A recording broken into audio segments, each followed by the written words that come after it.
This guy is our main character. He possesses the legendary innate Tao body, but all he does all day is loaf around because he's a transmigrator. This is his 100th time transmigrating. In the previous 99 attempts, he slaved away, following the system's instructions, living a dog's life. Ultimately, he kicked the bucket every single time for one reason or another. So, this 100th time, he's determined not to listen to the system anymore. Even though the system has granted him countless earth-shattering treasures, he couldn't care less. It gave him a cultivation technique containing the will of the heavenly Tao. He uses it as a coaster for his alchemy scales. A single sip of a certain elixir could allow him to break through 5 major realms and comprehend the heavenly Tao. He uses it to water his plants. After watering, the plants instantly gained sentience, creating a world-altering phenomenon that shocked everyone. And without further ado, let's begin. In a martial arts training ground, numerous people are practicing. Some are training in sword flight. Some are running, while others are practicing martial arts. In the distance, there's a large, muscular man and a smaller man. The large man asks the smaller man, "You've just arrived, so you don't know Senior Brother Yi, do you?" He points toward a distant mountain and says, "See that mountain? That's where Senior Brother Yi resides." The smaller man asks, "He can occupy an entire spirit peak by himself? Is Senior Brother Yi that powerful?" The large man replies, "Senior Brother Yi possesses the innate Tao body. He's also the 4th personal disciple of our sect master." The smaller man gapes in astonishment. What? The innate Tao body? Isn't that a legendary existence thought to be extinct? The large man, thinking of women, blushes dreamily. He says, "Moreover, he's the personal disciple of that beautiful sect master. She used to only accept female disciples." The smaller man also blushes with excitement, replying, "Damn,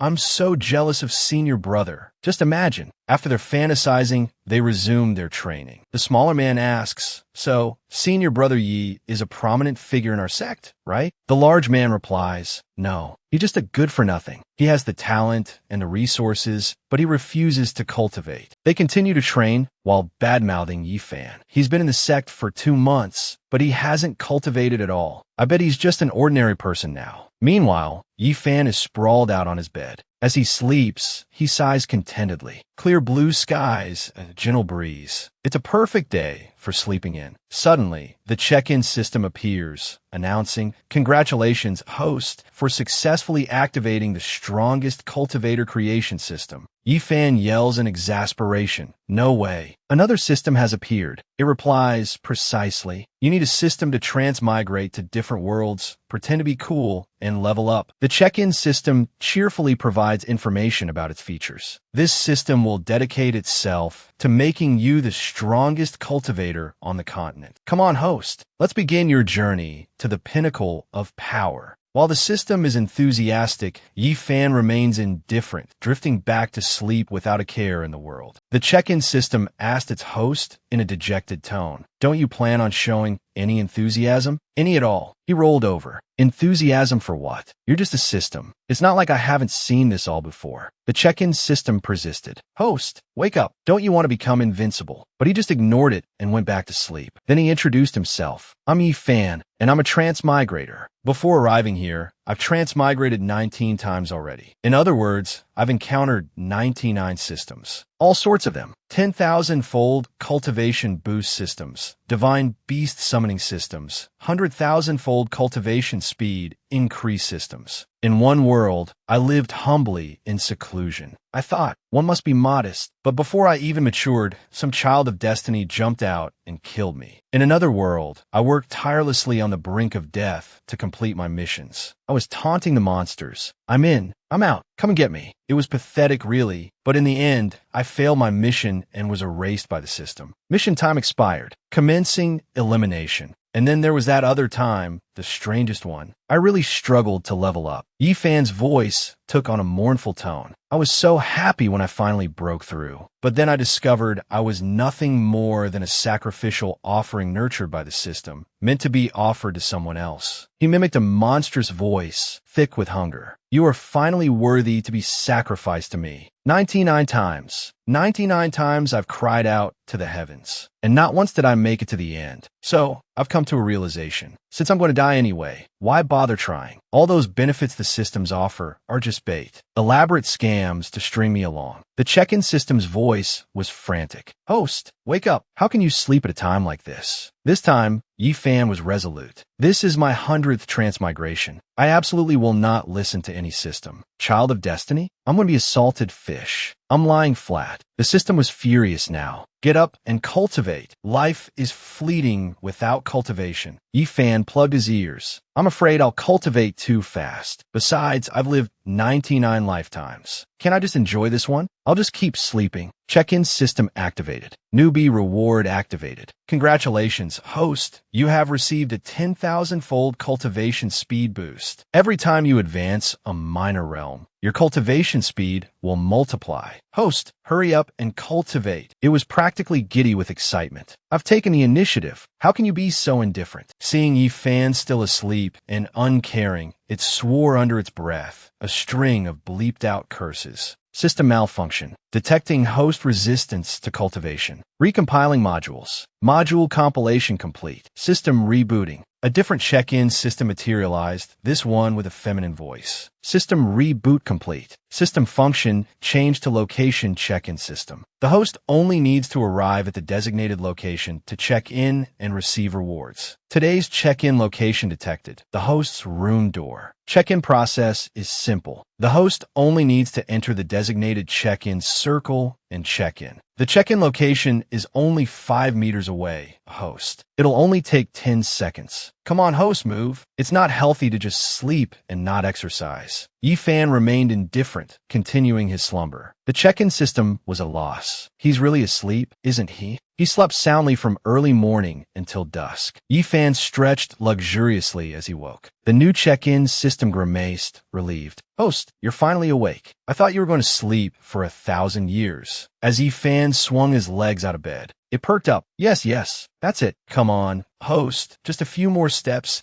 and you'll reach the check-in location. But Yi Fan moved in a different direction, leaving the system dumbfounded. What the? The host clearly reached the check-in point. Why didn't he check in? Yi Fan entered the kitchen and prepared to fillet a fish. I slept a bit too long. I'm hungry. Fish it is then. The system reappeared. System error detected. Rebooting. Suddenly, a different check-in system appeared. System reboot complete. System has successfully assisted the host with check-in. Seeing Yi Fan washing vegetables, it brightened, showering him with praise. Congratulations, host, for obtaining the holy water body. After consuming the holy water body, all mortal impurities within the host's body will be purged, transforming it into the most suitable physique for cultivation. It also possesses immense destructive power against demon and ghost cultivators. After consumption, the path of demon or ghost cultivation will be closed off. Yi Fan, ignoring its pronouncements, poured the water in front of it. Here you go. The check-in system shrieked. Damn it, he started the stove. Once the fish is cooked, we can eat, Yi Fan murmured. The check-in system sputtered. Why? Suddenly, someone opened the door and walked in. It was a young woman. She spoke shyly. Hello. Yi Fan, seeing someone enter, greeted her warmly. New here? Come in, have a meal. He urged her to eat. Come on, eat up. Make yourself at home. Don't be shy. Watching her eat, Yi Fan mused. A month ago, a newly joined disciple got lost and ended up here. Didn't expect another one today. I'll take her to the personnel elder after the meal to sort things out. Looking out the door, Yi Fan wondered, disciples from the patrol squad? What are they doing here? He stepped outside to greet them. Junior brothers, has something happened? One of them informed him. Senior brother Yi, a ghost cultivator skilled in transformation, has infiltrated the sect. We're searching for its whereabouts. Yi Fan told them, my gossip mirror hasn't reacted. Seems like they're not here. They agreed. Senior brother Yi is right. We'll search elsewhere. Back inside, Yi Fan sighed. These times are truly turbulent. Suddenly, he caught a whiff of something. What's that burning smell? Realization dawned, and he panicked. My fish. The young woman, observing his distress, smiled a sinister smile. I don't know why this place blocks my demonic aura, but I've finally escaped a close call. This foolish, cultivation-less idiot has inadvertently saved my life. As repayment,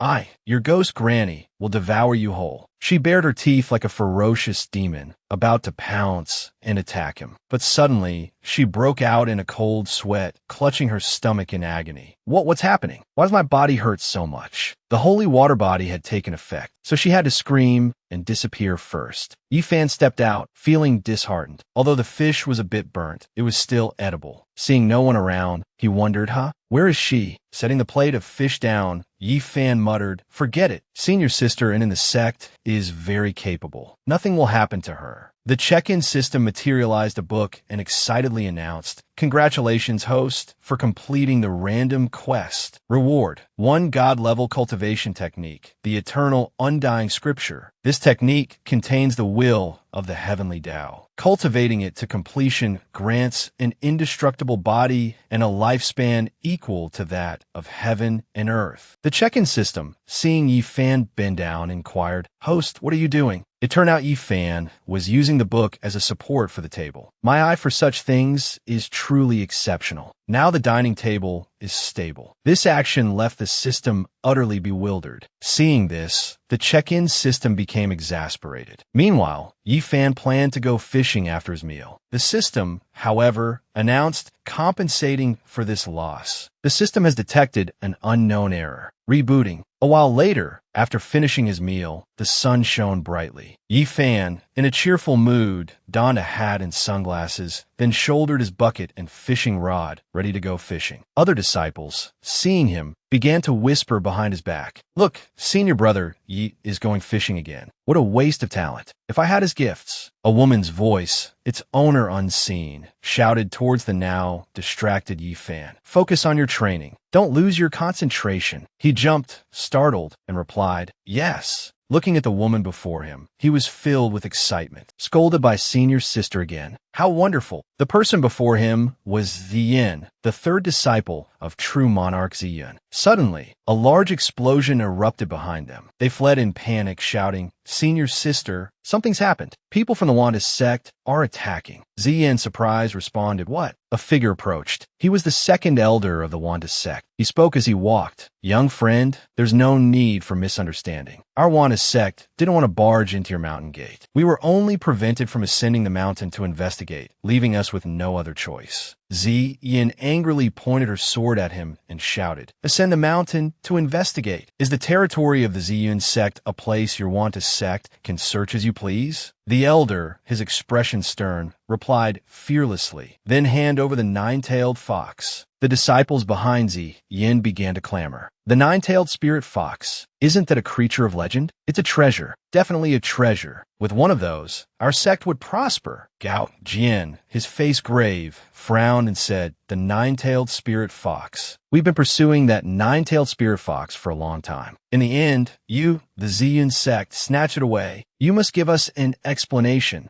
Ziyin, tense, stepped forward. This is a serious matter. We must wait for my master to emerge from seclusion before a decision can be made. Your Wanda sect is not allowed to set foot in our Ziyun sect. Hearing this, the elder angrily ordered his disciples to attack. Not allowed to set foot in? I see. Your Ziyun sect wants to keep it all for yourselves. Ziyin, refusing to back down, charged forward in anger. Relying on such a small number, you dare to act so arrogantly in the Ziyun sect? Your Wanda sect has grown quite bold. As the two sides clashed, a nearby patch of grass began to rustle. Inside, a man witnessed the scene, a sinister grin spreading across his face. Operation successful. Infiltration complete. Events are unfolding precisely as the elder predicted. While the elder stalls for time, I've successfully infiltrated. I, the Wanda sect's foremost expert in spirit beast detection, will find the nine-tailed spirit fox. He moved swiftly through the forest, his progress abruptly halted by the sight of Yifan, calmly fishing by a stream. A flicker of confusion crossed his mind. Why is someone here? Shouldn't everyone be cultivating at this hour? No cultivas chimbase. He's immortal, and a mortal who isn't even cultivating? This one is truly hopeless. Meanwhile, Yifan, mid-yawn, was interrupted by the check-in system. Host, I've detected a supreme-grade spirit beast nearby, the nine-tailed spirit fox. Let's go capture it. Yifan groaned inyardly. This damned system. I just got comfortable, and now it wants me to run off. Trying to make me waste my time, is it? The system, sensing his hesitation, responded anxiously. Understand, host. You're worried about the dangers of capturing such a powerful beast, aren't you? No need to worry. I've prepared a spirit beast contract orb. Just throw it at the nine-tailed spirit fox, and you can instantly form a contract, making it your loyal pet. Suddenly, Yi Fan sat up, a triumphant gleam in his eyes, causing the system to buzz with excitement. Host, you're finally taking action. But Yi Fan's cry of joy was not for the fox. Finally, after all this time, I've caught something. My efforts weren't in vain. He held up a wriggling fish. The check-in system, deflated after its premature celebration, angrily flung the contract orb away. A mere fish, more important than a supreme-grade spirit pet. The orb sailed through the air, propelled by the system's frustration. It flew for some distance before striking the head of the sleeping, nine-tailed spirit fox. Rudely awakened, the fox snarled. Damn it, what was that? What? Someone's trying to force a contract on me? Do they want to rob me of my freedom, then send me to die in some endless battle? Don't make me laugh. I'm a nine-tailed spirit fox. I will not be so easily enslaved. Exhausted from its outburst, the fox succumbed to the effects of the orb and collapsed. A notification appeared. Congratulations, host. You have obtained the supreme-grade spirit pet, nine-tailed spirit fox. Hidden in the undergrowth, the Wanta sect infiltrator jolted in surprise. What just happened? I sensed the nine-tailed spirit fox being bound by a contract. Could it be him? What trickery is this? He unleashed the Wantu one-finger strike towards Yi Fan. No matter what, I'll kill him first, then deal with the spirit fox. The check-in system frantically issued warnings. Warning, host, warning. Knowing Yi Fan's oblivious nature, the system intervened, deflecting the attack and retaliating. Forget it. I know you won't respond. I'll just directly help you this once. Counterattack, hundredfold return. The infiltrator could only gasp as his own attack hurtled back towards him, amplified 100 times. A massive explosion rocked the area, sending smoke and debris billowing outwards. Elsewhere, Gao Jian, a disciple of the Ziyun sect, reacted with alarm. What was that sound? Could something be happening at the Great Stone?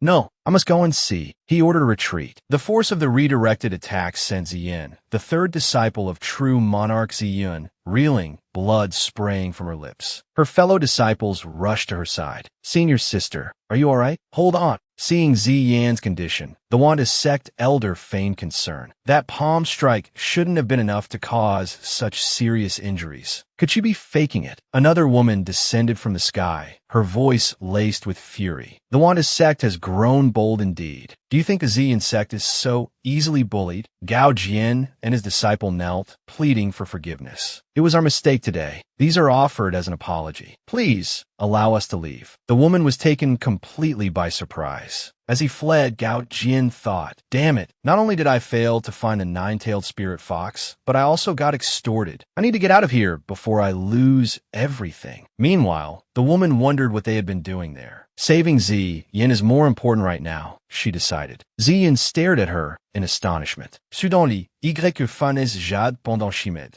He wondered, is Master sending me another message? The message read, trouble, come quickly. Yi Fan immediately dropped his fishing rod and ran back as fast as he could. As he ran, he stumbled upon the man who had tried to ambush him earlier, now sprawled on the ground. Yi Fan seethed. Is this another trap set by that damned system? The moment I pay attention to this guy, a chain of events unfolds, turning me into its unwitting slave. Trying to trick me with such an outdated ploy? Who do they think I am? By the time he returned, the sky had begun to darken. Panicked, Yi Fan called out, Master, you wanted me? Ziyun, her face streaked with tears, choked out, your senior sister. She's not going to make it. I called you here so you could see her one last time. Yi Fan was utterly shocked. What? Stunned, Yi Fan asked Ziyun. Senior sister was fine this morning. How could this happen? Ziyun replied, it's all the Wanda's sect's fault. Ziyun cultivates a technique that refines demonic energy from demonic beasts. 6 months ago, she accidentally destabilized the demonic energy within her. It's in a constant struggle ever since. Today, when a Wanta sect attacked, Ziyun forcefully activated her technique. She was struck with the demonic energy had stagnated, causing it to go haywire and backfire. I'm afraid she won't last much longer. Yi Fan's face crumpled with grief. Senior sister. He remembered Ziyin teasing him when he was younger. Your master's new disciple, right? That means you have to call me senior sister. You don't want to cultivate? That's okay. Senior sister will protect you. Rage consummate Yifan. He cursed the check-in system. This is all your fault, you damned system. You turned me into this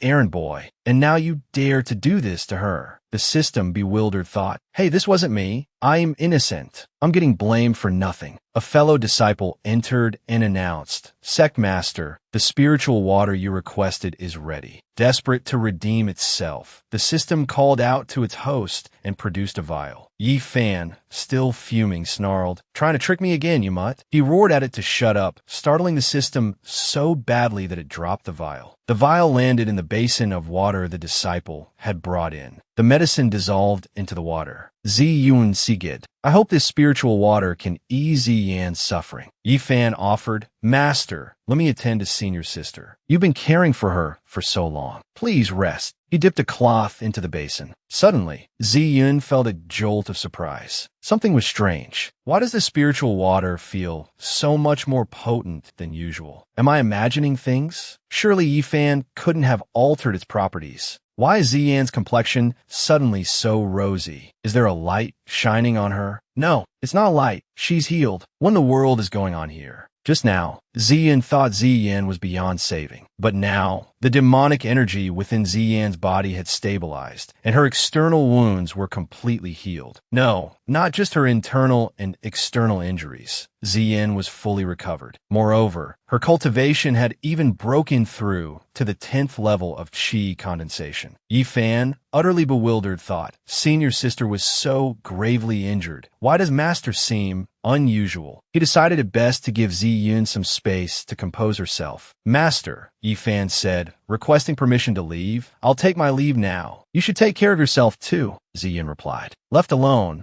Zi Yun was perplexed. What in the world just happened? As night fell, Zi Yun summoned the others. The only woman present inquired, "Sect leader, how is Ziyan's condition?" Zi Yun replied, "Many thanks for Grand Elder's concern. Ziyan is safe and sound." Another person asked, incredulously, "Such injuries could actually be healed?" Ziyan's expression turned serious. "All right, we'll discuss Ziyan's matter later. We still need to discuss what the Wanda sect is planning. Although our two sects have occasional clashes, an attack on our mountain gate is unprecedented. Furthermore, as soon as we arrived, they knelt down and apologized so smoothly and practiced, it was almost disconcerting." A man agreed, "Indeed. I discovered the body of a Wantu sect disciple near Tranquil Clarity Lake. After multiple examinations, it was determined that this disciple was killed by the Wantu sect's own cultivation technique. So, it can likely be ruled as suicide." Ziyan rested her chin on her hand, lost in thought. Suicide? Is the head of the Wantu sect losing his mind? Wait a minute, wasn't he Fan the only one active near Tranquil Clarity Lake recently? Could be him, but I haven't seen Yi Fan cultivate anything. How could he do something like this? No, wait, she reconsidered. Yi Fan possesses the innate Tao body, a physique unseen for 10,000 years. Perhaps he has some abilities I'm unaware of. The Grand Elder asked, "Sect leader Ziyun, do you have any leads?" Ziyun replied, "I have some clues, but they need further confirmation." Inwardly, she thought, "My precious disciple is probably asleep right now. It's best to wait until tomorrow to investigate." Ziyun addressed the others. "Regarding the nine-tailed spirit fox the Wanda sect mentioned, are there any leads?" One person responded, "The disciples of the Ziyun sect haven't found anything yet, but rest assured, sect leader, such a precious spirit beast. If any disciple were to see it and not report, they would still treat it well." Meanwhile, the nine-tailed spirit fox was in Yi Fan's room, ravenous. Yi Fan, oblivious, slept soundly. The check-in system's voice rang out, "Host, your pet is starving. If you don't feed it, its life will be in danger." The system observed Yi Fan snoring with his mouth open and grumbled internally. Forcibly forming a contract is one thing, but at least feed the poor creature. Ignoring the system, the nine-tailed spirit fox decided to find food for itself. "Forget it, I'll take care of this myself." As the humans say, a full belly and warm clothes. There must be some leftovers in the kitchen. It found an impeccably clean kitchen, with everything neatly organized. Since Yi Fan was notoriously messy, the fox was astonished. So clean. The nine-tailed spirit fox eyed the vegetables and declared haughtily, "I am the nine-tailed spirit fox. Even if I starve to death, I will absolutely not eat these." But then its stomach growled, forcing the fox to relent. With a resigned sigh, it began to eat the vegetables, muttering between bites, "Delicious, so delicious." Suddenly, a loud shout echoed, "Thief! Catch the thief!" A door slowly creaked open.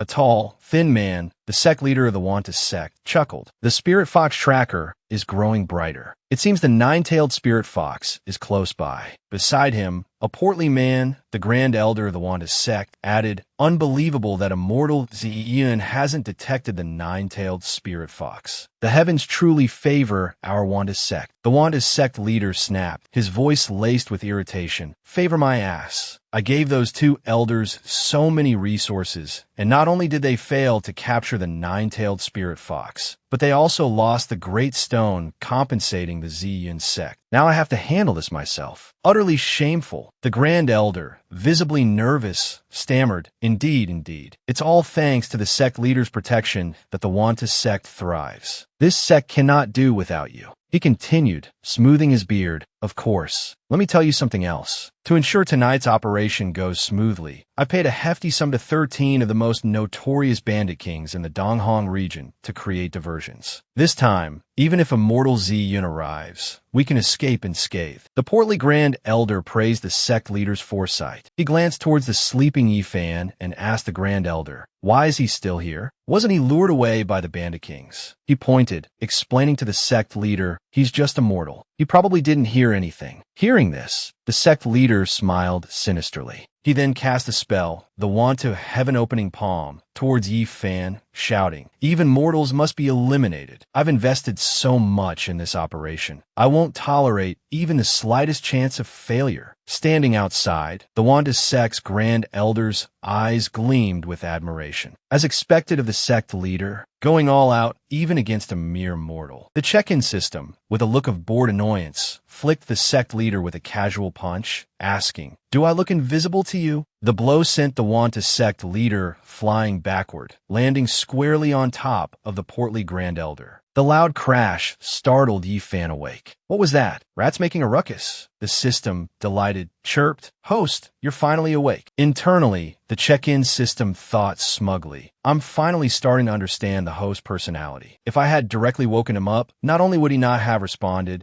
but I might have caused my own system to crash. So, it's better to take care of things and wait for him to wake up so I can take credit. I am maturing." Yifan, taking in the scene before him, exclaimed, "Holy crap." The check-in system thought, "Here's my chance to steal the spotlight." It pointed at the two men and began a boast. "Host, while you were sleeping, these two—" Before it could finish, Yifan interrupted, "How did these guys wander in here in the middle of the night? And they just fell asleep? Must be exhausted from cultivating." Yifan pulled out a small bottle. "Luckily, I have these pills from the two elders. Otherwise, they might have died from exhaustion, and I'd be the one in trouble." The system, indignant, warned, "Host, they were trying to kill you." Yifan scoffed, "Do you think I'm stupid? First, the Ziyin sect strictly forbids disciples from killing each other. Even just insulting someone results in a punishment worse than death. Second, I have no cultivation techniques and no treasures. What would they gain from killing me? My status as the sect leader's personal disciple? Besides, I've lived 99 lifetimes. Life and death don't really matter to me anymore." Meanwhile, the check-in system, utterly exasperated, was practically tearing its hair out. The Wanta sect leader stirred, wondering, "Am I still alive?" When the Wanta sect leader and grand elder awoke, they found Yifan staring down at them like a predator. "Awake already?" he asked. The sight of him sent them scrambling out the door as if chased by wild dogs. Yifan chuckled. "Good spirits, I see. Seems like there's no problem." Then a thought struck him. "Oh no," he muttered. "I heard the two elders' medicine is quite potent. You shouldn't have eaten anything." He shrugged it off. "Well, whatever. Those legends are usually just nonsense anyway. Back to sleep, back to sleep." Meanwhile, the nine-tailed spirit fox, having eaten its fill, thought to itself, "These humans are so noisy. What are they even doing?" The Wanta sect leader and grand elder were sprinting for their lives. Sect leader, the grand elder gasped, "We've run 500 miles like madmen. We should be safe now." The sect leader replied, "That was terrifying. Absolutely terrifying." He spoke of Yifan with awe. "He not only effortlessly neutralized my full-powered attack, but he also saved us at death's door." The Wanta sect leader recalled Yifan's face. "Did you see his expression? That smile?" The grand elder shuddered. "I'll never forget that smile for as long as I live. It was a smile of concern because we survived," the sect leader mused. No, the Grand Elder countered. It wasn't concern. It was the confidence of someone who could manipulate us at will. To think that within the Ziyun sect, there exists someone whose cultivation far surpasses even Ziyun Jinren himself. The reason we couldn't sense his cultivation wasn't because he's immortal, but because our own cultivation is too low. He suddenly remembered something. Sect leader, he asked, what about the nine-tailed spirit fox? The sect leader sighed. Do you really think this is the time to be worrying about the nine-tailed spirit fox? We're lucky to be alive, thanks to that expert's mercy. As soon as we return, we'll prepare a grand gift. We must personally apologize. Even if it means bankrupting ourselves, we must earn his forgiveness. Understood, the Grand Elder replied. Suddenly, the Grand Elder stopped and began to dance erratically, baffling the sect leader. What are you doing? He asked. The Grand Elder, equally confused, replied, I don't know. I just feel like dancing. And so, the two of them began to dance wildly. You know, the sect leader said, now that you mention it, I feel like dancing too. Unbeknownst to them, a wild boar was watching from afar. It snorted angrily, thinking, stupid humans. Can't you let a boar sleep? As it approached, however, it suddenly recoiled in fear. The Wantis sect leader, wearing a lascivious grin, said, little fella, you look pretty good. How about joining us? The Grand Elder chimed in, as a judge, I'm willing to turn around for you. The boar squealed, perverts. The cry startled other nearby cultivators. What was that? Go check it out. They rushed toward the sound. They were astonished by what they found. Before them, the Wantis sect leader and Grand Elder were dancing manically. The sect leader, clutching the boar, cried, let's dance. The Grand Elder, weeping, clung to a monkey in a tree. Father, I miss you so much. The two witnesses, horrified, yelled, run. They're crazy. Go tell the sect leader. The next morning, two figures entered the forest. It's been a whole night, one said. Why haven't the sect leader and Grand Elder returned? The other replied, and there's no sign of them along the way either. A sudden, loud noise startled the two onlookers, drawing their attention. What was that? They muttered,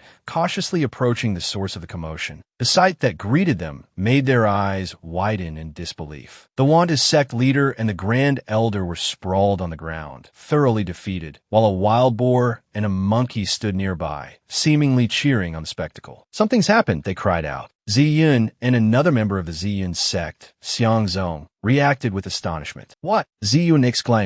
The Wantis sect leader and the Grand Elder dead? Here, right next to the Ziyun sect. Xiangzong, fuming, added, this is ridiculous. Dead so close to the Ziyun sect? Don't tell me. It has to be the Ziyun sect playing tricks. Ziyun, however, seemed more perplexed. I don't understand what the Wantis sect is up to. The sun had risen, painting the rooftops with golden light. Yi Fan awoke with a contented stretch, the remnants of a peaceful slumber clinging to him. Slept well last night, he mumbled. Now, what delicious treat shall I make for myself today? Entering the kitchen, he discovered his cooking ingredients had vanished. Panic flared in his eyes. Where's my food? He cried. That was a whole basket of vegetables. His gaze fell upon the nine-tailed spirit fox, curled up asleep inside the kitchen. Don't tell me. That beast ate it all, he thought, indignation rising. Without hesitation, he scooped the fox up into his arms. Yi Fan began to scold the fox. Those vegetables, he lectured, were painstakingly carried up the mountain by this young master. They were precious. Meanwhile, the check-in system chimed in, its voice filled with praise. Host, you finally noticed it. This is a top-grade spiritual pet, a nine-tailed spirit fox. If you nurture it well, it will bring you immense benefits. The nine-tailed spirit fox, its eyes gleaming, assessed Yi Fan. This human, though undeniably poor, didn't hit me for eating his food. Perhaps he's not so bad after all. Perhaps I was too prejudiced against the wickedness of humanity, the fox mused. Following him might not be so bad after all. The check-in system, practically buzzing with excitement, celebrated in the background. A meeting of minds. They understand each other. This is what I like to see, host. Nurture it well, and your future will be bright. Yi Fan pondered aloud. Steamed fox or braised fox? His words left both the nine-tailed spirit fox and the check-in system stunned. He continued, come to think of it, I wonder if it can be fried? The check-in system frantically intervened. Host, this is an incredibly rare nine-tailed spirit fox. Please abandon these dangerous thoughts. Show it some respect. More respect. The nine-tailed spirit fox braced itself. My life is over. Obliterated. Yifan paused, then declared, "No, I can't eat it like this." Both the check-in system and the nine-tailed spirit fox breathed a collective sigh of relief. "Exactly," the system exclaimed. "Exactly, host. This is the right way to think." The fox thought, so he was just trying to intimidate me. I don't like this playful human very much. But Yifan's reasoning was different. "Fox meat has a strong smell," he muttered. "I'll need some herbs to mask it." The nine-tailed spirit fox's internal monologue resumed its panicked lament. "You still want to eat me?" He grabbed a knife from the wall. "But just in case it tries to run," he said, "best to kill it first." The fox despaired. "Did you really have to be so hasty?" Suddenly, Ziyun entered the kitchen. "My dear disciple," she asked, "what are you doing?" Yifan replied, "Master, you've arrived at the perfect time. I'm about to kill this fox. You can join me for a meal." Ziyun gasped. "What? This is a nine-tailed spirit fox." Yifan responded nonchalantly, "So it seems." "Master, please step aside. Wouldn't want you to get blood on your robes." Ziyun stepped back, a mixture of shock and awe swirling within her. Truly worthy of being a natural-born Dao body, she thought. Using such a rare, nine-tailed spirit fox for a meal, Ziyun, realizing something was amiss, rushed over and snatched the nine-tailed spirit fox from Yifan. "Are you joking with me?" she cried. Yifan looked at her bewildered. "Master, it's my breakfast," he explained. Ziyun, however, was adamant, so he conceded, "If you like it so much, master, you can have it." Annoyed, Ziyun thought, has this disciple of mine caught some sort of illness from the Wanda sect? How can he be so dense? Using such a rare, nine-tailed spirit fox for cooking. I can barely bring myself to scold him. It seems I'll have to take care of it for now. Meanwhile, the nine-tailed spirit fox thought, "So I don't have to die after all? Couldn't you have just said that?" Yifan, oblivious, mused, "It's just a fox. Does Master really need to lose her composure like this?" He asked aloud, "Master, did you need something?" Ziyun replied, "I almost forgot what I came here for." Ziyun took Yifan's hand and pulled him along, urging him, "Come to my room and take off your clothes." He embraced her, blushing. "Master," he stammered, "even if you're hungry, you don't have to be like this." Ziyun quickly corrected his misunderstanding. Blushing in return, she retorted, "I'm over 1,000 years old, older than your grandmother. Why would I be interested in you like that? I want you to take off your clothes so I can examine you." Yifan thought playfully, 30 like a wolf, 40 like a tiger, and she's an old maid many times over. How could I understand the perversions in her heart? Besides, he continued his internal monologue. "If we're going by age, I've lived over 99 lifetimes. She's got nothing on me." Looking at Yifan's body, Ziyun made a startling discovery. No cultivation base? No cultivation base. And yet he could handle that boulder and rescue Ziyun? That's impossible. He must be hiding his true strength. She asked, "Dear disciple, since we're alone, can you tell your master your true cultivation level?" "I'll keep it a secret." Hearing this, Yifan thought, embarrassed, that look, that tone, and she says she doesn't have any ulterior motives. He replied, "Master, my strength is nothing compared to others. I'm just an ordinary mortal." Ziyun misinterpreted his humble words. A child? Does he mean he's already reached the nascent soul stage? But he only started cultivating 2 months ago. She thought, I'm only at the 5th level of nascent soul. The innate Dao body is truly remarkable. Our Ziyun sect has hope of rising again. Meanwhile, Yifan worried, is Master all right? Should I be concerned about her?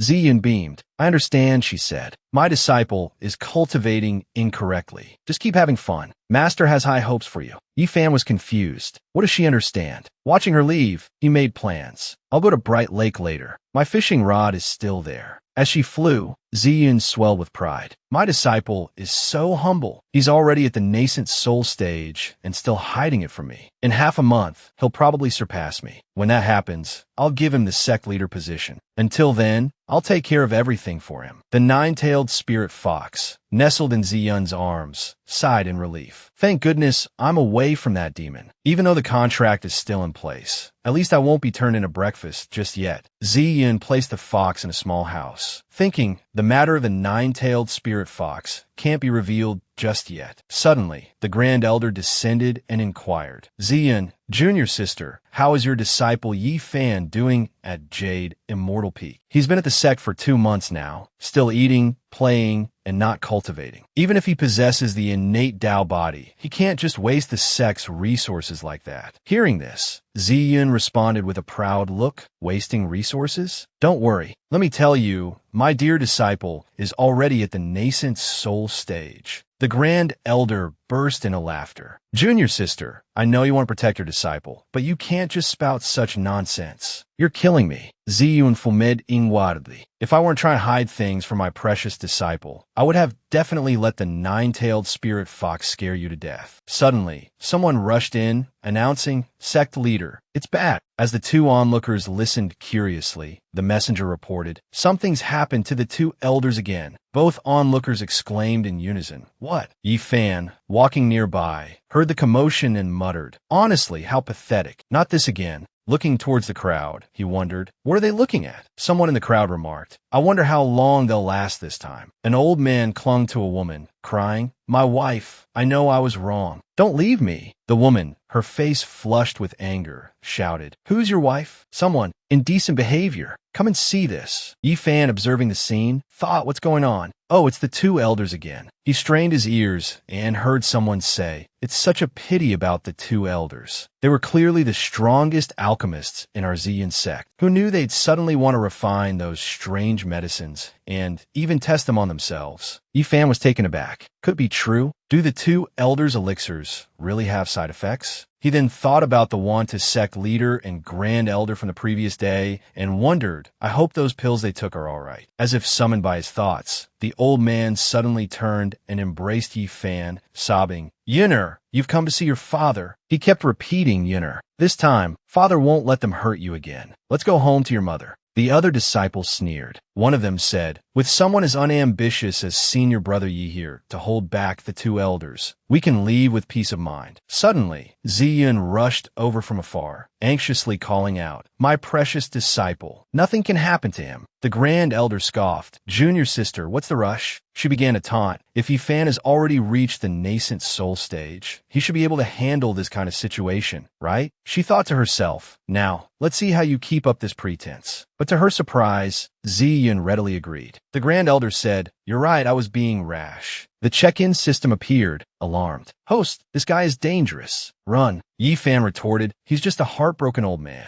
What's so dangerous? Despite his words, he thought, I really don't like being this close to men. The system shrieked, Man, get out of there. Why aren't you protecting yourself better? There have been so many tragic cases like this. Haven't you seen them? Suddenly, a powerful surge of energy erupted from Yi Fan, throwing the 2 elders backward. They landed sprawling at the feet of Ziyun and the Grand Elder. Ziyun inwardly praised, You little rascal, claiming to have no cultivation. The Grand Elder's jaw dropped. So he really was hiding his strength. The 2 elders, reeling on the ground, wondered, How did we get here? The check-in system panicked. Oh no, I got too excited and boosted the host's power. The disciples who had been sneering earlier were also astonished. How is this possible? Senior brother Yi actually repelled the 2 elders. Even though their cultivation is low, they're still at the 10th level of Qi refinement. How could senior brother Yi do that? Ziyun cheerfully floated back to where Yi Fan stood and inquired, My dear disciple, are you preparing to go fishing? Though inwardly irritated, She took my breakfast. Now I have to go fishing. He replied dutifully. This disciple is indeed preparing to go fishing. The weather is lovely today, perfect for fishing. She beamed, supportive. Go. Fish for as long as you like. Inwardly, Ziyun mused, Yes. Using fishing as an excuse to cultivate, aren't you? Meanwhile, Yi Fan, outwardly obedient as master commands, inwardly rejoiced. I can't believe my master is so understanding. The other disciples began to murmur amongst themselves. Good heavens, the sect leader's attitude. Senior brother, Yi is truly something else. He managed to repel 2 elders, even if they were only at the foundation establishment stage. To go from mortal to being able to overpower 2 foundation establishment cultivators. He's a monster. They all thought back to when Yi Fan had been considered waste. If we'd known he was this monstrous, we would have definitely tried to get on his good side. Meanwhile, the check-in system chattered incessantly. Host, since you're going for a walk anyway, why not try the martial arts arena? You might receive a supreme reward. The West Yin Pill Peak is also good. Or how about the Scripture Pavilion? The Scripture Pavilion is good too. The disciples, practically weeping with the desire to latch onto Yi Fan's rising star, began spreading the word. Junior brother, stop cultivating. Senior brother Yi is going to Bright Lake to cultivate. Hurry, let's go see. The rumor quickly morphed. Junior brother, I heard senior brother Yi is going to give us pointers at Bright Lake. Don't miss out. The whispers rippled outwards, gaining momentum with each retelling. Junior sister, senior brother Yi is going to impart a supreme cultivation technique at Bright Lake. Let's go together. The rumors continued to escalate. Senior brother, I heard senior brother Yi is going to undergo his tribulation at Bright Lake. Come with me. By the time the tale reached the Grand Elder, it had become, Elder, senior brother Yi is truly amazing. I heard he caused a celestial phenomenon at Bright Lake. She asked, astonished, really? Ziyun, brimming with misplaced pride, replied, well, this disciple of mine. Honestly, how can such obvious rumors spread so wildly? She turned to leave. I must go and set them straight. The Grand Elder, however, saw through her facade. You just want to go and watch. Why put on such a dignified act? The disciples who had once scorned Yi Fan now lurked in the shadows, observing him with a newfound reverence. Senior brother Yi, your fishing posture is so handsome. Flawless movements, unrestrained demeanor. But why can't I sense any spiritual energy fluctuations? It must be because my cultivation level is too low. I must learn more. Ziyin, peeking from a nearby bush, whispered, well, has my disciple caused a celestial phenomenon yet? The Grand Elder admonished her. Sect leader, please maintain your composure. Meanwhile, Yi Fan felt a chill and wondered, strange, it's summer. Why is it suddenly so cold? It feels like I'm being watched by a lot of creepy eyes. The check-in system, having been utterly ignored, suffered another mental breakdown. Yi Fan stopped fishing and announced, it's getting cold. We should head back early. Wouldn't want to catch a cold. Ziyin emerged from the bushes and barked at the other lurking disciples. What are you all doing? Get back to cultivating. They scrambled to their feet. Yes, sect leader. The Grand Elder thought sarcastically, you have the nerve to say that. Bucket in hand, Yi Fan declared cheerfully, not a bad haul today. Fish soup for dinner. The check-in system, rebooting itself, announced, no matter how many times I crash, I will not give up. Host, a check-in point has appeared at your residence. Go there to receive a supreme reward. Suddenly, Yi Fan stepped onto a glowing circle on the ground. A celebratory fanfare erupted, and a cheerful voice proclaimed, congratulations, host Yi Fan. You have successfully checked in. A weeping check-in system presented a vial, explaining, this super experience potion can directly elevate you to the first level of nascent soul and grant you a chance to obtain the heavenly Tao. Internally, the system rejoiced, success. I finally got the host to check in. The check-in system continued. Host, now you must. Yi Fan, uninterested, interrupted. Oh no, I forgot to water the flowers. He snatched the vial, saying, good thing the flower pot is right here. The check-in system wailed as Yi Fan used the precious potion to water a plant. Why is it so hard to get the host to complete a task? It lamented. As night fell, the flower suddenly stirred. A petal drifted from the blossoming flower. Now able to speak and see, the flower exclaimed in astonishment. What's this? A plant like me has received cultivation essence and become a demon cultivator. The flower soared into the sky, crying out, Yi Fan, my master, has bestowed this grace upon me. I will forever remember this kindness. It ascended towards the celestial realm, where celestial maidens played music and danced. Seeing the light emanating from Yi Fan's location, the fellow disciples pointed excitedly. Look, a celestial phenomenon. Senior brother Yi has manifested his divine power. They knelt in worship. It seems senior brother Yi was worried we wouldn't see the phenomenon, so he waited until nightfall. Senior brother Yi, you're so thoughtful. You are my idol. I feel it. I feel the true meaning of cultivation. The Grand Elder scoffed. How dramatic. Ziyun, however, was stunned. So the rumors about Yi Fan causing a celestial phenomenon were true. She leaped with joy. Our Ziyun sect is about to rise again. The Grand Elder tried to restrain her. Sect leader, your image. Think of your image. A fellow disciple, carrying 2 large baskets of vegetables, beamed. Another day, delivering vegetables to senior brother Yi. Wonderful. His name was Mingbai.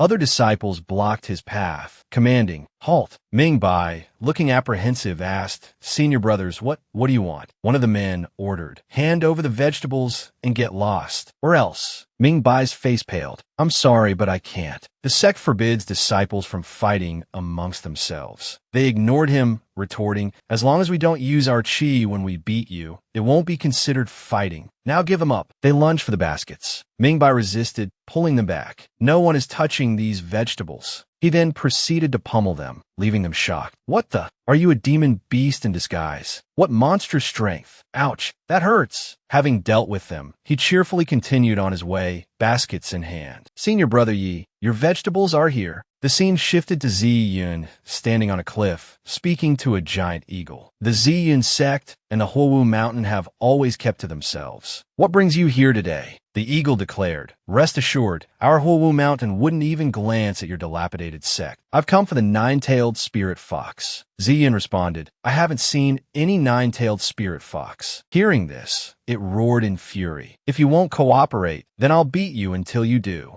But Ziyun, with a casual sidestep, sent a fiery palm strike hurtling towards it. Struck and battered, the creature gasped for breath as Ziyun asked coolly, Want to continue? The giant eagle reconsidered, a flicker of realization in its eyes. So the rumors of the nine-tailed spirit fox at Ziyun's sect are true. It wheeled around and took flight. I must report back to the great king, and then we shall annihilate the Ziyun sect. Ziyun and the others gave chase, shouting, Don't even think about escaping. With a swift blow, Ziyun struck the giant eagle, sending it plummeting to the ground unconscious. A worried frown creased her brow. This time, I'll have to go straight to the source. The scene shifted to Yi Fan's residence. He was setting out a meal, gesturing to the blue-haired Ming Bai. Junior brotherly, come, stop working, and wash your hands. Dinner's ready. Ming Bai's face lit up. Senior brother Yi, it smells delicious. Yi Fan, picking up some food with his chopsticks, mused inwardly. In my past 99 lives, cultivation was all I knew. Now, I shall embrace the life of salted fish, be kind to myself, and savor good food. Suddenly, a strange gust of wind swept through the room, scattering everything. Ming Bai gasped, demonic chi. A giant eagle's talon appeared, snatching up both Yi Fan and Ming Bai as Ziyun watched in astonishment. The eagle addressed those outside. Come any closer, and I'll kill these two. Ziyun's eyes flashed with anger. Don't you dare touch my precious disciples. She began to negotiate. Release them, and we'll let you go. The eagle scoffed. You think I'd fall for that? I'm taking them with me. If you dare follow, I'll kill them instantly. Ming Bai, trembling with fear, stammered,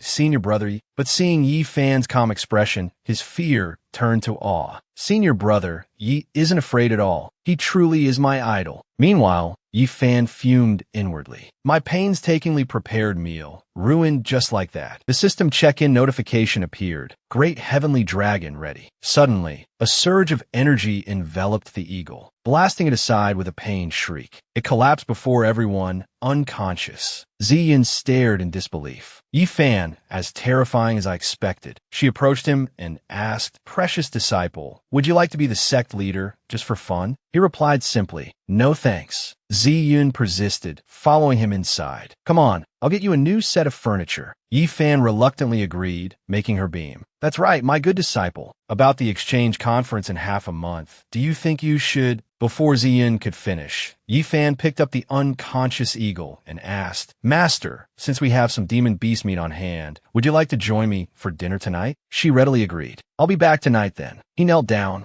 and began plucking the eagle's feathers. The system check-in hovered behind him, muttering, Host, you should visit the check-in points of other sections. There's a chance to obtain divine weapons and easily handle demon beasts like this. Congratulations, host, you've received. Never mind, you wouldn't care anyway. Suddenly, a voice called out, Senior brother Yi. So, it was Ming Bai, Yi Fan said, watching the younger disciple enter with a basin of water. You said you had something you didn't understand? Ming Bai nodded hesitantly. Just tell me, Yi Fan encouraged. Ming Bai recounted his story. Master Ziyun arranged a meeting for me. At first, we were getting along quite well. But then she asked some questions. Ming Bai continued, his voice tinged with dejection. And suddenly, she said she wanted to leave. Yi Fan raised an eyebrow. What kind of questions? Ming Bai sighed. Things like, what does your family do? How many properties do you own? Do you have any spirit beasts? Or, carriages? Of course, I told her the truth. My family farms. We don't have any properties in the city. And spirit beasts and carriages? Those are out of the question. He slumped slightly. Yifan, when I told her, she just said, I thought so. But it's not my fault. Yifan clapped Ming Bai on the shoulder, offering a comforting smile. Junior brotherly, stay for dinner tonight. Master Zi Yun won't mind. Ming Bai looked at Yi Fan with open admiration. Senior brother Yi, you're so kind and thoughtful. If I could, I would definitely repay you with my life. He continued, lost in thought. Speaking of senior brother Yi, even when faced with the most beautiful female disciples, he remains completely unmoved. But with me, could it be that senior brother knows I'm? That afternoon, Zi Yun and Zi Yin visited Yi Fan's residence. Zi Yin greeted him cheerfully. Junior brother Yi, long time no see. Yi Fan responded politely. Greetings, third senior sister. Please, come in and have a meal. Observing their friendly interaction, Zi Yun smiled warmly. The atmosphere of young people is so wonderful, so sweet. Yi Fan then presented her with a package. These are for you, master. Zi Yun accepted the gift, her face beaming with joy. Such extraordinary talent, diligent in cultivation, and so filial. To have such a wonderful disciple, I am truly blessed. At that moment, Ming Bai, his stomach noticeably fuller, spoke up. Senior brother Yi, if there's nothing else, I'll head back down the mountain.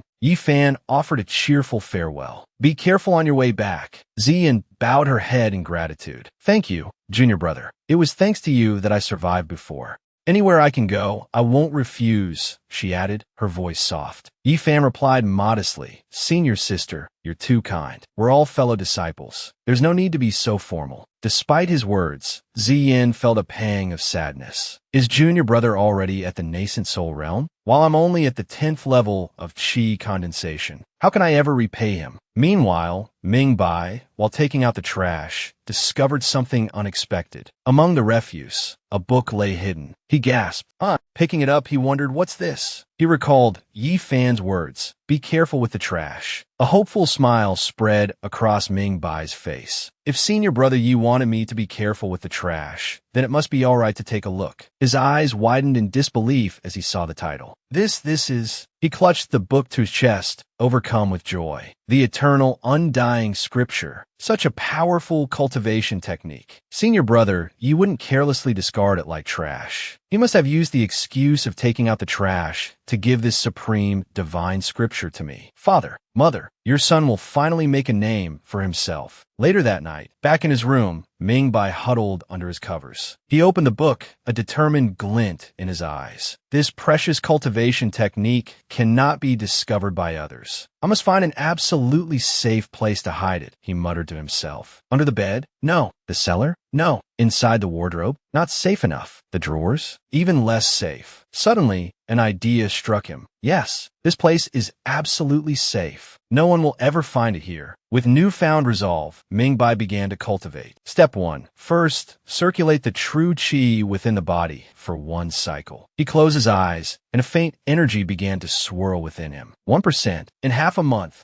a gigantic vessel appeared in the heavens, dominating the skyline. A disciple, craning his neck, pointed. That's the Tianqing sex airship, he observed. Massive, isn't it? Another man replied, his eyes fixed on the imposing ship. Tianqing Daorun is at the 7th level of nascent soul realm. None of the other sect leaders can match him, not even ours. Another disciple joined the conversation, a note of apprehension in his voice. I heard the Ziyun sect actually captured a 9-tailed spirit fox. What will the Tianqing sect do if they can't acquire one themselves? They wouldn't attack us, would they? Suddenly, a voice echoed from within the city walls. Sect leader. It was the Grand Elder. She addressed Zi Yin directly. Perhaps you should inquire again with Yi Fan about participating in the competition. Zi Yun sighed, a hint of frustration in her tone. I've already asked him, but my prized disciple refuses. There's nothing more I can do. At least Zi Yin should be able to manage a draw tomorrow. Ziyin gazed out at the Tianqing sex airship, her thoughts churning. As long as Yi Fan continues to progress smoothly, The Ziyun sect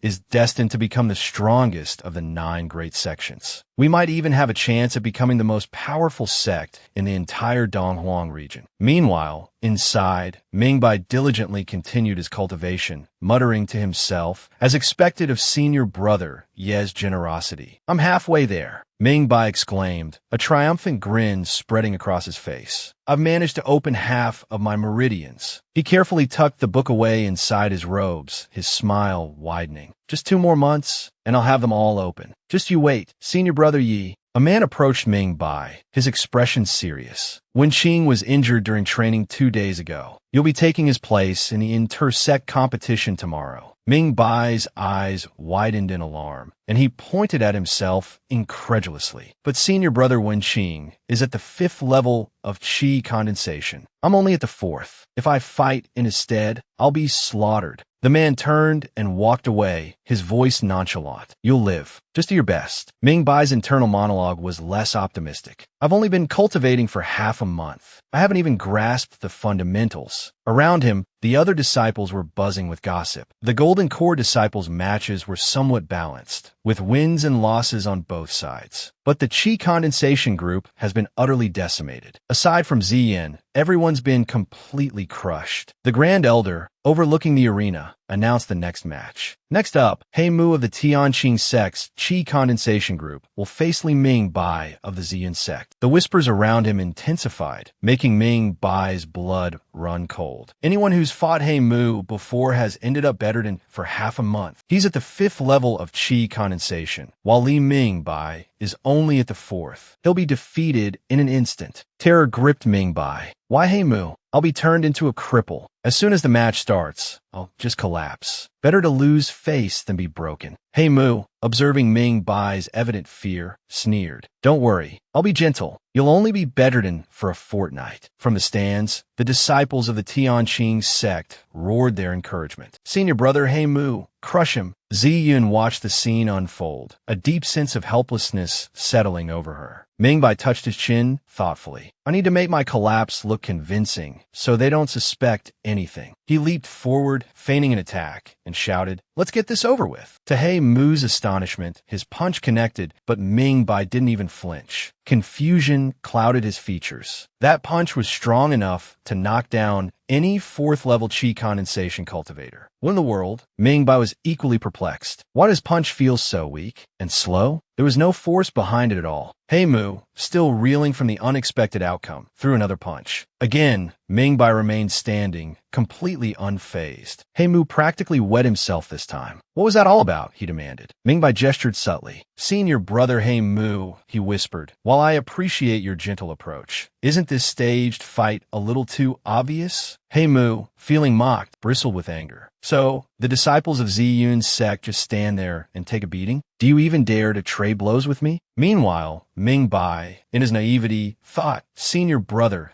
He Mu has a point. Just standing here, getting hit, is a waste of time. I'll provoke him with an attack, then conveniently collapse." Gathering his strength, Ming Bai replied cheerfully, just as senior brother suggested. He Mu's jaw dropped as Ming Bai's seemingly weak attack sent him flying several feet. Ming Bai, surprised by his own strength, thought, "I didn't even use that much force." From the sidelines, Ziyin watched with a smug smile. "I knew it," she thought. "My precious disciple wasn't really staying out of the competition. He just said that to save face for me. He must have arranged this whole thing with Ming Bai beforehand." As He Mu was carried away, the onlookers buzzed with speculation. What happened? He Mu got knocked out cold. Was that kid cheating? No one gets taken down with a single blow. An older man stepped forward and challenged them. "Are you suggesting that the judgment of the 7 great sects would favor Ziyun's sect?" The other stammered, "Well, no, it's just impossible." Suddenly, it dawned on Ming Bai. "Understand now. This must be the effect of the eternal, undying scripture. I feel like I could keep fighting." A hawk, its wing looking suspiciously like the one Ziyun had previously injured, reported back to a larger, more imposing hawk. "That's all the intel I could gather." The larger hawk, the fearsome Eagle King, ruler of Huo Wu Mountain, flared its eyes in fury. Ziyun's sect is willing to risk mutual destruction just to kill my subordinate. It seems the nine-tailed spirit fox is truly in their possession. The Eagle King spread its massive wings, its gaze sharp and cold. Go, it commanded. What are you waiting for? Remind those cultivators who's in charge around here. Once I seize the nine-tailed spirit fox's demon core, the Eagle King mused, the title of Dong Huang's first demon king will be mine. Meanwhile, Mingbai continued his triumphant march through the competition. Another opponent fell with a single blow. The older man addressed the crowd. Mingbai has 7 victories. Are there any other challengers? The disciples responded in unison. No way. We don't want to be humiliated. And being bettered for half a month doesn't sound appealing either. Whoever wants to go can go. Mingbai, brimming with excitement, wanted to shout, "Is there anyone else?" But he restrained himself, worried about embarrassing his sect. Among the judges, Tianqing addressed Ziyun. "Daoist Ziyun, I didn't realize your sect had such a hidden talent." Ziyun responded modestly. Daoist Tianqing is too kind. After all, he's still only a qi condensation disciple. Suddenly, Tianqing's tone shifted, laced with insinuation. "Oh, is that so? I heard a rumor that a nine-tailed spirit fox recently sought refuge with your sect." Wan Tuzong, seated beside him, chuckled darkly, clearly intrigued. The bait had been cast. Ziyun waved her hand dismissively. "Daoist Tianqing, you think too much. It's just a baseless rumor. My Ziyun sect wouldn't have such luck." Inwardly, however, she cursed Wan Tuzong. That damned Wan Tuzong, always stirring up trouble. Tianqing set down his cup. "We all understand," he said pointedly. "Let's not waste time with pointless denials." Then, radiating a chilling aura, he pointed at her and declared, "If you don't hand over the nine-tailed spirit fox today, you know the consequences." Ziyun's face paled slightly at his words, but she refused to be cowed, gathering her qi, preparing for a confrontation, causing her disciples to cry out in alarm. Sect leader, Tianqing, still arrogant, offered, "I'll give you 3 seconds to think. After 3 seconds, there will be no Ziyun sect." He began to count. 3. He continued. 2. Ziyun's mind raced. "If I hand it over, my precious disciple won't be able to advance. But the lives of the entire sect, what can I do?" As Tianqing counted, he remarked, "It seems sect leader Ziyun is a stubborn one." His voice hardened. 1. Tianqing lunged forward, roaring, "Time's up." D.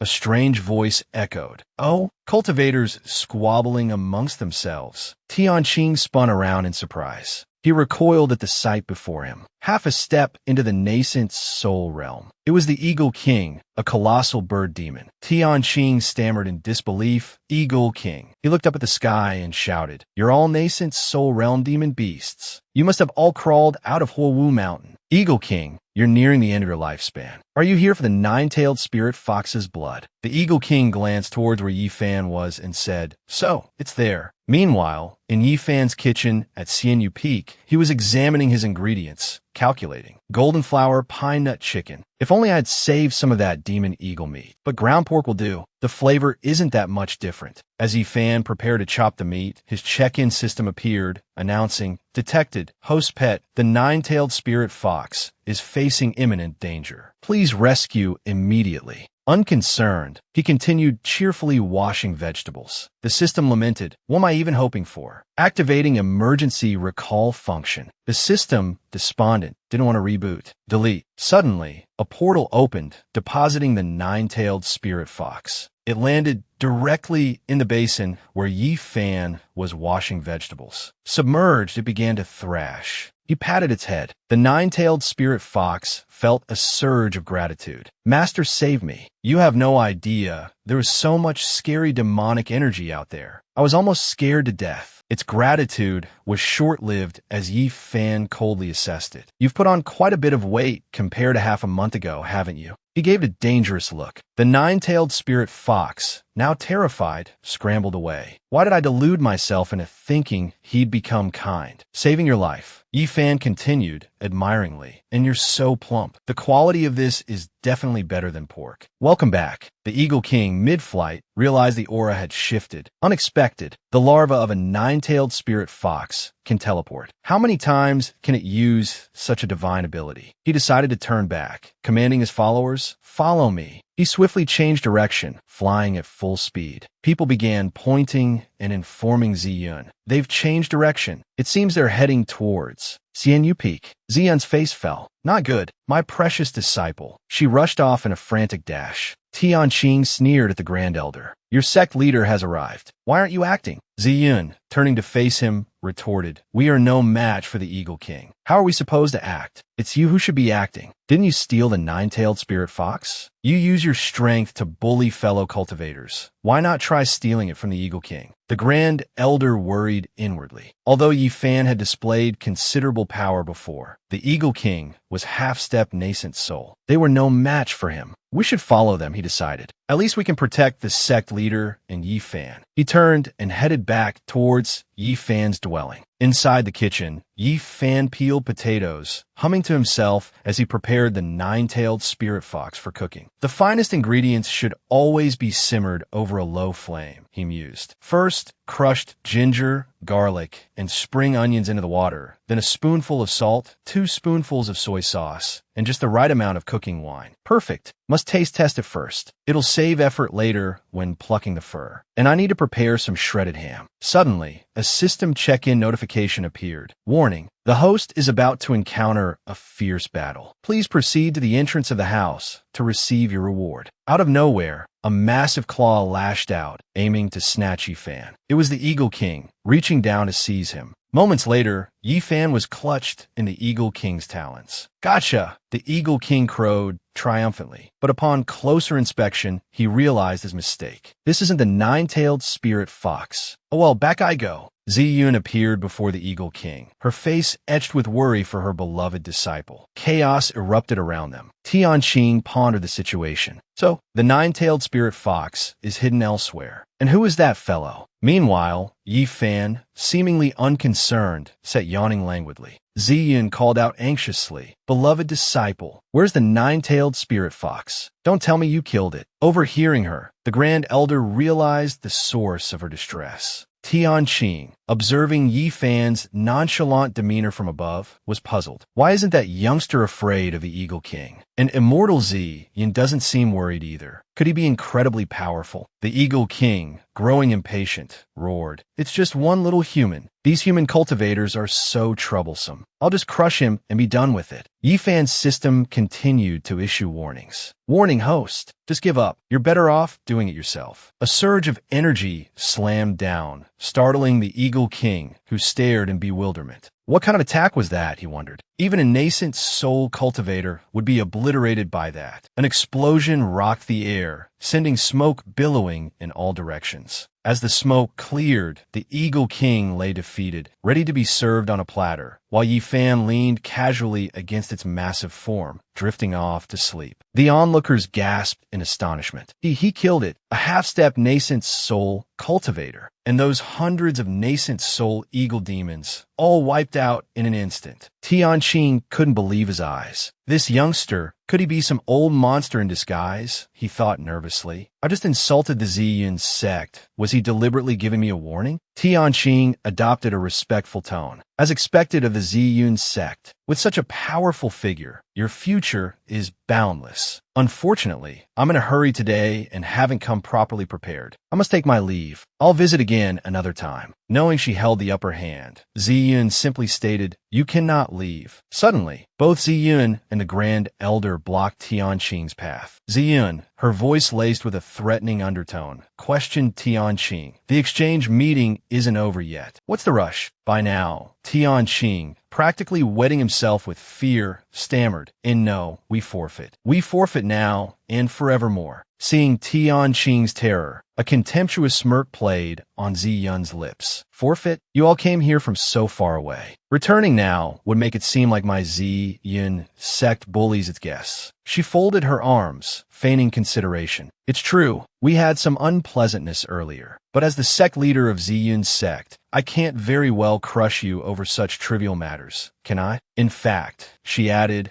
her voice dripping with false sweetness, shouldn't I offer some compensation, perhaps an apology? The surrounding cultivators exchanged uneasy glances, their minds buzzing with questions. Was she serious? Surely, she couldn't be. This was Zi Yun, the ruthless sect leader, not some gentle flower. We've known each other for millennia. Does this wicked woman really need to lay on so thick? Zi Yun turned to the Grand Elder. Grand Elder, she instructed, escort these esteemed friends to the rear courtyard for a few days' rest. They must be quite shaken after encountering so many demonic beasts today. Keep them comfortable. Make sure they don't wander off. Even the Grand Elder seemed taken aback. You want me to entertain them? Zi Yun beamed. Precisely, Grand Elder. We see each other so often. A little hospitality is only natural. Nothing excessive, mind you. No need to beat them to death and extract their marrow. The Grand Elder, resigned, bowed his head. Understood. Zi Yun turned back to Tianqing. Taoist Tianqing, she purred. Isn't your grand birthday celebration coming up soon? Tianqing, terrified, frantically shook his head. No, there's no such celebration. Please, don't arrange anything for me. Zi Yun's expression turned serious. Well, when it does arrive, my Zi Yun sect will certainly prepare a lavish gift. A very generous one. Inwardly, she mused, Tianqing's sect is finished. Bankrupt. They won't even be able to keep their pots and pans. She then strode towards Yifan, her face radiating pride. My precious disciple is truly remarkable. In just 2 months, he's ascended from a mere mortal to the nascent soul realm. It seems the heavens themselves favor my Zi Yun sect. An elderly man standing behind her spoke up. I fear Yifan is more than just a natural-born talent. Perhaps he's a reincarnated grandmaster. Another elder chimed in. A reincarnated master. Though he may have lost his past memories, his cultivation techniques would carry over. If he can share his knowledge with the other disciples, our Zi Yun sect will truly prosper. Yifan turned to leave. Farewell, master elders. I feel unclean. I'll go cleanse myself. Zi Yun waved a dismissive hand. Take your time, precious disciple. There's no rush. We still have that demonic fox to deal with. The 2 elderly men began to confer. So many demonic eagles. It seems we'll be busy. The other replied, if you can pluck a feather from the Eagle King, it would make a fine magical artifact. Zi Yun added, the elder speaks true. I intend to use that beast's feathers to make winter robes for my precious disciple. 10 minutes later, the enormous eagle lay, plucked bare, nothing but skin and bone. Zi Yun, surveying the scene, remarked, this should be enough. A half-step nascent soul demonic beast is no easy opponent. After all, she paused, a flicker of confusion crossing her face. Now, what was that important matter I came here for? Suddenly, the voices of her disciples reached her ears. Such a delicious aroma. Is it dinner time already? I've smelled this scent before. In senior brother Yifan's kitchen. It's demonic beast meat. Realization dawned on Zi Yun, and her face paled. Demonic beast meat, the 9-tailed spirit fox.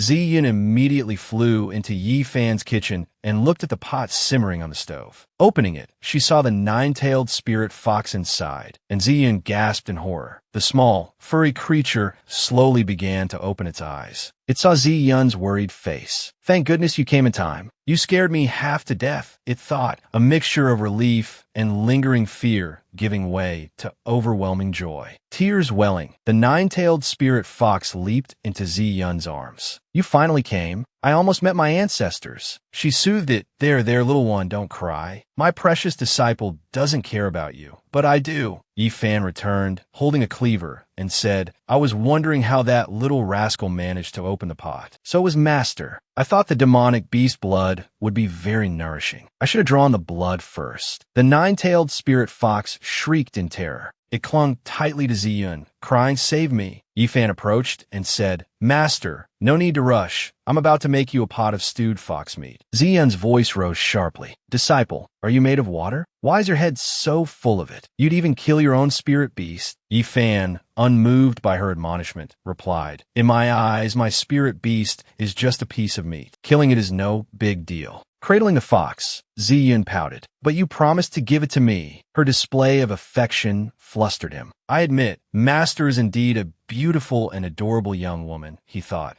But considering she's over 1,000 years old, it feels a bit strange. Hearing this, Yifan said, Never mind, Master. I still need a few more ingredients when I stew the Eagle King. Before he could finish, Zi Yun, clutching the 9-tailed spirit fox, hurried away. I'll go prepare them right away, she called back. Yifan muttered, but I wasn't finished. That evening, the tantalizing aroma of cooking meat wafted throughout the entire Ziyun sect. Everyone celebrated, raising their glasses and calling out, "Bottoms up!" On a nearby road, Mingbai slung an arm around a fellow disciple. "I told you, your vision is too narrow. This morning, you only saw senior brother Yi make his move, but you completely missed his deeper intentions." The other disciple asked, "Senior brother Li, what do you mean?" He posed a question to the disciple. "You all saw senior brother Yi fight those golden dragons, right? I ask you, what happened when the Eagle King appeared while senior brother Yi was fighting?" The disciple pondered. "Was there some deeper meaning to it?" Mingbai muttered, "A bunch of fools. Such a simple matter, and you can't see it." The disciple asked, "Senior brother Li, are you saying senior brother Yi deliberately injured us by directly intervening?" He pointed at the disciple and said, "Exactly. You're not as dim-witted as you look." The surrounding disciples jostled him. "Brother, you're drinking again? We haven't even had our meat soup yet tonight." Mingbai declared, "Well, you know, senior brother Yi could have clearly won the exchange tournament, but he deliberately put on a show. He didn't reveal his true strength." The Eagle King suddenly appeared with all those demons. "Was that a coincidence?" The other disciple asked, "Are you suggesting it was all part of senior brother Ye's plan?"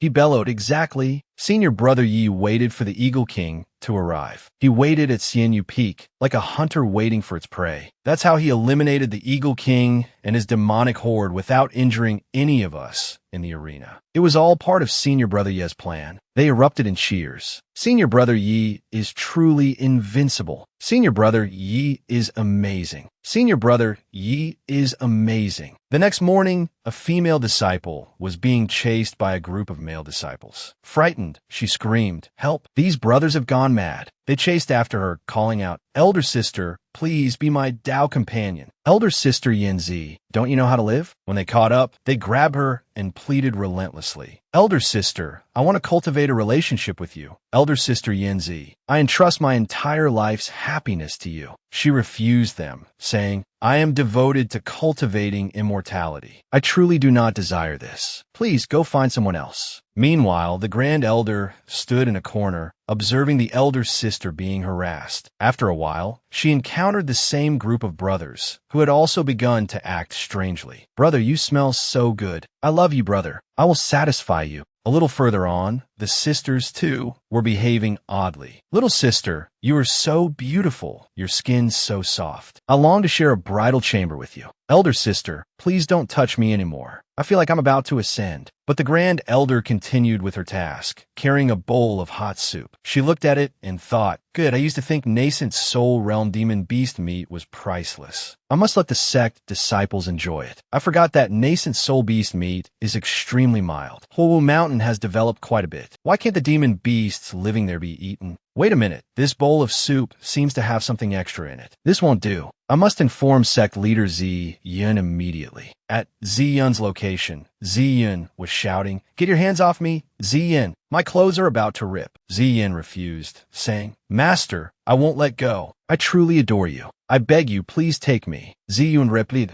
"Hey." Zi Yun asked joyfully, "Master, really?" Zi Yun took out a small, round pellet and popped it into Zi Yan's mouth, saying, "Just kidding." Zi Yun swallowed with a gulp. At this point, she came to her senses and asked Zi Yun, "Master, what happened to me?" "Wait, what happened to your clothes?" Zi Yun explained, "Zi Yun, you were just influenced by a demon beast. Hurry to the main hall and help the Grand Elder. Give the clarity pellets to the disciples." Hearing this, Zi Yin responded, "Understood." Not long after, under the combined efforts of the sect leader and the Grand Elder, the Ziyun sect was brought back under control. They had narrowly avoided becoming the Joyful Union sect. From then on, the sect had many more rules. The chefs were no longer allowed to use wine and demon beast meat as rewards. Sitting on her chair, Ziyun said, "Unexpectedly, today's incident occurred because Li Mingbai and the others drank wine. After regaining my senses, I learned of my precious disciple's true strength. His foresight is like a god's, able to know events 5,000 years in the past and future. The innate Tao body is truly extraordinary." She picked up a book and thought, "Back then, I only happened upon an ancient text that mentioned the innate Tao body's immense power. Perhaps there's much more I don't know." From then on, the Ao Hai Nation had an innate Tao body cultivator with formidable power. At 20 years old, he slew the nascent soul realm Jiao. At 30, he became the ruler of the Ao High Nation. At 40, he began studying divination, and within 2 years, he mastered the art, surpassing all others. Ziyun gasped upon reading this and wondered, could it be that my precious disciple has also secretly learned the art of divination? If what Li Ming Bai and the others said is true, then that day's events were indeed as planned. She got up and muttered, thinking about it carefully, aside from being momentarily stunned by the hot soup. That little rascal wasn't harmed at all that day. The herbs used in the soup could also mask his aura. So, how could ordinary hot water injure a demon beast? So that's it. Everything is clear now. It seems my precious disciple is rushing to break through to the nascent soul realm. He didn't have time to conceal the spiritual energy, so he used this method to resolve it. He was also afraid of accidentally injuring others, so he used a spirit beast to lure the Eagle King and the demons away. I never thought my usually frivolous, precious disciple could be so meticulous. Today's rest is canceled. All elders prepare to accompany me to the Tianqing sect to deliver the birthday gifts. 3 days later, Yi Fan was cooking something on the stove. He sighed. Xianyu Peak is so quiet. Master went to the 8 great sections. It's been 3 days, and she still hasn't returned. The system check-in appeared and said, Host, why don't you try going around for a check, or maybe chat with your brothers for a bit. Yi Fan continued to curse the dog system. So noisy, it's still the same old tricks. First, make others think I have power. Then, use the praise of those around me to make me lower my guard and force me to cultivate. In the end, give those children of destiny peace. The result is a chaotic mess. In a few days, I'll go learn from the bankrupt system next door. Maybe he can change this person. He grumbled. The check-in reward for the host has arrived. Please step forward to receive the best reward. The system helped the host successfully receive it. Congratulations to the host for receiving a mysterious pet egg. Seeing him cheer up and hold the egg in his hand, the system check-in said cheerfully, Host, you're finally happy again. This mysterious egg, after hatching, will be a matter of luck, but the worst it can be is a 9-tailed spirit fox. It might even be a high-grade or peak-level female companion. Based on the shiny exterior, the system predicts it could possibly be an azure dragon or a phoenix divine beast. But Yi Fan didn't care and threw it directly into the steamer, saying, Not bad, it's clean too. Seeing this, the system was speechless. Host, stop that dangerous behavior. Host, the 9-tailed spirit fox is a top-level existence only found in the cultivation world. This egg might even hatch into a divine beast. It's a divine beast. I have to break it. An hour later, Yi Fan opened the steamer, and the egg inside was still the same. He said irritably, Why is this egg so tough? No, wait, it's even angry. The system check-in said excitedly, The mysterious pet egg has undergone a mutation, but the inside is probably unharmed. The egg began to hatch, startling Yi Fan. The egg cracked slowly, and a dog appeared. He looked at it, disheartened. A husky, a house-wrecking, door-destroying husky. The dog happily jumped on Yi Fan, who was astonished. Damn, the egg hatched a husky? It started licking Yi Fan, making him uncomfortable. Damn it, stop licking my clothes. Your saliva is dirty. The system check-in announced, Congratulations to the host for receiving a mutated divine beast. A mutated husky. He said, Peak-level divine beast. The system exclaimed in surprise, Infinite defense. Yi Fan had already put it back in the steamer. As it continued, unlimited attack power. The dog broke the steamer and rushed out. It jumped so high that it broke through the ceiling. He looked at the hole, dumbfounded. Although I don't eat dog meat, there's still quite a bit of meat. I'll just cook it. Yi Fan stopped, dejected. That evening, the dog started barking in his room. Yi Fan carried the dog as he walked. He looked at the bed and thought, a dog's first book,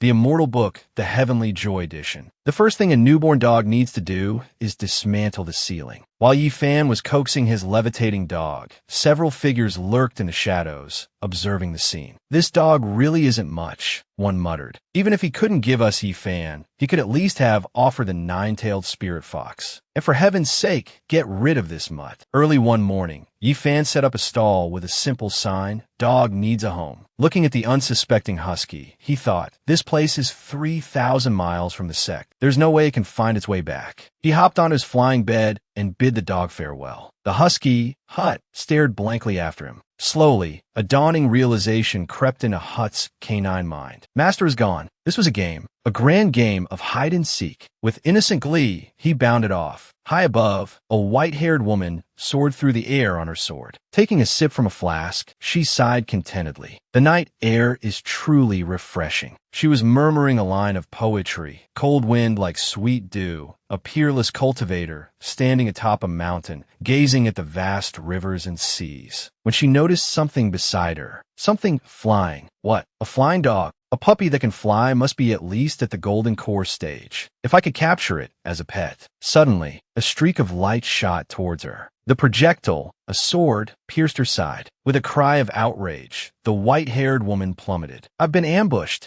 In the distance, a massive airship cruised through the sky. The woman crashed to the ground below. On the deck of the airship, a golden-haired, older man addressed a red-haired man beside him. Rogue cultivators, always overestimating themselves. They never know their place. The red-haired man nodded. That Zian woman is truly insane. She even dared to steal spirit stones from our outer disciples. If we can bring back this nascent soul stage young beast, it will more than compensate the Tianqing sect for our losses. The golden-haired man paused. Wait, I sense something. The red-haired man's eyes widened. Really? Then I'll use my beast catching rope. They leaped from the airship and spotted the dog paddling happily in a lake below. The red-haired man frowned. Why do I feel like this demonic beast isn't very bright? The golden-haired man chuckled. Young beasts are often like that. Let's observe a bit longer. He reached down towards the dog. He gently lifted the playful puppy from the water. Hut, oblivious to the danger, was happily chewing on a small stone. He looked up at the golden-haired man with large, innocent eyes. The man stared back, mesmerized. In its eyes, I see someone. The path in its eyes is her reincarnation. We were bound by deep love and loyalty. He burst into laughter. Yes, this is the key to the Tianqing sect's revival. The red-haired man looked bewildered. Sir, perhaps you should turn it around. Under the cover of night, they carried the dog back to the airship. Back on board, a voice questioned the golden-haired man. Fifth Elder, where did you find this treasure? Did anyone see you? The golden-haired man replied smoothly. A rogue cultivator crashed into our airship. I extracted his soul and turned him into an idiot. To cover our tracks, I eliminated all the cultivators on that route. No other sect will know about this. He turned to the red-haired man. Seventh Elder, I entrust this to you. The red-haired man beamed. I'll raise it with the utmost care. They both gazed at the dog lying on the table. There's no record of this type of young beast, the golden-haired man mused. Is it fire red or thunder blue?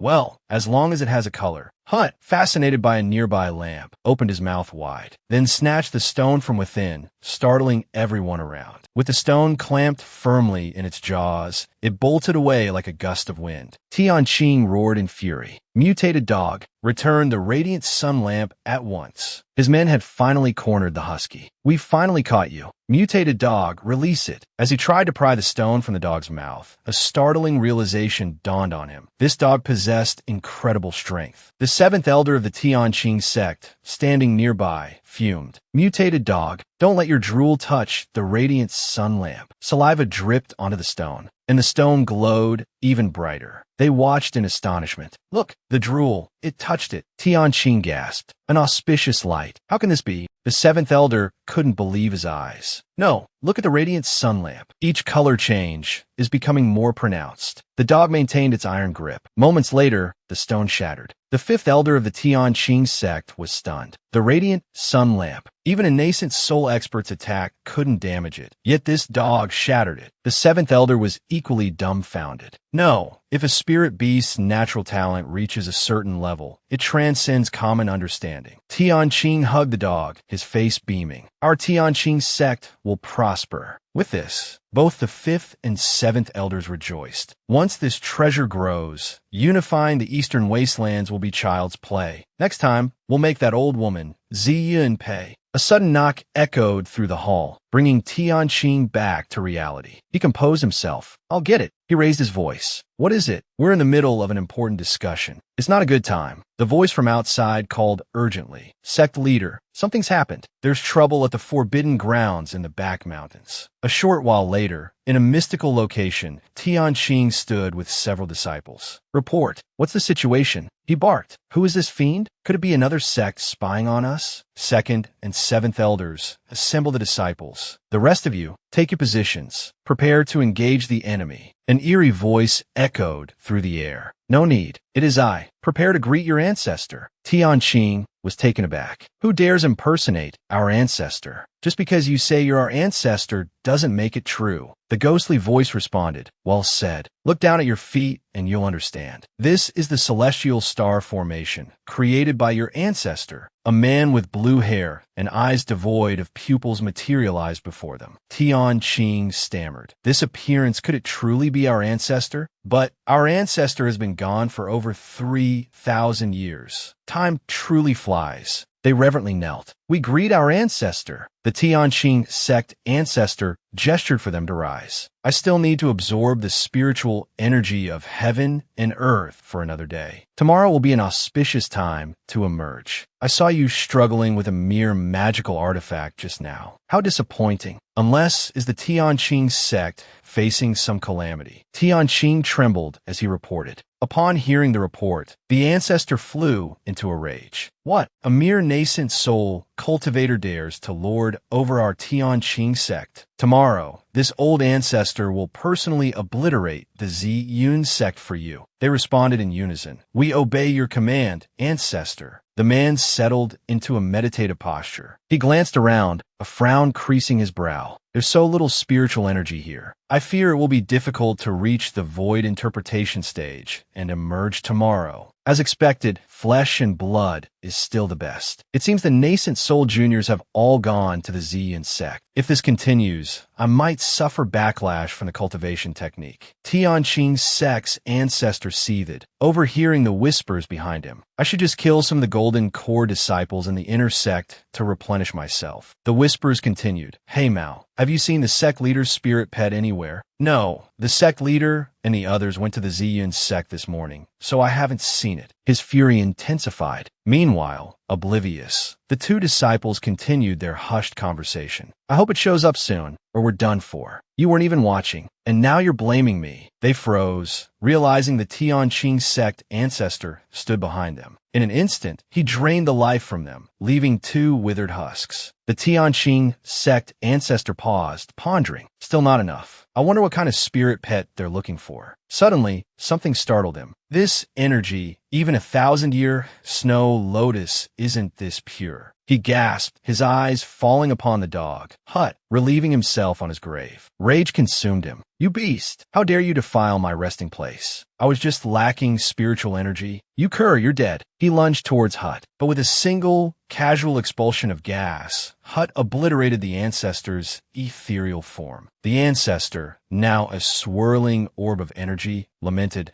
I was so close to reaching the void interpretation stage, and now this beast has ruined it with a fart. What kind of creature is this? A moment later, a new sound reached him. The ancestor, still in his spherical form, watched in horror. Hey, you beast! Stop digging! Stop digging! Hut unearthed something gleaming. A sinister grin spread across his face. Awake, are we? Time for revenge. The nails sealing the coffin began to glow. Hut started pulling them out one by one. The Tianqing sect ancestor, swirling helplessly, could only watch in disbelief. Why isn't the coffin sealing formation working? Damn beast, stop pulling. If you keep pulling, my essence will dissipate. No, he realized his vulnerable state. The nascent soul cultivators are gone. I can only rely on those disciples. He mustered his remaining power. All Tianqing sect disciples, assemble at the back mountain. Silence. The Tianqing sect ancestor was dumbfounded. Why isn't anyone responding? Damn it, I shouldn't have killed those two who were looking for this dog. As Hut pulled the final nail, a message appeared. Hut's passive skill, Bookworm's tranquility, activated. Terror gripped the ancestor. He wept and pleaded. Little ancestor, please don't dig anymore. I'll give you all the nails. Just don't open the coffin lid. Please. But it was too late. As the last nail came free, the coffin lid burst open. Hut tumbled to the ground. Inside the coffin lay a man. But the man vanished just as quickly. Hut, getting to his feet, was bewildered to find only a pile of ashes.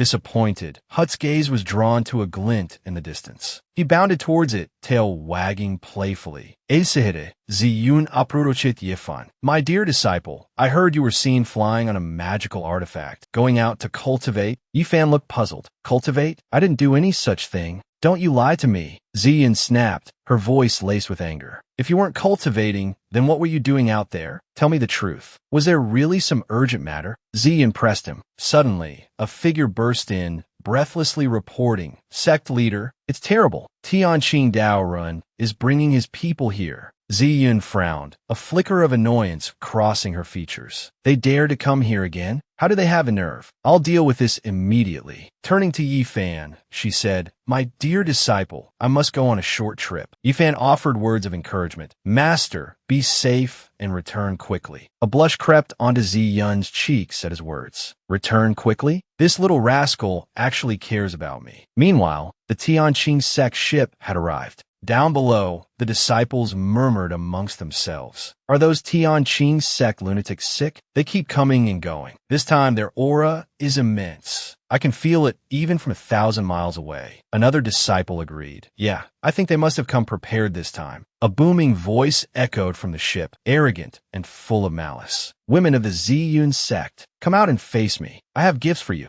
Ziyun's voice dripped with icy disdain. Tianqing Daoyu, what is the meaning of this today? Tianqing's voice boomed back. Meaning? Our ancestor has returned to life. Prepare to die. Ziyun's voice sharpened. Tianqing, ancestor, returned to life. A wave of tension washed over Ziyun. Could it be? Did their ancestor use some sort of death-feigning secret technique and revive after 3,000 years? If that's true, then we're in grave danger. The Tianqing ancestor was a 10th-level nascent soul cultivator back then. Even if his cultivation has regressed, we're no match for him. She locked eyes with the Grand Elder and sent a mental message. Grand Elder, I fear we cannot hold Ziyun's sect. Inform all the disciples to escape through the secret passage immediately. The Grand Elder's voice was laced with worry. Sect leader, what about you? Ziyun's voice was firm. If the Tianqing ancestor is here, then with my dear disciple present, he wouldn't dare to attack me directly. Tianqing stroked his beard smugly. Speaking of which, your Tao companion has been dead for a long time. You're a woman after all. Why don't you become my Tao companion? Ziyun's response was a chilling threat. Do you believe I'll gouge your eyes out? He chuckled lewdly. I quite like your eyes. They're delicious. The men behind him paled at his audacity. He dares to speak like that? What if we fail? Tianqing produced a token, a triumphant smirk spreading across his face. It seems our ancestor has arrived. Let you all witness his magnificent form. Suddenly, a frantic voice screamed from the side. Disaster. The ancestor is dead. The sect is ruined. Sect leader, come back quickly. That beast, it desecrated the ancestor's grave. It swallowed all the scriptures and treasures. Everything is gone. As he spoke, the dog,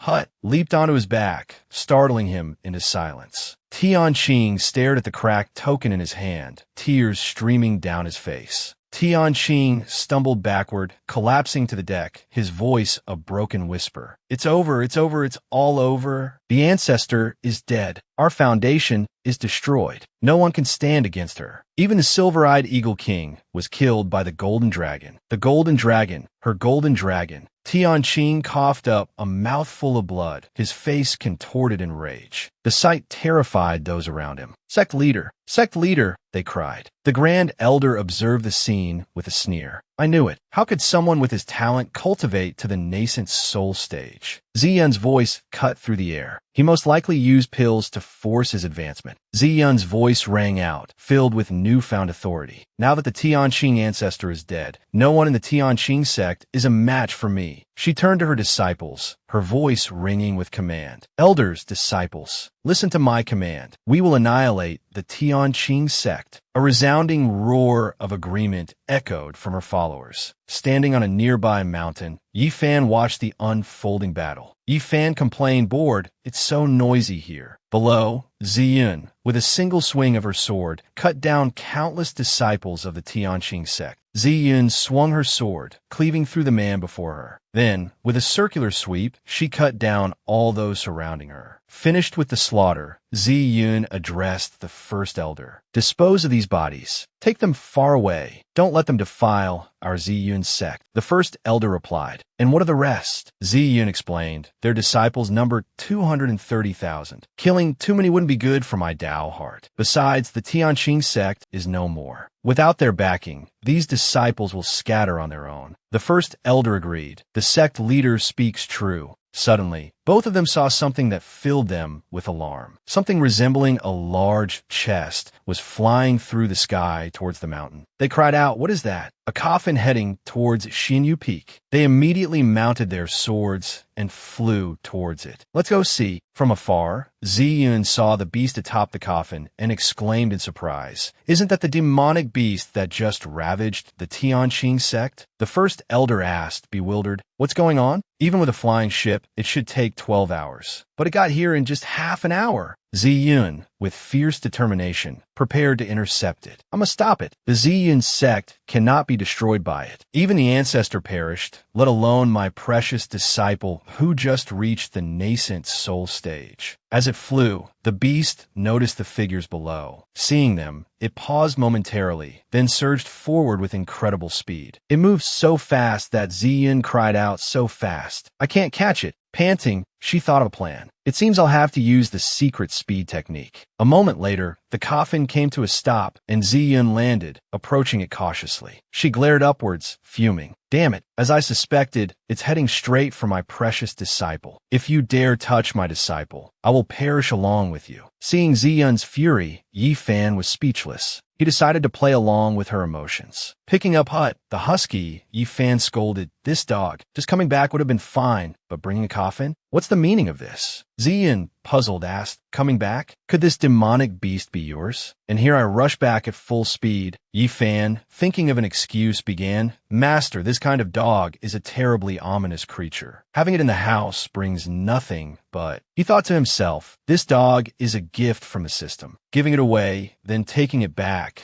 then giving away Hut again. I can't get a moment's peace." Suddenly, Ziyun stopped him. "Wait, let's think of another way." He held up Hut, arguing, "Master, this kind of dog is a truly disastrous creature. Having it in the house brings nothing but ruin." Ziyun used her most pleading expression to persuade Yi Fan. "Please reconsider." He offered Hut to her, saying, "Master, don't look at me like that. I can't stand it." "Fine, if you like it so much, take it." Ziyun happily took Hut into her arms. "Wonderful." The first elder, seeing Ziyun emerge holding the dog, asked, "Sect leader, have you subdued this demonic beast?" Ziyun replied cheerfully, "It's unexpectedly for my precious disciple." The grand elder, upon hearing this, expressed surprise. Ziyun then elaborated, explaining that her astute disciple, anticipating the Tianqing ancestors' resurrection, had brought Hut to the Tianqing sect during the night. Therefore, the events of this day had already been foreseen by him. The grand elder, acknowledging this, remarked, "So that's how it is. This spirit pet certainly has a healthy appetite." A male disciple, standing behind them, chimed in, "With such a powerful spirit pet, I fear Yi Fan's cultivation will soon reach the void interpretation stage." Ziyun, hearing this, pondered aloud. "But master, I wonder if this little fellow will eventually bite and tear apart our own sect." Uncertain, she added, "Surely not." Suddenly, everyone present paled, and the atmosphere grew heavy. A person with orange hair, cradling someone who appeared to be unconscious, called out to Ziyun, sect leader, "Masters, elders, something terrible has happened. Senior brother Su Shuming has encountered an evil cultivator." Ziyun grau Nanja.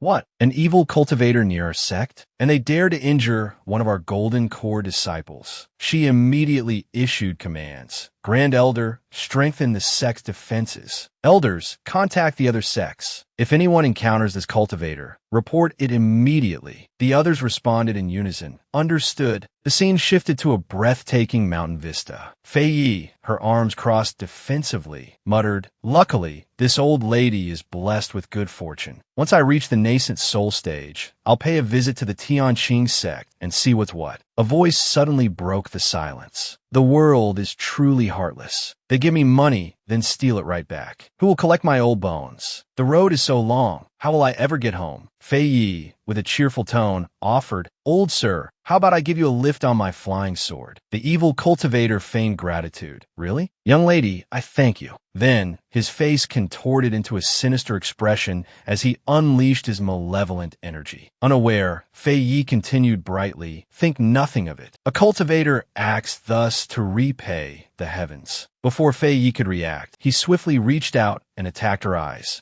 Shedding his elderly disguise, he transformed back into his youthful form. Fei Yi lay in a pool of blood flowing from her eyes. Dragging her away, he laughed triumphantly. "Another fool." The evil cultivator pulled her body into a cave, where a circular formation was etched on the floor, surrounded by dirt, rocks, and skulls. He threw Fei Yi into the center of the formation. By sacrificing this cultivator to the seventh disciple of the war demon and offering her heart to Lord Nya, my power will grow. A cruel smile spread across his face. I will become the strongest cultivator in the eastern wilderness. Elsewhere, the check-in system announced to Yi Fan, "Host, I have successfully drawn a prize for you. Congratulations. You have received a tainted removal talisman. This talisman has a powerful cleansing effect against evil forces and is the bane of all demonic cultivators. See how capable I am? Now I can even draw prizes automatically." Yi Fan listlessly took the talisman while the system preened. "Host, cherish me. There's no need to crumple it like that." Without hesitation, Yi Fan tossed the talisman aside, much to the system's shock. A voice called out, "Senior brother Yi Fan, are you there? I brought today's vegetables." It was Ming Bai. He opened the door and entered, carrying a basket of vegetables. Yi Fan acknowledged him. "Ah, junior brotherly, you've worked hard." Ming Bai cheerfully set the basket down. "Senior brother Yi Fan, I'll leave them here." "Junior brother," Ming Bai suggested, "let me cook us a meal together." Yi Fan pointed it. "No, thank you. I have something to do and can't stay to eat." "But, junior brother, if you're free, perhaps you could take out the rubbish for me." Yi Fan's request was simple, and he didn't press the matter further. "If you wouldn't mind." A little while later, Ming Bai walked beneath the blazing sun, his heart brimming with a secret delight. "No one's around here to see," he thought to himself. "I wonder if senior brother threw away any treasures amongst the trash." He tipped out the contents, but found nothing but refuse. Disappointment etched itself across his face. Nothing? Really? Nothing at all. Could senior brother be trying to teach me a lesson? He pondered. Perhaps he's saying I shouldn't be so attached to worldly possessions. Wait, what's this? Ming Bai picked up the discarded item. It was the talisman Yi Fan had thrown away. A joyous expression, as if he'd struck gold, spread across his features. He held it gingerly, despite having just retrieved it from the rubbish. "I knew it. Senior brother wouldn't disappoint me. He's so kind. I mustn't tell anyone about this," he murmured. "I have to keep these 6 talismans safe." Some time passed. Zhaota City was unusually quiet, lacking the usual hustle and bustle. Ming Bai approached an elderly man. "Shopkeeper," he inquired, "where are my fellow disciples?" The man replied, "Young Masterly, it seems something's happened. I don't know what it is, but they've all headed north." A wave of disappointment washed over Ming Bai. "North," he muttered, "unless they've accepted some kind of mission. If it's a mission, I need to get back quickly." He quickly bid the shopkeeper farewell. "Thank you, shopkeeper." After walking for an hour, Ming Bai grew perplexed. "That's strange," he thought. "There's not a soul on the road. I can't even reach my fellow disciples. What's going on? Should I just go back?" Suddenly, he spotted an evil cultivator disguised as an old man, lying by the roadside. Feeling a surge of compassion, Ming Bai approached him. "Old man," he asked, "are you all right?" He studied the man's face. "He looks distressed," Ming Bai thought. "Perhaps I should take him back to town. I might even find my fellow disciples there." He decided to help the old man back to his room. Kindly, Ming Bai laid the evil cultivator on his bed and sat down to cultivate. Suddenly, the old man stirred and sat up. "Where am I?" The evil cultivator wondered, startled. "I'm in. Who brought me here?" "Ah, that brat. I was planning to capture 10 cultivators for the 3rd transport," he mused,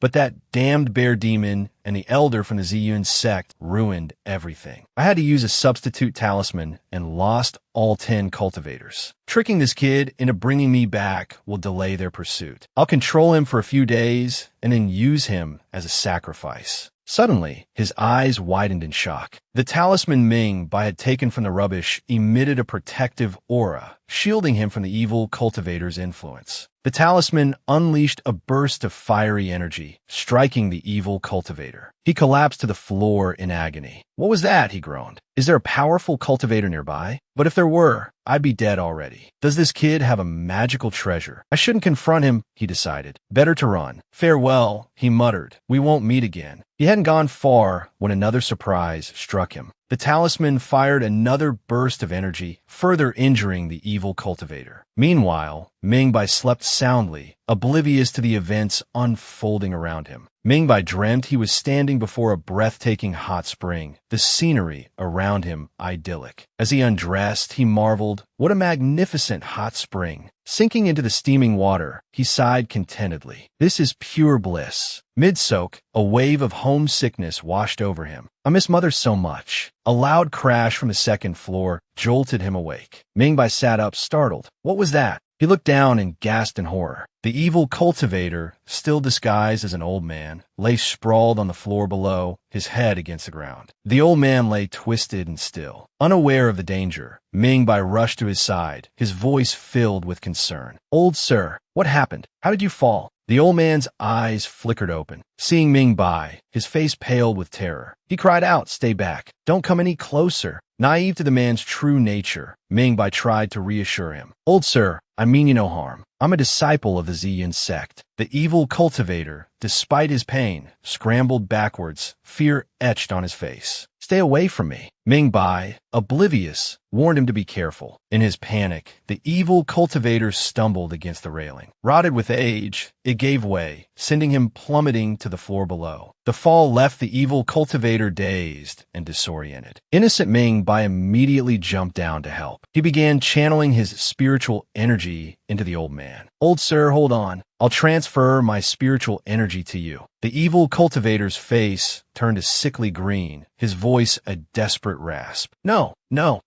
I'm an evil cultivator. Spiritual energy clashes with the demonic energy within me. I'll die." As Ming Bai continued, the evil cultivator's condition worsened, black energy seeping from his body. Alarmed, Ming Bai asked, "Old sir, why is there demonic energy in you? Were you attacked by an evil cultivator?" The evil cultivator lay on the ground, his face ashen, his life fading fast. His soul seemed poised to leave his body. Ming Bai observed, he's gone, just like my two grandfathers. He sat there, grief-stricken, blaming himself. "It's all my fault. I didn't realize he was poisoned by an evil cultivator. I shouldn't have transferred my spiritual energy to him. If I had known, I would have taken him back to the sect for treatment. He wouldn't have died if I hadn't brought him to a mortal physician. These evil cultivators commit such heinous acts. Heaven and earth will not forgive them. I will avenge you, old sir." He walked outside, his heart heavy with sorrow. His fellow disciples greeted him with relief. "Junior brother Li, you're finally back. We were so worried something had happened to you." Confused, Ming Bai asked, "What do you mean?" One of the disciples explained, "The patrolling elder said he spotted an evil cultivator near North Town, luring disciples to the drunken, immortal restaurant. The cultivator was incredibly cunning. He used a substitution talisman to escape when the elder attacked. The elder only managed to rescue 10 of our brothers." Ming Bai exclaimed, "So, all those disciples were tricked by an evil cultivator. Did the patrolling elder describe what the cultivator looked like?" The disciple replied, "He said the evil cultivator was an old man with a long white beard and 3 moles on his face." Ming Bai paused, a chilling thought dawning on him. 3 moles, wasn't it the old man I carried back to town? So, when that old man collapsed, it wasn't some strange illness. He was injured by a patrolling elder. But that doesn't make sense. Why wouldn't the evil cultivator attack a chi refinement stage disciple like me? The patrolling elder is nascent soul stage. So, the evil cultivator isn't nascent soul. At least he's golden core. But after the evil cultivator woke up, why did he look so unwell? And why was he afraid of me? Could it be something I have on me that frightened him? That talisman? Ming Bai quickly took off, leaving his 2 fellow disciples puzzled. "Junior brother, where are you going?" one asked. "I have something to discuss with senior brother Yi Fan," he replied.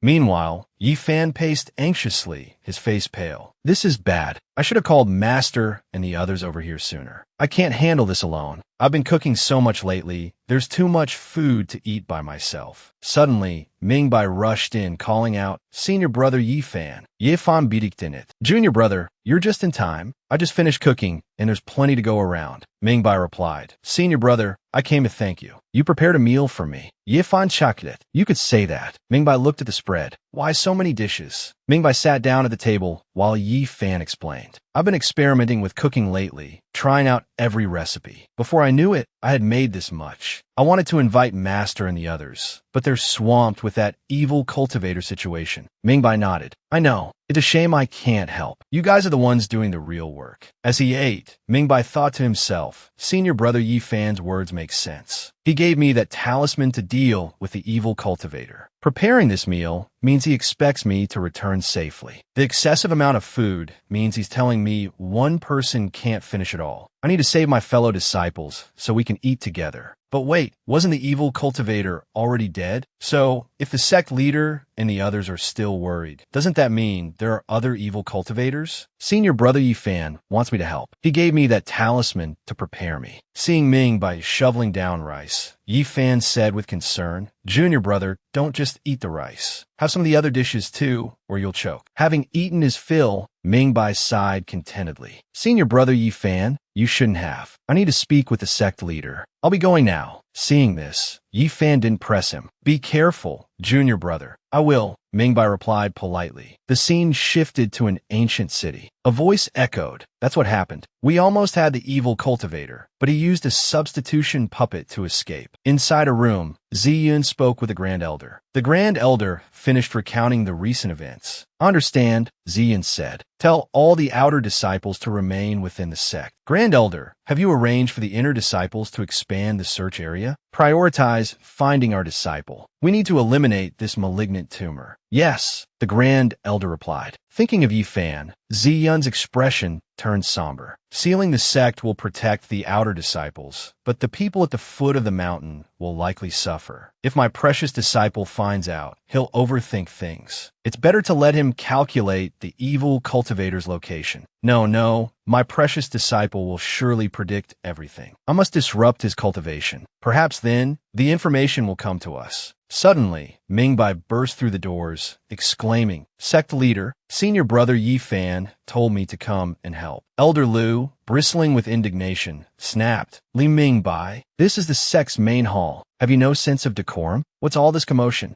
Ziyun smoothed things over, placating the irate elder. Elder Lu, please calm yourself. Have some tea. My precious disciple told him to come. Li Mingbai, do you perhaps know of other missing disciples? Or the whereabouts of the evil cultivator? Perhaps even their hideout? Mingbai scratched his head, a disarmingly innocent smile spreading across his face. I don't know. Elder Lu, perplexed, retorted. Then why are you here? Just then, another disciple rushed in, his voice laced with anxiety. No.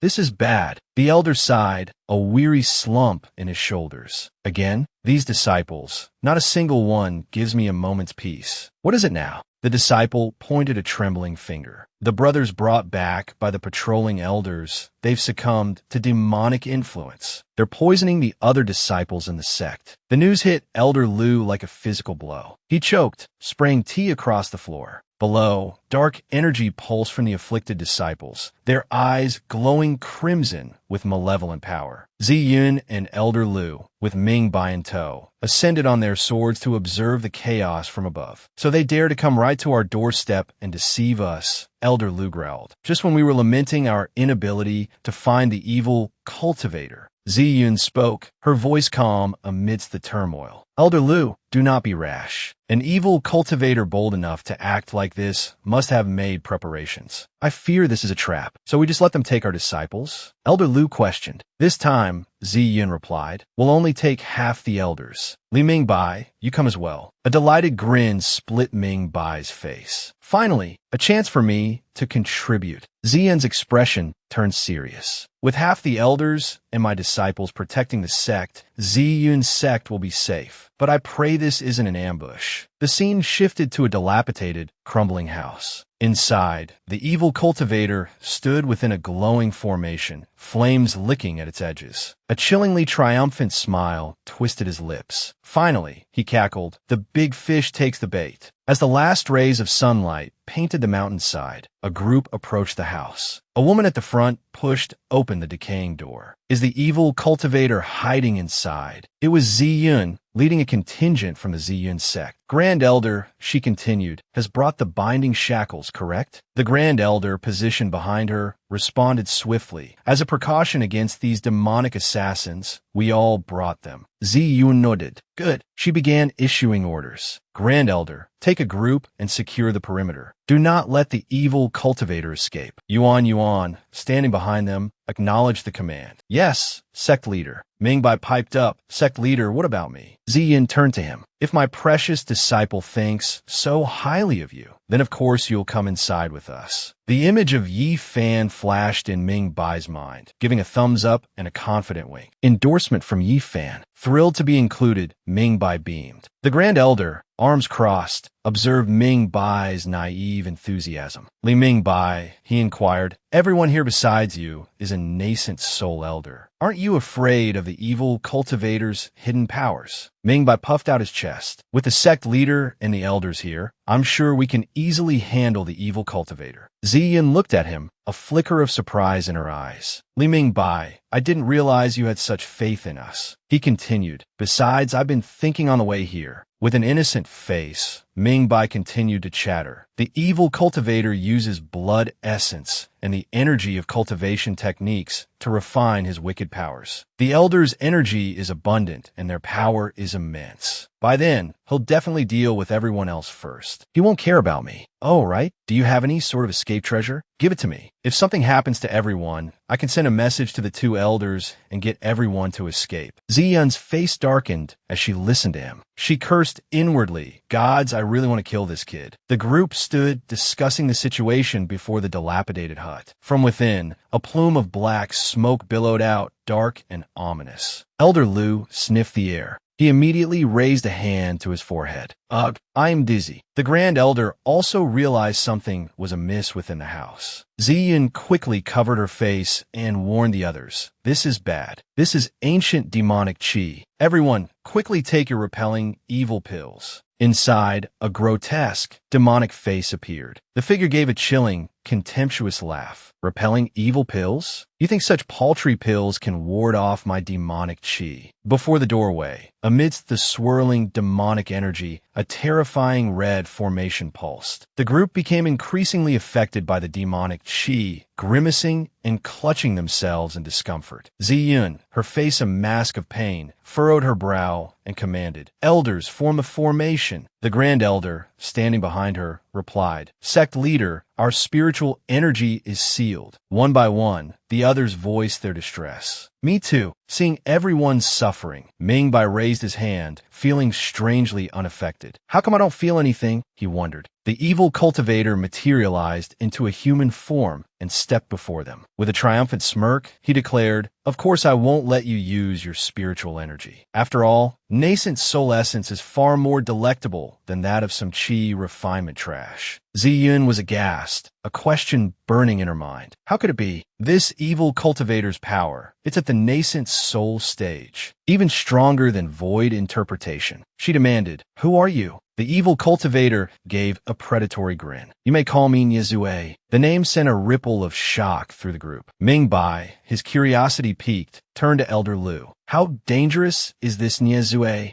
Elder Lu's brow furrowed deeply. Nyezue isn't just dangerous, he's terrifying. He began to recount the ancient tale. 10,000 years ago, the demonic race brazenly invaded the human realm. The heart-devouring war demon and his 12 envoys bathed the entire eastern wilderness in blood. That war raged for over 100 years. Countless cultivators perished at the hands of the demonic race. The eastern wilderness cultivators were nearly annihilated. Tens of thousands of tribulation transcendent stage powerhouses self-detonated, finally managing to drag the heart-devouring war demon down with them. That battle left the eastern wilderness devoid of tribulation transcendence cultivators. Niezue was the seventh demonic envoy of the heart-devouring war demon, the last to fall. Even when faced with the siege of over 300,000 greater completion stage cultivators, he slaughtered them for 3 days and 3 nights, resulting in a loss of over 100,000 greater completion stage cultivators from the eastern wilderness. Ziyun, though seated on the ground, struggled to speak. But weren't you killed 10,000 years ago? How can you still be alive? Her question only fueled his arrogance. If I were so easily killed, you would be greatly underestimating the might of our demonic race. The demonic race will never be truly extinguished. Niezue erupted into maniacal laughter, his voice booming with triumphant madness. The time has come for me to feast. Mortals, you will become a part of me. Consider it an immeasurable honor. I shall forever remember this day, the day my power is restored. Ziyun, observing the increasingly dire situation around her, felt her life force and energy draining away. A wave of despair washed over her. A sorrowful expression settled on Ziyun's face. Am I going to die? She thought. If I had known, I would have spent more time with my precious disciple today. There's still so much I haven't told him. While everyone else writhed in agony, their life force being relentlessly siphoned by the deathly aura, Mingbai remained unaffected. He stood tall, observing the collapsing figures around him. Suddenly, a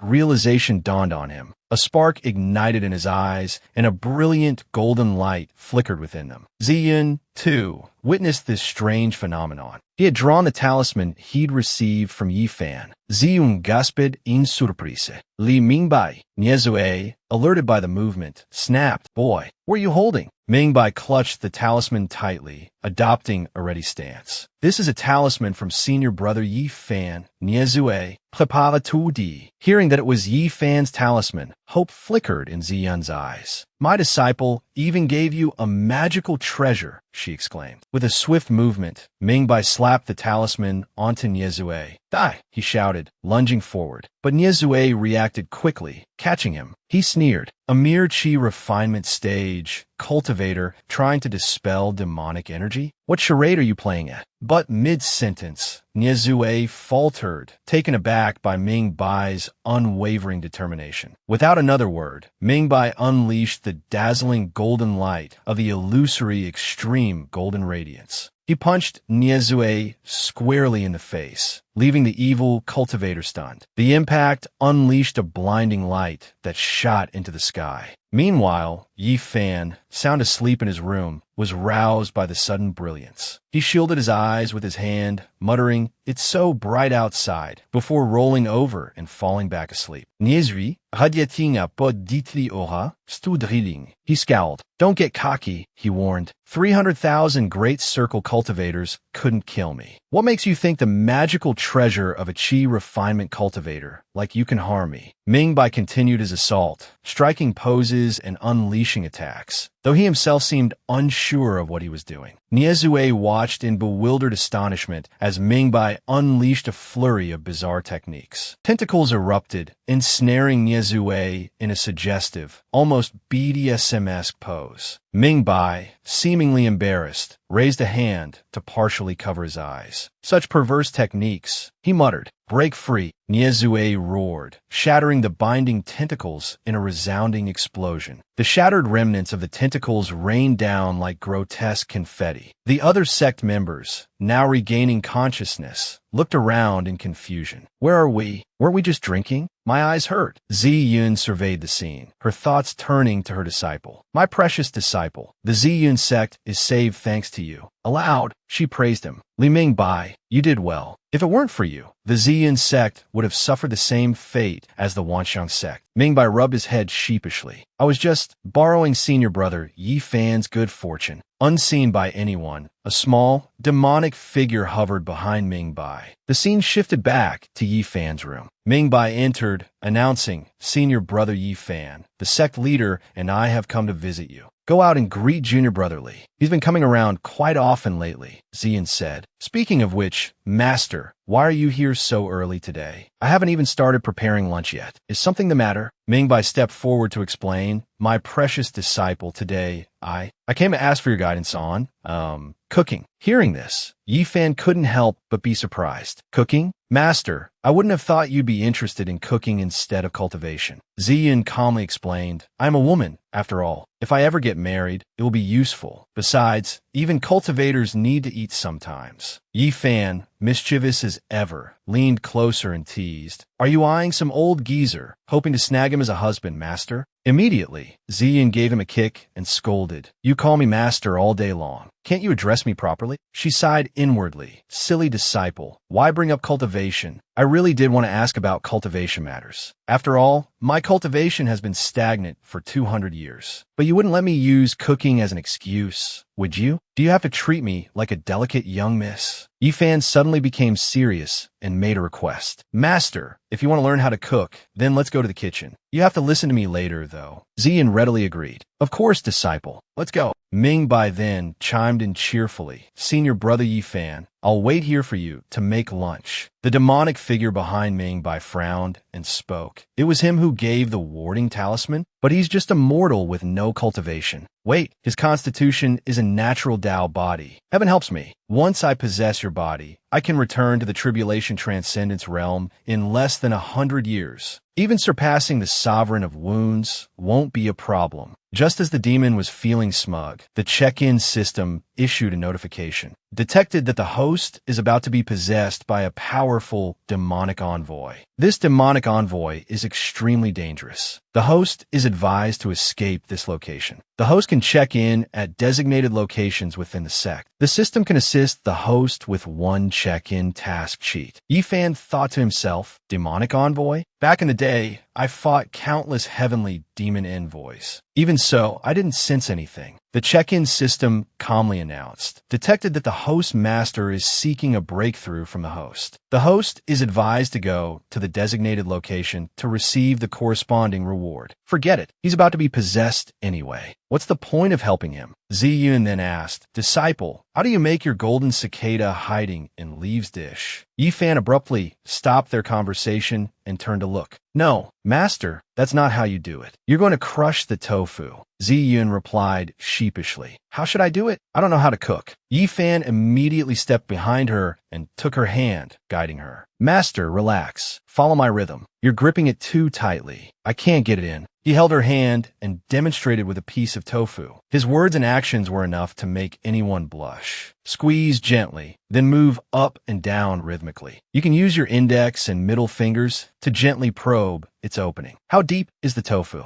Have you reached the bottom yet? Have you torn the membrane? After a while, Ziyin couldn't take it anymore and cried out, Stop talking. It hurts. Seeing this, Yifan teased. You're over 1,000 years old, and yet you act like a little girl. This angered Ziyin. You're still laughing? Master is dying here. Just then, Mingbai entered and announced, Senior brother Yifan, your food. The sounds emanating from within were ambiguous. At first, it hurt, but after getting used to it, it doesn't hurt anymore, the muffled voices said, causing Mingbai, standing outside, to entertain improper thoughts. What are Senior brother Yifan and the sect leader doing? Meanwhile, inside, Yifan remained blissfully unaware, casually saying, I'll go slow. There's plenty of time. Let Junior brother Mingbai wait outside a bit longer. These words sparked a significant misunderstanding in young Mingbai's mind. Senior brother Yifan and the sect leader. Are that kind of relationship? Like a forbidden teacher-student romance? How scandalous. Yifan watched Ziyun cook with an exasperated expression. Master, you're creating culinary darkness. Behind him, the demonic presence continued its puzzled observation. Strange. My demonic chi is clearly affecting him. Why can't I possess his body? At that moment, the check-in system manifested, its metaphorical fly swatter ready to disperse the demon. If the demonic peach tree can't succeed, then don't bother trying with this one. A palpable tension filled the air. In the Ziyun sect's meeting hall, Elder Lu, Ziyun, and Yuan Yuan were engaged in a heated discussion. Elder Lu's proposal broke the silence. I believe that after the destruction of the evil cultivator, the inner disciples should lead the outer disciples in outside training to prevent similar incidents. Yuan Yuan, clearly displeased, slammed her hand on the table. Training? You make it sound so simple. Many of the inner disciples are still naive and inexperienced. Having them lead the outer disciples is like sending them to their deaths. Ziyun, who had been silently enduring the argument as if subjected to hours of torture, finally slammed her hand on the table, releasing a surge of power that silenced everyone. The quiet didn't last long before the bickering resumed. Elder Lu, gazing at Ziyun with unconcealed awe, exclaimed, "Sect leader, have you broken through to the 6th level of nascent soul? When did this happen?"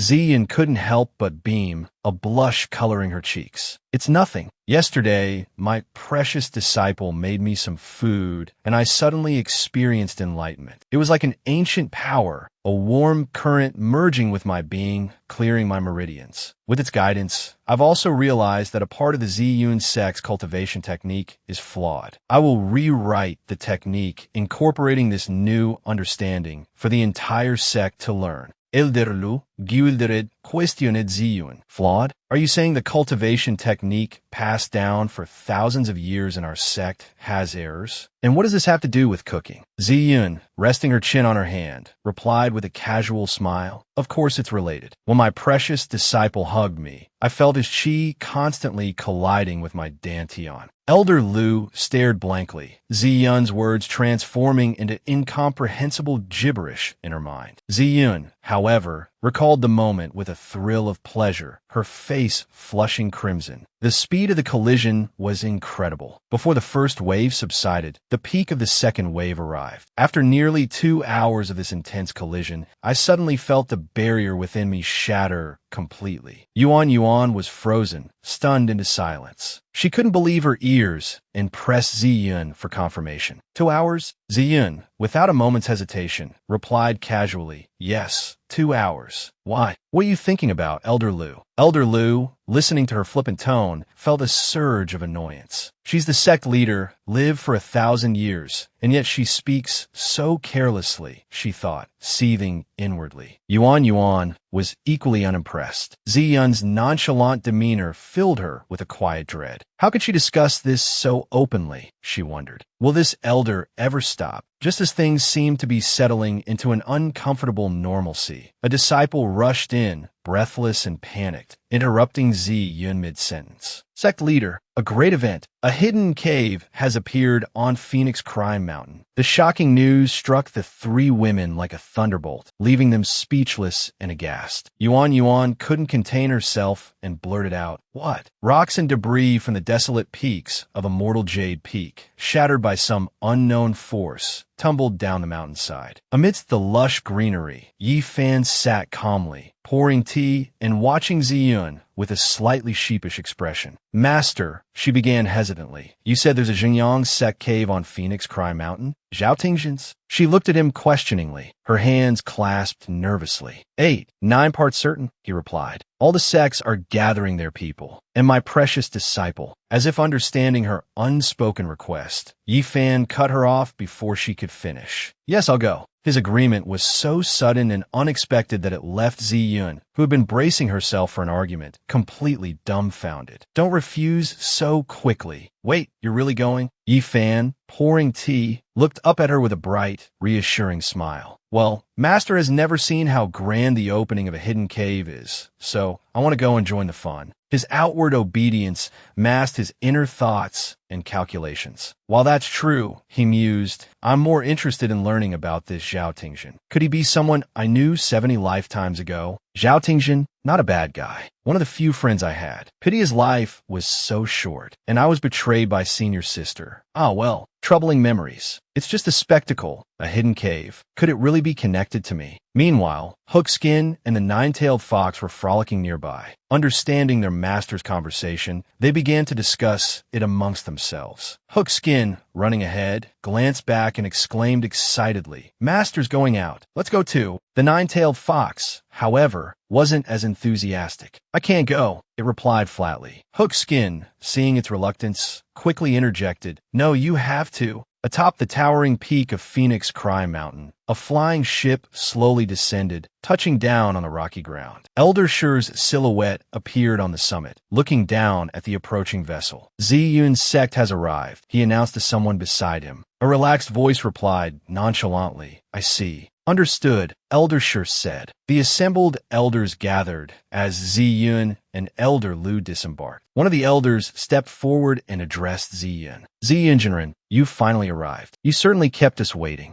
Ziyun, facing the group of seasoned cultivators, showed no sign of fear or intimidation. "Look at these arrogant sect leaders," she thought. "Have they found some powerful backing?" From within the crowd, Air by Xiao sauntered forward the moment Ziyun finished speaking. He toyed with the fan in his hand, then stepped up to the platform. "I'll tentatively accept that," he said. A strange symbol on the edge of his robe caught Ziyun's eye, sparking her curiosity. What did it mean? "The top sect of Eastern Flower City, the profound Yin sect," Air by Xiao announced, fanning himself in a seemingly scholarly manner. But his words dripped with disdain for Ziyun, reducing her to a mere plaything. "So, this woman is Ziyun's person? Her appearance is harmonious enough. Pity she's so old. Otherwise, this young master might have considered taking her as a concubine." Elder Shur, seeing his ally seemingly gaining the upper hand, quickly chimed in, eager to curry favor. "If young Masterly finds her too old, we can find some younger ones for you."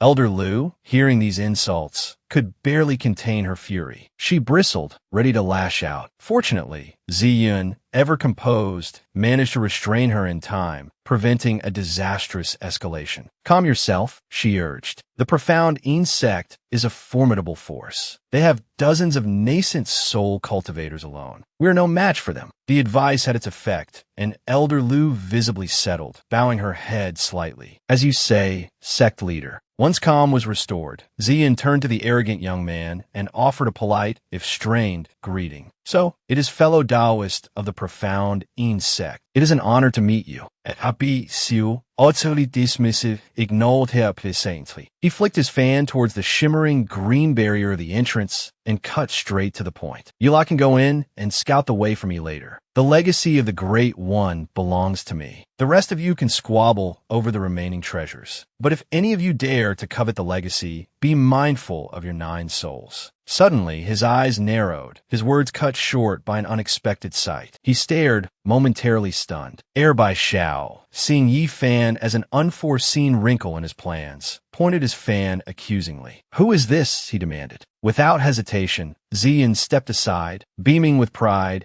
as she gestured towards Yi Fan. "This is my most prized disciple, Yi Fan," she announced. Yi Fan, facing the assembled crowd, remained unfazed, humbly deflecting his master's praise. "Master," he said, "I'm just an ordinary person. There's nothing prized about me." Air by Xiao glared at him, disbelief and resentment twisting his features. "He's Yi Fan," he snarled. The report said he never left his secluded cultivation. They said he spent all his time on a mortal jade peak. And what does he mean by calling himself an ordinary person? Is he truly just a mortal? He's clearly suppressing his aura. He's the one who, right in front of the 7 sects, single-handedly annihilated the silver-eyed Eagle King and hundreds of nascent soul realm demon beasts. How can such a cultivation genius be a mere mortal? No, he's deliberately mocking me. I've cultivated within a prestigious immortal family for over a decade, and I'm still no match for him. A commoner who started from nothing? Immortal, you say? Just you wait until I cripple your Danteon. Then you could be immortal for the rest of your life. His composure shattered. The arrogant facade crumbled. Sensing Air by Zhao's intent, a hand shot out, quickly intervening. "Young Masterly, restrain yourself," a voice urged. This man's spirit beast killed the heavenly sound sex ancestor, a peak nascent soul cultivator. Air by Xiao froze, staring at the speaker in disbelief. "Peak nascent soul?" he echoed. "But his spirit beast is only at the core formation realm. He looked at Yi Fan with a chilling glare, much like air by Xiao. The mere mention of Yi Fan's name seemed to ignite an uncontrollable hatred within him. This man had at least reached the nascent soul realm. Otherwise, he wouldn't be able to subdue the spirit beast under his command. Air by Xiao seemed to grasp his current predicament. He had no way to defeat Yi Fan, so he could only humble himself. With feigned respect, he stepped forward, bowed slightly, and said, "Junior Air by Xiao greets Senior Yi Fan." Yi Fan, having witnessed the disrespect shown to Ziyun, his master, chose to ignore Air by Zhao's greeting. He turned to Ziyun and asked a different question. "Is there a place to rest nearby? Or somewhere with some shade?" Air by Xiao, maintaining his respectful posture,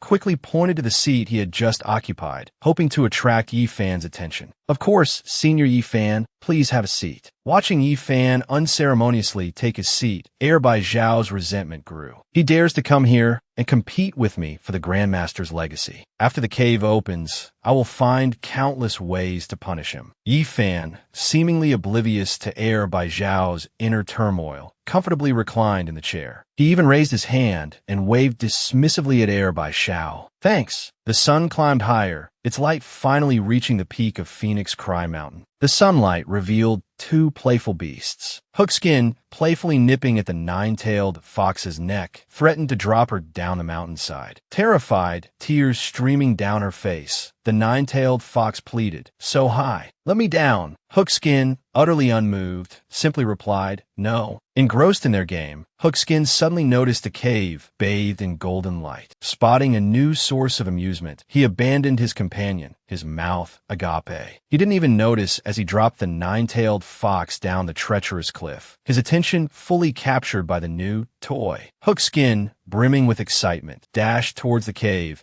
completely forgetting the nine-tailed fox plummeting down the mountainside with a terrified shriek. Everyone had been waiting for half a day for the cave to reveal itself. Yi Fan, sitting wearily on the ground, asked Ziyun, "Master, it's been more than half a day. How much longer until the cave fully opens?" Ziyun calmly replied, "Just wait. If not half a day, then a year. Sooner or later, it will open." Yawning, Yi Fan impatiently muttered, "If we can't wait for it, we might as well return to the sect." Suddenly, an unexpected tremor startled everyone. Ziyun exclaimed, "The cave is opening." Beams of light flashed spontaneously. A large cliff face began to crack. The ground shook violently. The emerging sect caused one onlooker to cry out, "Zhenyang sect. The Zhenyang sect has finally appeared completely." Another person added, "I can't believe I've lived to see the Zhenyang sect reveal itself with my own eyes. This sect is truly magnificent." The magnificent appearance of the sect startled Yi Fan. "So, this is the revealed cave dwelling," he thought, impressed. "Truly spectacular." Air by Xiao, his thoughts far darker, observed the scene with a calculating glint in his eyes. "Though its style doesn't match the imperial courts I know," he mused, a sinister expression twisting his features. "This is the first time I've seen it in 100 reincarnations. This return trip has been worth it." His mind churned with schemes, fixated on Xinjiang Daoist sect-protecting treasure and its power to manipulate the flow of time. Turning to the assembled crowd, Air by Xiao announced, "Honored guests, the Xinjiang sect has opened. Within, numerous seals undoubtedly remain. I implore you to join me, Li, in breaking through the mountain's grand protective formation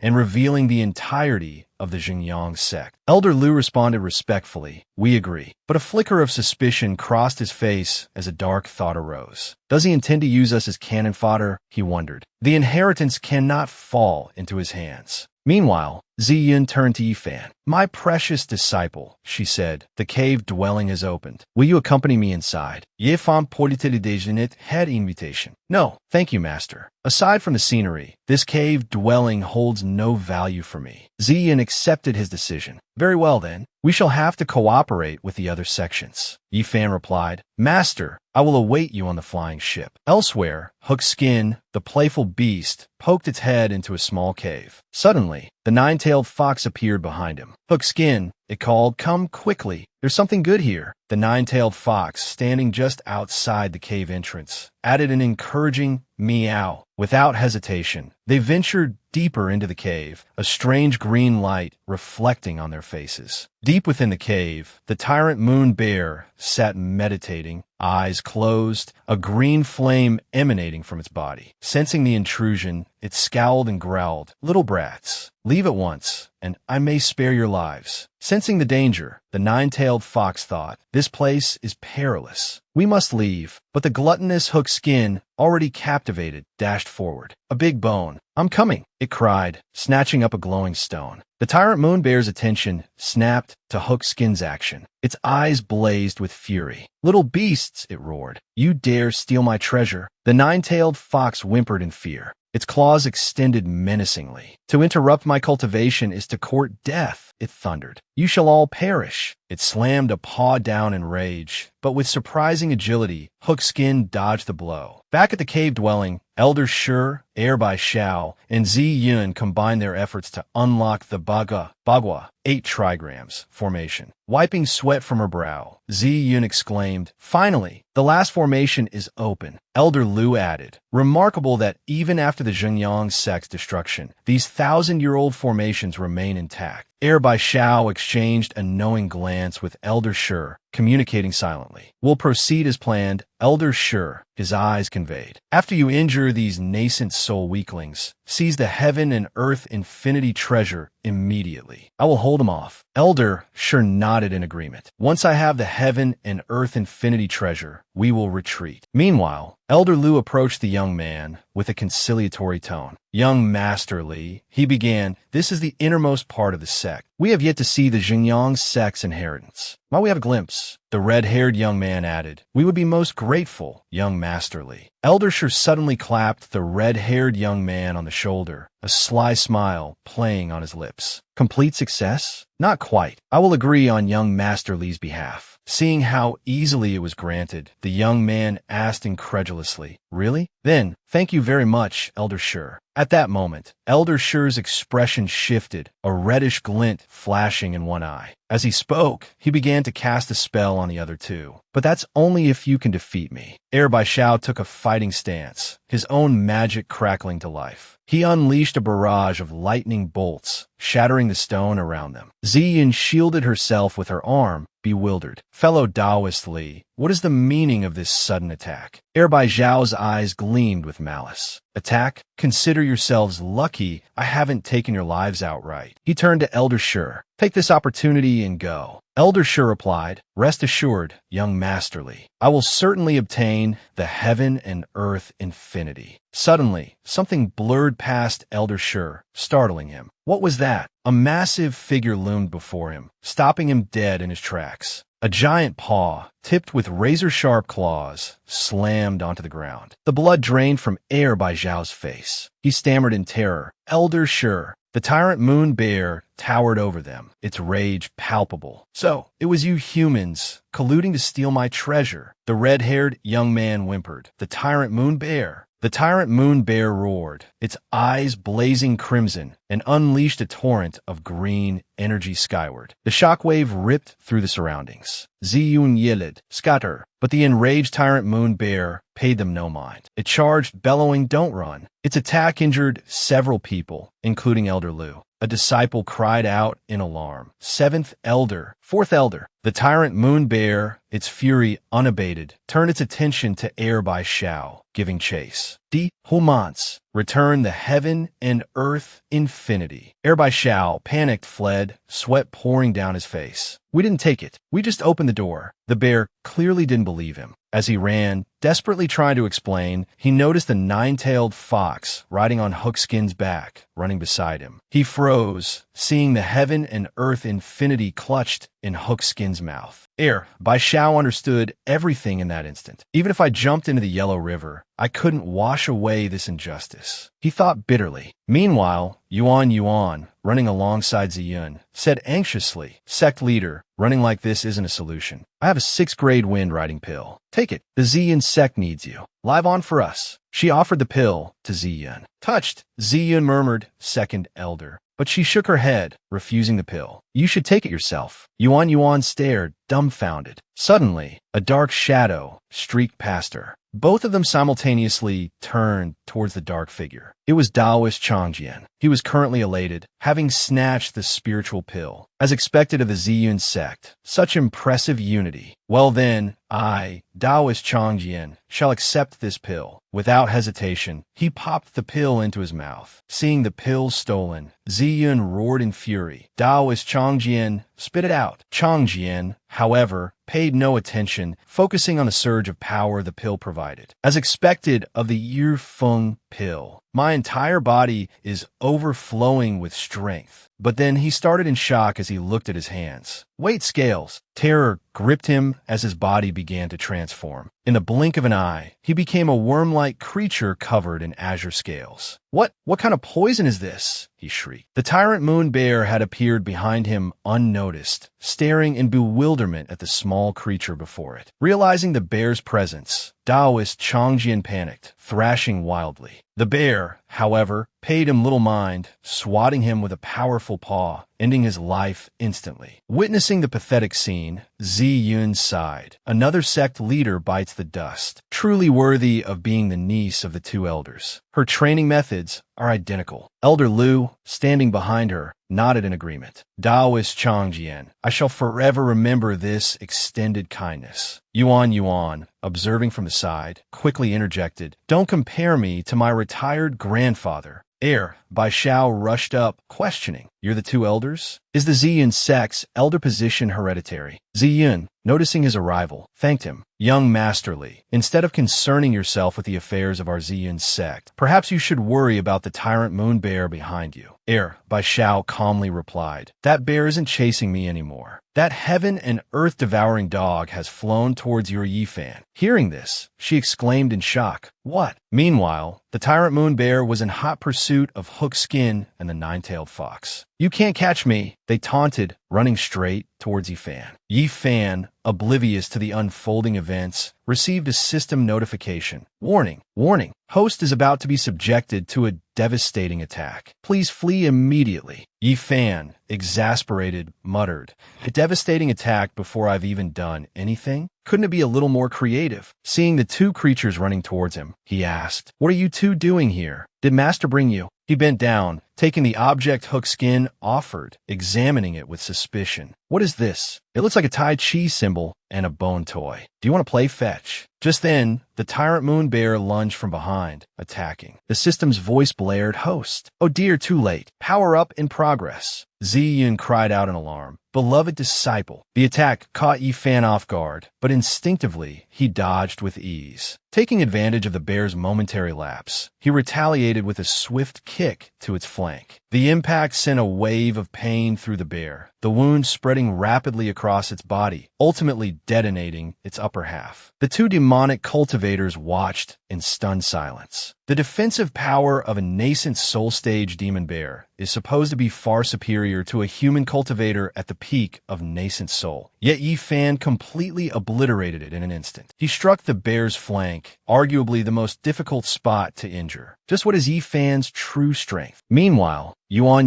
was stunned. That last move, it seemed like he hadn't used any spiritual energy. Did he just strike with his bare hands? Yifan himself was startled. He'd unconsciously used a deadly technique he'd honed as a warrior in his 83rd life. Suddenly, he snapped to his senses. Damn it, I almost fell for that wretched system's trick. It had deliberately manufactured a crisis, endangering him and those he cared about, exploiting his instinctive reactions to force him to use his past abilities and rekindle that old thirst for power. Once he started to adapt, it would make him reliant on the system. Despicable. He glared at the system, which, seeing his gaze, seemed momentarily confused. What are you looking at me for? Protecting the host is my duty. Just then, Hook Skin and the nine-tailed fox trotted over to him. Seeing them, Yifan's face darkened. Oh, so you two have a nerve to show yourselves? Yifan approached them, fury radiating from him. Hook Skin sensed the danger. Master, the nine-tailed fox trembled, sending a panicked message to Hook Skin. Brother, why do I feel like Master wants to kill us? Hook Skin turned back to her. What do we do?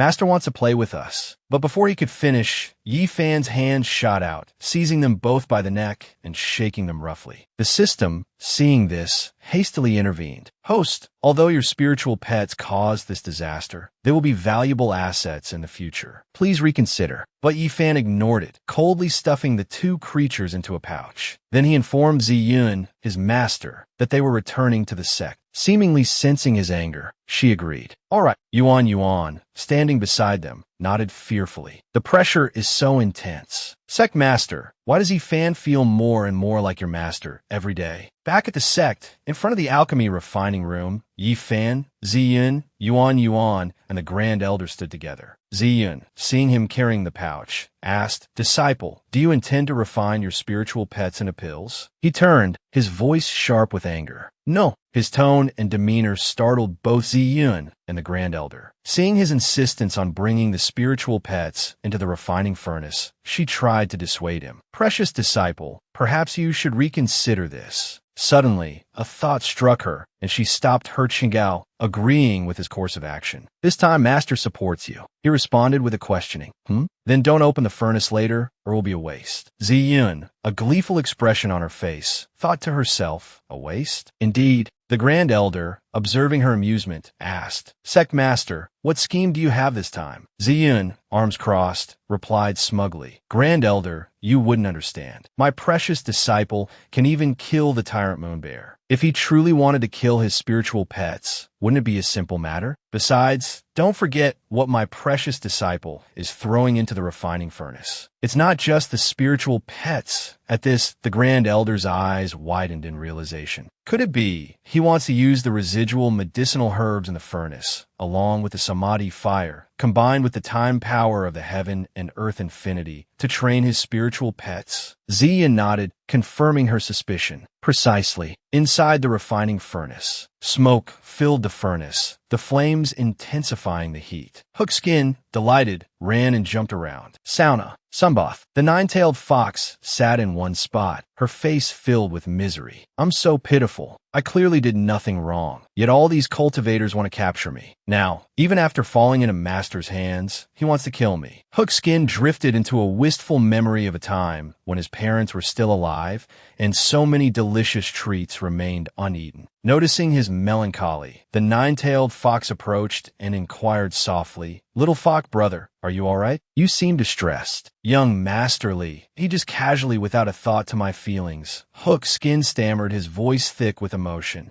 The nine-tailed fox declared fiercely, Little Fox brother, I will protect you. The flames around them continued to roar and spread with frightening speed. Outside the refining room, Yi Fan lounged casually in a chair, whistling a carefree tune. Suddenly, his system checking glitched, flashing a jarring message. System undergoing fragmentation. Reboot initiated. The unexpected interruption startled him. So noisy, he muttered, irritated by the disturbance. The system sputtered back to life, its digitized voice announcing, Host spiritual pets are experiencing intense spiritual fluctuations and undergoing mutation. Congratulations, host. Hookskin mutation evolution. New skill acquired. Resonance defense. Resonance defense. Basic Hookskin can designate a target and establish a defensive resonance between himself and the target. Duration, 1 hour. Cooldown, 1 day. Congratulations, host. Nine-tailed fox evolution. New skill acquired. Material softening. Material softening. Passive can soften hard materials into an easily consumable state. Special note, this skill only applies to physical objects and has no effect on cultivators or monsters. Even Yi Fan was taken aback by the sudden influx of information. He exclaimed, bewildered. They can mutate. Inside the refining chamber, the furnace shuddered violently, as if something within was struggling to break free. Observing the commotion, Ziyun, the sect leader, exclaimed excitedly, Look, just as I predicted. Elder Lu, equally astonished, murmured, Can such a thing truly happen? Yuan, ever enigmatic, added, It seems we are about to witness a miracle. Outside the Ziyun sect, a large crowd had gathered, drawn by the commotion surrounding the heaven and earth infinity and the tyrant moon bear. A disciple rushed towards Ziyun, his voice urgent. Sect leader, it's not good. People from the Xianyin sect have arrived. Ziyun's expression hardened. They've come again, she said, exasperation lacing her tone. Every time they come to our sect, it's to spew venomous words. And yet, a few days later, they end up dead. Elder Shur, his arms crossed, growled, "If they dare to cause trouble, I'll wipe the Ziyun sect off the face of the earth." Within the Lian Lu alchemy furnace, Hook Skin and the nine-tailed fox glowed with a newfound brilliance, their bodies radiating light. Hook Skin, his voice filled with wonder, exclaimed, "Little fox sister, look, I can talk." The nine-tailed fox, equally amazed, replied, "Me too. Is this evolution or mutation?" Hook Skin pondered for a moment. "I don't know, little fox sister. Could you look at my back? It feels itchy." The nine-tailed fox clambered onto his back. "Let me see." Before she could examine him, the furnace lid swung open. Yi Fan stared at them, bewildered by their strange behavior. Startled, Hook Skin straightened up, eager to show off his newfound ability. "Master, look, little fox sister, and I can talk now." At that moment, the system chimed in, its voice cheerful. "Host, behold your mutated spiritual pets. Aren't they adorable? Now they can understand your every command." But, in a fit of pique, he snatched up Hook Skin and the nine-tailed fox. The sudden loss of weight startled them, and they let out confused yelps. Yi Fan, calming himself slightly, stuffed them into a sack and tied it tight. There, he muttered. "A male dog being ridden by a female fox? This mutation is just too much. Better to get rid of them quickly." Observing his actions, the system chimed in, puzzled. "Host, who are you giving them to?" "Surely not. If you forcefully sever the connection with your spiritual pets, it could trigger rebellious behavior. Yifan Seekit, this is such a headache. Time for another system reboot and memory wipe." Before the gates of the Ziyun sect, a heated argument raged. The Grand Elder of the Xianyin sect, his face a mask of fury, bellowed, "Ziyun sect, I give you 3 minutes. If you don't hand over those 2 spiritual pets and the heaven and earth infinity, I will shatter your ancestral tombs." Ziyun, the sect leader,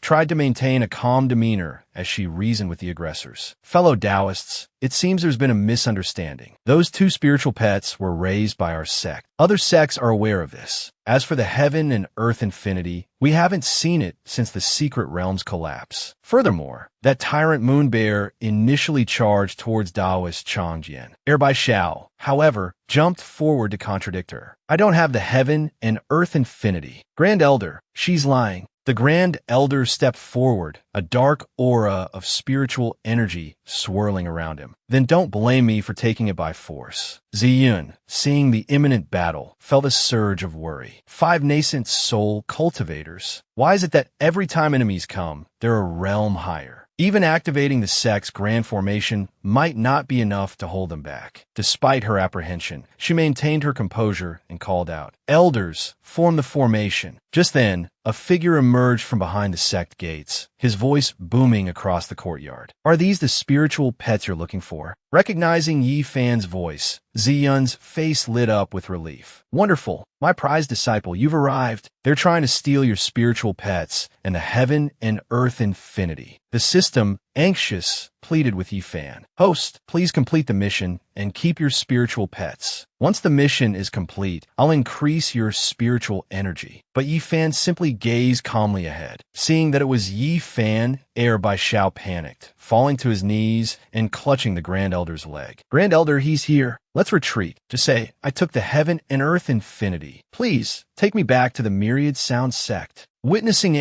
Bai Xiao's terror, the Grand Elder eyed Yi Fan with suspicion. Why is this Bai Xiao so frightened? Could this person really have killed the tyrant moon bear with a single kick? Yi Fan, oblivious to their thoughts, smiled inwardly. Finally, someone's come knocking for the spiritual pets. That smile sent a chill down the Grand Elder's spine, as if he were being scrutinized by something ancient and terrifying. Such unfathomable depth. Could he be a tribulation transcendence realm expert? A monster who's lived for millennia? I am doomed. Why can't I move? Without hesitation, the Grand Elder dropped to his knees, kowtowing frantically. "Please spare me." But Yi Fan, instead of harming him, offered him the cloth sack containing Hook Skin and the nine-tailed fox. "Here," he said calmly, "these 2 spiritual pets are a gift for you." The Grand Elder, bewildered, could only stare in disbelief. "He's not only sparing me, but giving me the spiritual pets? What is going on?" The system, in a panicked voice, cried out, "Host, what are you doing? I worked so hard to manifest that domain's aura. But Yi Fan, ignoring the system completely, continued, "As for that heaven and earth infinity you mentioned, I can't find it right now, because these two mutts ate it." He opened a pouch, revealing two spiritual pets. Hookskin, noticing the stares, said calmly, "What are you looking at?" The Grand Elder of the Xianin sect, seeing his objective within easy reach, breathed a sigh of relief. It seems he's still afraid of my Xianin sect, he thought. Obtaining these two spiritual pets is enough. No need to antagonize this old monster any further. Confidence surging back, he declared arrogantly, "Consider this a sign of your Zi Yun sect's good sense. As for the matter of the heaven and earth infinity, let it go. From now on, my Xianin sect will consider becoming allies with your Zi Yun sect." Zi Yun and the Grand Elder of the Zi Yun sect exchanged a knowing smirk. Bai Xiao, observing the events unfolding so smoothly, felt a growing unease. This is strange. Why is it so easy? Could Yi Fan really be willing to just hand over his spiritual pets to us? He recalled what Elder Shi had told him before they left. Yi Fan's spiritual pets are the very beasts that killed old ancestor Tianqing and even destroyed the entire Tianqing sect. Bai Xiao, you must be wary of his spiritual pets. The words "be wary," "be very wary," echoed in his mind. The more he thought, the colder his spine felt, his face paling. He rushed towards the Grand Elder, urging, "Grand Elder, don't accept those spiritual pets." There, before he could finish, a fist slammed into his face. Bai Xiao collapsed unconscious. The Grand Elder, enraged, snarled, "A worthless wretch like you has no right to speak here." Then, turning back, he bowed respectfully to Yi Fan. "Fellow Taoist, since you understand the bigger picture so well, I shall make a decision for you. Leave the Ziyin sect and become an elder in my Xianin sect. What do you say?" Seeing someone attempting to poach a member of her sect, Zi Yun stormed forward, placing herself protectively in front of Yi Fan. "What?" she raged. "Not only did you steal my disciple's spiritual pets, but you dare try to steal my precious disciple as well." The Grand Elder calmly explained his reasoning. "My Xianin sect is the #1 sect in Donghua City, with a solid foundation and numerous powerful cultivators. You, sect leader Zi Yun, despite your position, have a cultivation level inferior to your own disciple. You haven't even reached the nascent soul stage. If you truly want what's best for him, you should let him join my Xianin sect to further his development, instead of holding him back in this small Zi Yun sect with sentimental attachments." Zi Yun, though furious, knew his words held some truth. Yi Fan calmly placed a reassuring hand on her shoulder. "Master, it's all right. There's no need to argue with this kind of person." He smiled. "Being in the Ziyin sect is the most relaxing time for me. Cooking at home is 1,000 times better than being an elder in the Xianin sect." Seeing his unwavering loyalty, Zi Yun was deeply touched. "My precious disciple," she thought, overjoyed, "you truly care for our sect." Seeing their affectionate display, the Grand Elder, disgusted, waved his hand dismissively. "So this old monster is obsessed with women. No point in persuading him further. Forget it, forget it." Xianin sect, longevity celebration of sect leader Li Tiango. Li Tiango, the sect leader, sat upon a raised platform, a smile playing on his lips as he raised his glass. "Welcome, everyone, to Donghua City. Your presence here truly gives Li Tiango face. I wonder what surprises you all have in store for me this year." A chorus of congratulations erupted from the crowd below. One voice rose above the din. "Sect leader, regarding your gift, I found 2 exceptional Thunder Tribute dancing girls for you.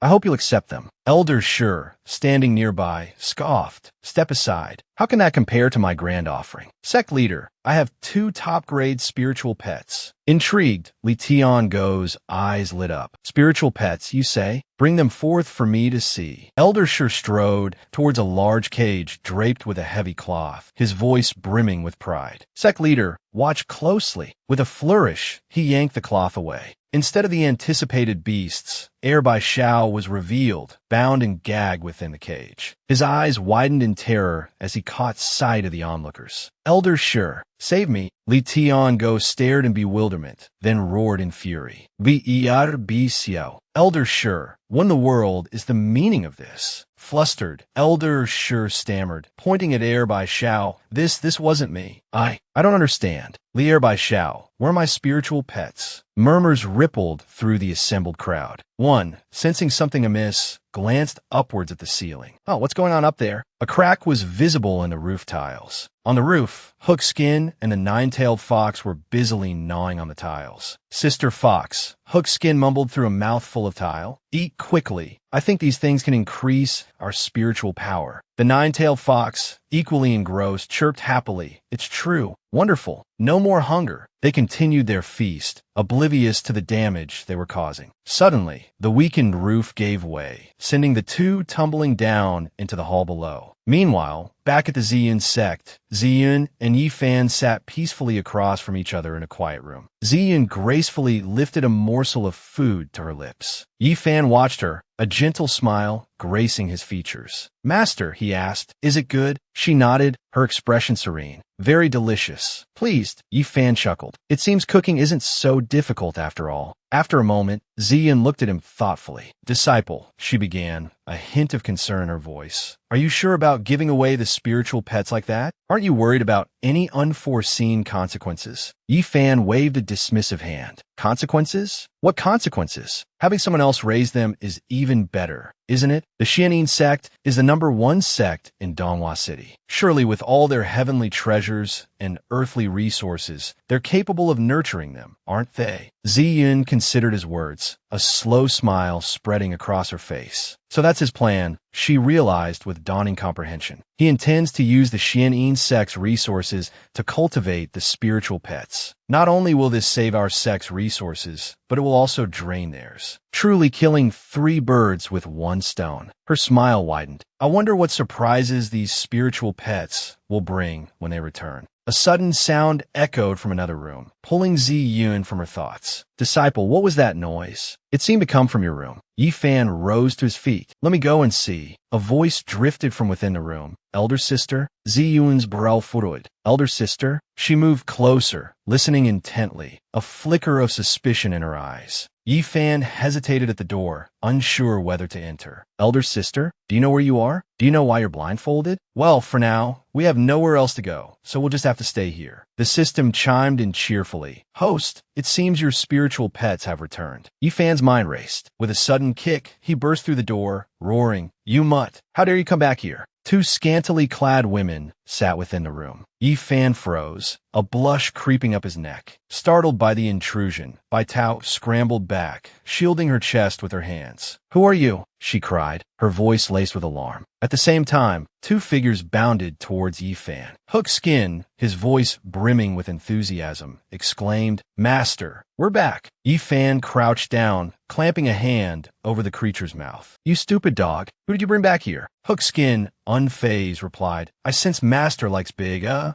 thought you'd like them. Yifan instinctively started to retort, then stopped himself mid-sentence. How did you? No, who told you that? The system materialized, arms crossed. Host, please calm down. Must you always ask who told you that? Like master, like spiritual pet. The sound of shattering porcelain echoed from the doorway. Yifan turned to see Ziyun standing there, her face pale. Master! Ziyun's voice trembled, despite her composed expression. Yifan, is this why you gave away your spiritual pets? Is this the surprise you promised me? Confusion clouded Yifan's features. Surprise? When did I promise you a surprise? Ziyun's voice was laced with sadness. I understand. You must be dissatisfied with your old master. All this cross-dressing, perhaps a real woman, is more to your liking. Yifan threw his hands up in exasperation. You even know you like to cross-dress? Behind them, the blindfolded Phi Dai, overhearing their conversation, gasped. Yifan, he's Yifan. That voice, it's like his very soul. Could it be my master reincarnated? My years wandering this world haven't been in vain. Phi Dai continued her internal monologue. It seems master has some conflict with his master. I must find a way to stay here. She knelt, bowing deeply. Immortal Venerable, it is an honor to meet my benefactor. Her sudden action startled both Yifan and Ziyun. Phi Dai then introduced herself and Bai Tao. My name is Phi Dai, and this is Bai Tao. We were originally taken to be offered as courtesans to the sect leader of the Miaoyin sect, to aid in his breakthrough to the void illusion realm. If your spiritual pet hadn't rescued us, I fear the Miaoyin sect would have soon controlled all of Donghua. Hook Skin, overhearing this, tilted his head in confusion. He had no recollection of being sent by Yi Fan. Fai Dai's words seemed to jolt Ziyun awake. If Li Tiango truly broke through to the void illusion realm, things would indeed become difficult. Thankfully, her precious disciple, ever clever, had once again nipped the problem in the bud. Yet, he refused to take credit. This was that rascal dog's doing, not mine, Yi Fan said, gesturing towards the two women. Master, what arrangements will you make for these two? Ziyun at a loss sighed. In 2 days, I'll have someone escort them from the sect. Hearing they were to be sent away, Fai Dai clasped her hands together in a panicked plea. Immortal Venerable, please don't do this. What if we're captured again by the Miaoyin sect? Bai Tao, equally frightened, chimed in, Immortal Venerable, save us. I don't want to be humiliated by that old man again. Ziyun, seeing their distress, was unsure what to do. From the side, Yi Fan offered a suggestion. Master, since they're dancers, why not let them perform a dance before deciding? Ziyun, considering this, nodded in agreement. Seeing a glimmer of hope, Bai Tao bowed respectfully. Then, this humble servant will present a performance. With that, she began to dance, her movements alluring and captivating, drawing the gaze of every man present. Before long, however, Ziyun rushed forward to stop her. Enough! It was a good dance, but don't dance anymore. Fai Dai, watching from the side, was puzzled. Master, did you find Junior Sister's dance unsatisfactory? Unwilling to dwell on the matter, Ziyun quickly changed the subject. It's not that. I will allow you to become outer disciples of the sect, but you must care for the spirit beasts every day. Now, come with me and bring the spirit beasts along. Overjoyed at being accepted, the two women knelt gratefully. Thank you, Immortal Venerable, for taking us in. Watching Ziyun lead the two women away, Yi Fan smiled, thinking to himself, my master truly has a kind heart. But then his gaze fell upon the shattered doorway, where Ziyun had been standing moments before. He froze, a cold sweat breaking out. I take back what I just thought. During their meal, Ziyun asked Yi Fan, Dear disciple, is it tiring for you to cook 3 meals a day? He replied, Before, I only knew cultivation and never follow my heart. Now, I simply want to live the life I desire. Hearing this, she responded cheerfully. After all, my precious disciple possesses exceptional cultivation talent. You can spend your days doing whatever you please. Suddenly, Ziyun's command token vibrated. She picked it up and asked, Grand Elder, what is it? The Grand Elder informed her, those people from the Miaoyin sect are here again. Moreover, their sect leader, Li Tiango, is with them this time. Ziyun replied, Oh, I understand. I'll come after I finish eating with my disciple. She turned away, a worried thought crossing her mind. Li Tiango being here likely means he's the one behind the questioning. Perhaps I should bring my precious disciple along to wear them down. So, she suggested to Yi Fan, Disciple, come with me to this meeting. He replied with a hint of reluctance. Let me finish washing the dishes first. Meanwhile, Grand Elder Shi and Li Tiango waited, their faces grim. They fumed. That woman, Immortal Ziyun, is so arrogant, making us wait while she leisurely eats her meal. She still hasn't arrived. Ziyun's voice called out from afar. Fellow Taoists of the Miaoyin sect, I apologize for the delay. Intrigued, they turned to see her approaching with Yi Fan at her side. Li Tiango's face was dark as he questioned, Are you the owner of those 2 spirit pets? Ziyun, her brow furrowing, replied, They are raised by my disciple. Li Tiango, sect leader of the Miaoyin sect, glared at Ziyun, remarking that her disciples were surprisingly well fed. Suddenly, he lashed out at Elder Shi, sending the Grand Elder sprawling with a mouthful of blood. The single blow left Elder Shi on the ground, bewildered. Sect leader, Tiango W, he stammered. Ziyun, equally confused, questioned, Fellow Taoist, what is the meaning of this? Li Tiango abruptly dropped to his knees, presenting a massive bag with a reverent bow. It is my failure in discipline, he declared, that allowed my elder to offend your esteemed sect. I, Li Tiango, sect leader of the Miaoyin sect, have brought all of our treasured possessions to offer my sincerest apologies.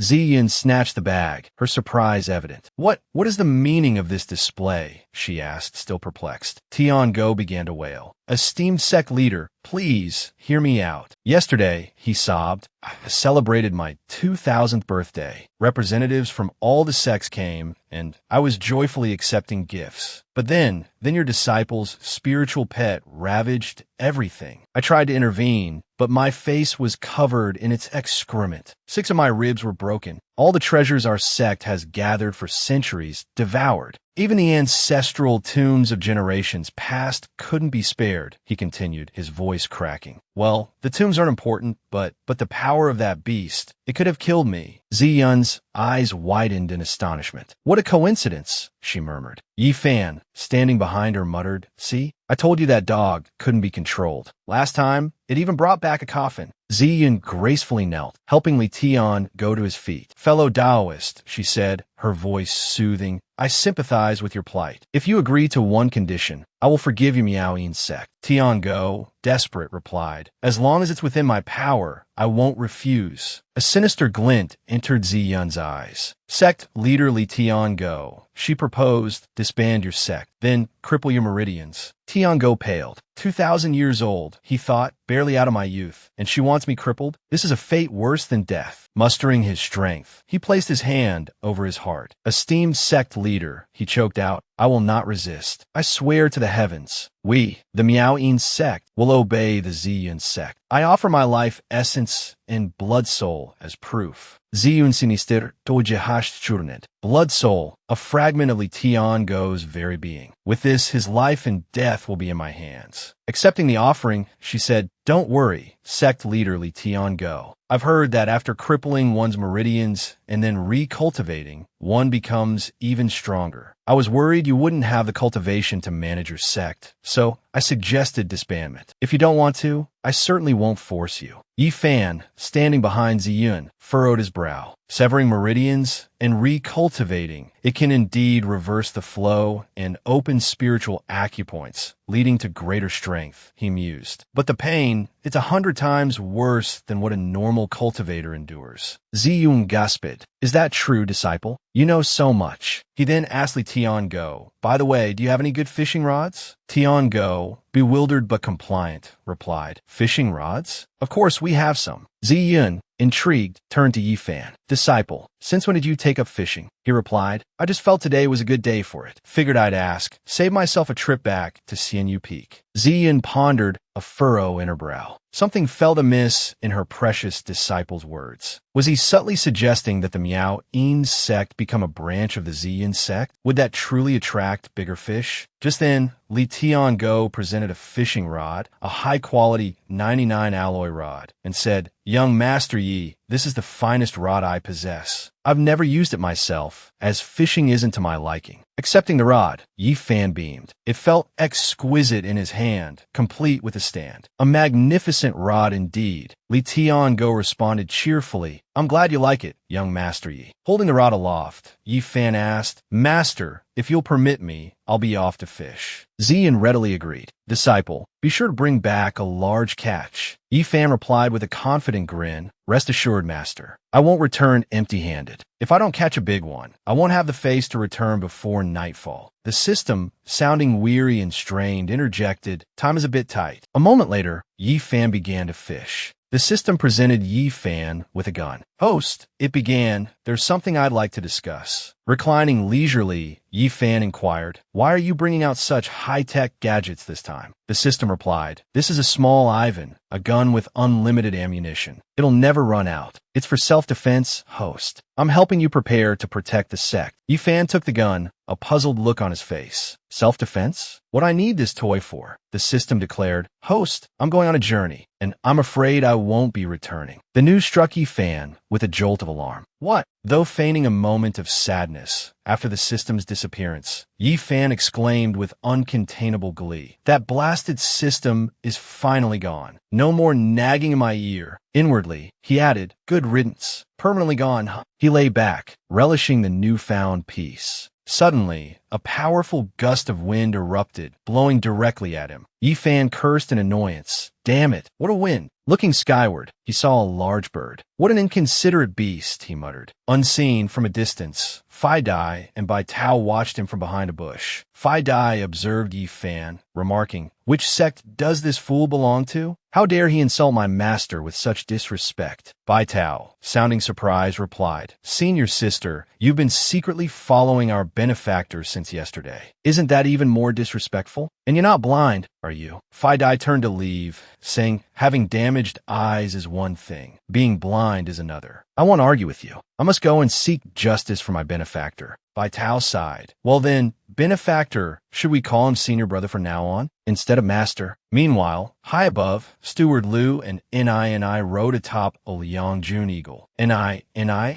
pleaded with the older man. "Steward Liu, can you let me stay at the Wanshou sect? I don't want to get married yet." Steward Liu replied, Ni, you can't do that. The seventh prince of Liang has obtained immortal destiny. Marrying him is the patriarch's decision. Ni questioned, "Then why not marry off my younger sister? This is unfair of my father." Suddenly, a voice shouted, "Stop! Let's go check on those two, master," Wang Tam suggested. "It seems there's a little golden core stage cultivator shouting at us up ahead." The old man replied, "Could it be that Seven and Ni's foolish antics caused the eagle to fly too low and injure someone? I'm a benevolent person at heart. I didn't see anyone hurt." Wang Tam, "Go ahead and let that person die peacefully." Wang Tam licked his lips and agreed. "Very well." Wang Tam then teleported away. At this moment, Phi Dai flew up towards the eagle. She wondered to herself, what grade of spiritual beast is that? How can it fly so fast? As soon as she finished speaking, Wang Tam teleported behind her and launched a sneak attack. Fortunately, Phi dodged instantly. She spun around and shouted, "Who's attacking me?" He landed on the ground. With a menacing look, he said, "Not bad. You're quite skilled. Why is your soul a sword? Could you be a sword spirit?" Energy permeated the air as Phi Dai replied, "I've cultivated for over 15 years. Even someone at the half-step void illusion realm wouldn't recognize it." "How did you know?" Wang Tam pointed to the eye on his forehead and said, "Because I'm a soul cultivator at the nascent soul stage. How could I not know? Sword spirits are much rarer than our spiritual beasts. It seems I must deliver you intact to my master." Unafraid, Phi Dai pointed her sword at him and declared, "So what? As long as I'm not ambushed, even if you're at the nascent soul stage, I can still..." But with a single blow, her sword shattered into pieces. Wang Tam remarked, "You're just a broken sword. You still dream of fighting me? Why don't you reveal your true form?" Seeing the odds weren't in her favor, Phi Dai turned and fled, leaving him cursing, "Damn it, you're just gonna run like that." As she ran, Phi Dai thought, "My weapon is gone. What waste of time. It's better to lure him back to my master and let him deal with it." Meanwhile, Yi Fan was still calmly fishing. As Wang Tam chased Phi Dai, he came across Yi Fan lying leisurely, fishing. He looked at Yi Fan quizzically. "Where did she go? Did she lure me here? Why is there only a mortal here?" Hidden in the bushes, Phi Dai called out, "Master, hurry up and kill this soul cultivator spiritual beast." Wang Tam approached Yi Fan calmly and asked, "Young man, have you seen a sword spirit around here?" Yi Fan replied, "Haven't seen one." Wang Tam threatened suspiciously, "Really? If you're lying, I'll kill you." Hearing this, Yi Fan responded, "You could try sticking your head out and see." He thought to himself, "This again? Does the system really think I'd be scared without it?" Hearing this, Wang Tam extended a claw towards Yi Fan, saying, "Brave, aren't you, kid? I'll grant your wish." As he prepared to attack, the eye on his forehead bumped into something. It turned out he was staring at the gun under Yi Fan's chair. He picked up the gun, puzzled. "What is this thing?" Yi Fan warned, "I advise you to put it down. It's a very dangerous weapon." Wang Tam scoffed, "Ridiculous. How could this little thing hurt me?" Yi Fan goaded him dangerously. "Don't pull the trigger in the middle. It'll be very bad if you do."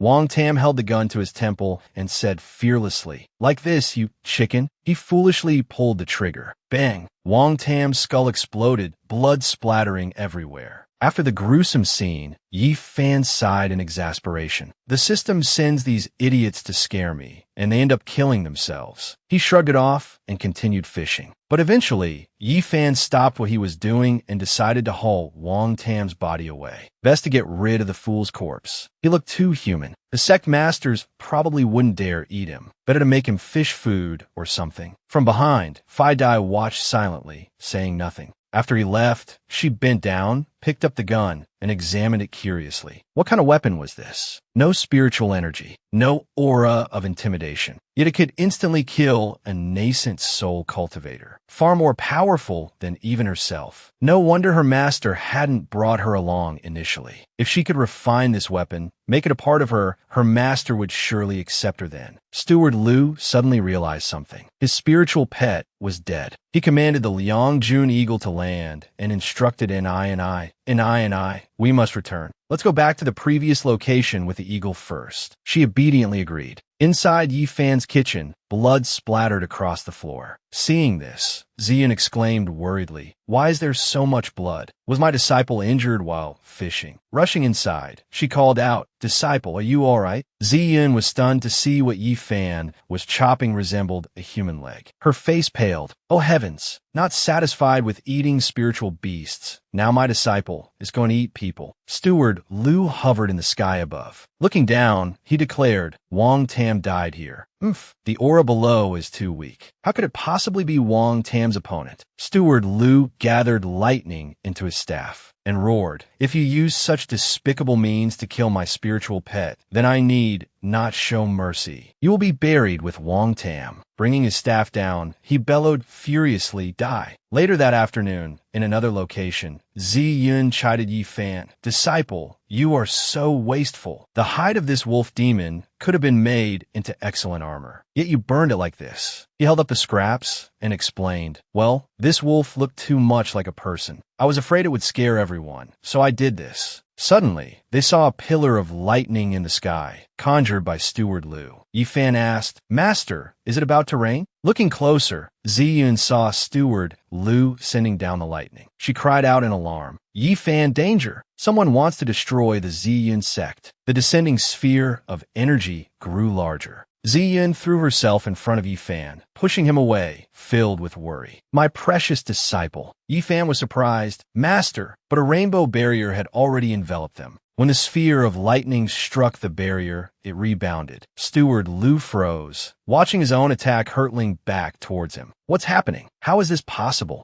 Coming to his senses, he yelled, "Don't come any closer," but was too late to dodge. The lightning struck Steward Liu, causing a massive explosion in the sky. Though absent, the system felt a surge of pride for protecting Yi Fan. System defense protocols, highly effective. Ziyan clung to Yi Fan, anxiety etched on her face. Yi Fan, meanwhile, cursed the system under his breath. Even after leaving, it causes more trouble than it's worth. He comforted the frightened Ziyun. "Master, there's no need to protect me. That lightning couldn't reach us." She asked, "Is it truly over?" Yi Fan reassured her, "It's over, I promise." Zhang Huan's spirit returned to Ziyun, and she confessed, "I truly thought we were going to die here." He gently stroked her hair, saying, "Those were just parlor tricks. They couldn't possibly harm us." Ziyun blushed, a flicker of embarrassment in her eyes. "Don't pat my head like that," she admonished. "I am your master, after all." Yi Fan's face flushed crimson as he quickly withdrew his hand. Right.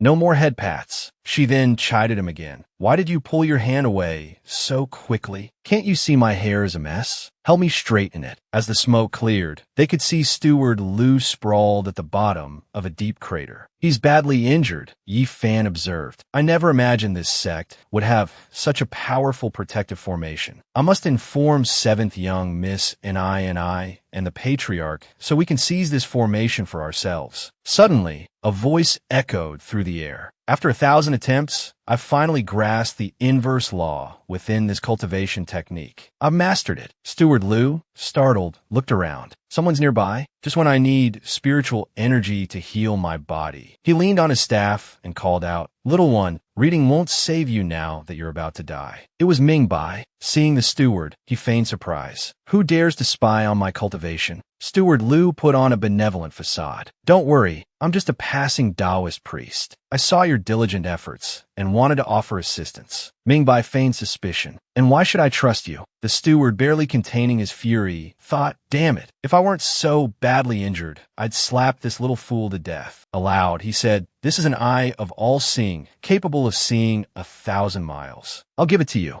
Mingbai snatched the proffered orb. "Thank you, Taoist priest. It's not safe here. Please forgive my boldness, but I'll keep this treasure safe for now." The steward produced another orb. "Don't be hasty. I have another one." Mingbai grabbed it as well, exclaiming, "Many thanks, Taoist priest. You're incredibly generous. Do you have any more? Might as well bring them all out." Now utterly enraged, Steward Lu dropped the pretense. "I can't take it anymore. I'm going to drain your spiritual energy." As Mingbai turned, the steward placed his hand on Mingbai's head. Purple energy quickly enveloped Mingbai's body. But moments later, the purple energy shifted to green as Mingbai activated the inverse law. Steward Lu cried out in agony. "Why is my spiritual energy being absorbed? What's happening? No, my cultivation. I can't hold on. I can't even pull my hand back." Mingbai calmly watched the steward writhe in pain. Then, Steward Lu screamed, "Help me." Soon after, a notification appeared, signaling Steward Lu's death. A Liang Jun eagle soared overhead, carrying Ni on its back. She noticed the commotion below. "What's going on? How did Steward Lu die?" Ni commanded the eagle. "Liang Jun, Steward Lu is dead. We must return and investigate." The eagle responded, "Understood." Suddenly, something struck the eagle's wing, causing it to cry out in pain. I looked around, demanding, "Who dares harm my eagle?" It turned out Phi Dai had shot it with the gun. She commanded her dog, "Huskin, good boy. He's bullying your mistress. Go bite him." The dog barked in response. "Just leave it to me. Leave it to me." I looked down, annoyed. "Just relying on you? I'm being looked down upon like this." Not long after, I ran as Phi Dai chased her, calling out, "Don't run. If you have the guts, keep fighting." Isn't this exciting? I'm not using weapons, just sending my master's spiritual pet to fight you. I looked around fearfully. Just what hidden sect are they from? That little dog looks so cute, yet it severed my eagle's 4 legs in an instant. That woman is clearly only at the Golden Core stage, yet she possesses such a heaven-defying divine weapon. Even if I use any defensive magical treasure, it would shatter after just one touch. I can only hide in this sect for now. I hope they aren't enemies of my sect. Phi Dai searched around, wondering, can that little girl run faster than a spiritual pet? Is there actually something faster than a spiritual pet? Meanwhile, I hid in a room, praying, "Don't find me, don't find me, don't find me." After sniffing around for a while, Huskin found Ni. It barked, announcing, "Found her." Ni, inside, despaired. "I'm done for." Yi Fan, seeing the two of them, asked, "What are you doing in the courtyard?" Fidi Yumpit startet. Huskin, however, was delighted. "Master, come play with me." He angrily kicked the dog away. "Get out of here. I need to rest a night." Hearing this, I was terrified. He's the spiritual pet's master? I'm finished. I walked into a tiger's den. Yi Fan asked Phi Dai, "Junior sister, master asked you to take care of this spiritual pet, right?" She replied, "It's my responsibility." He threatened, "If you can't take care of it, then don't." Phi Dai responded fearfully, "Senior brother, don't worry. I will definitely take good care of it. Please don't send me away." Yi Fan watched her leave, muttering, "What a stupid dog, always leading people here." But he had a question. "I heard Junior sister is blind. How could she see the way so clearly?" I was now utterly panicked. "Does he know I'm here?" He pushed the door open and discovered someone huddled under the covers on his bed. Yi Fan thought, "What kind of prank is this? Why is there another person here?" He gently lifted the covers, and I, inside, screamed in terror. She shrieked so loudly that Yi Fan had to cover his ears. He asked, "Young lady, who are you? Why are you hiding under my covers? Who taught you this?" I knelt on the bed, her head bowed. "Senior, please forgive my rudeness. I offended you earlier, so you sent your spiritual pet to kill my eagle and chase me here. I know I was wrong. I won't be arrogant anymore." Yi Fan replied, "Little girl, I've never had any ill will towards you. All of this was your own doing." I, hearing this, thought, my own doing? How could I possibly have killed all of his spiritual pets and attendants? No, wait. This tone, it sounds like the way the elders justify their own misdeeds. Then a thought struck her. If his actions are like the elders, and his spiritual pets and servants are even stronger than the elders' disciples, then he must be at least a nascent soul cultivator. If I could just get on his good side, I could escape my family and avoid marrying the Liang prince. Yi Fan suggested, "You can stay with me. Tomorrow morning, I'll talk to my master. We can discuss compensation based on the value." I, her mind racing, stammered, "Compensation? No, senior. I don't need any compensation." She frantically searched for a plausible explanation that would allow her to stay near this powerful cultivator. Feigning shyness, she replied, because I like you, senior," she blurted out, instantly regretting her impulsive words. "Zitu Liang, you You must endure. If you can win this powerful cultivator's favor, the senior disciples of the 10,000 Beast sect won't be able to bully you anymore. Yifan stood there, dumbfounded. His thoughts immediately jumped to being arrested. She's underage. I'll be in handcuffs, dragged away by the police. Officer, let me explain. I really didn't. He imagined the scene vividly. The cold steel of the cuffs, the disapproving stares. No.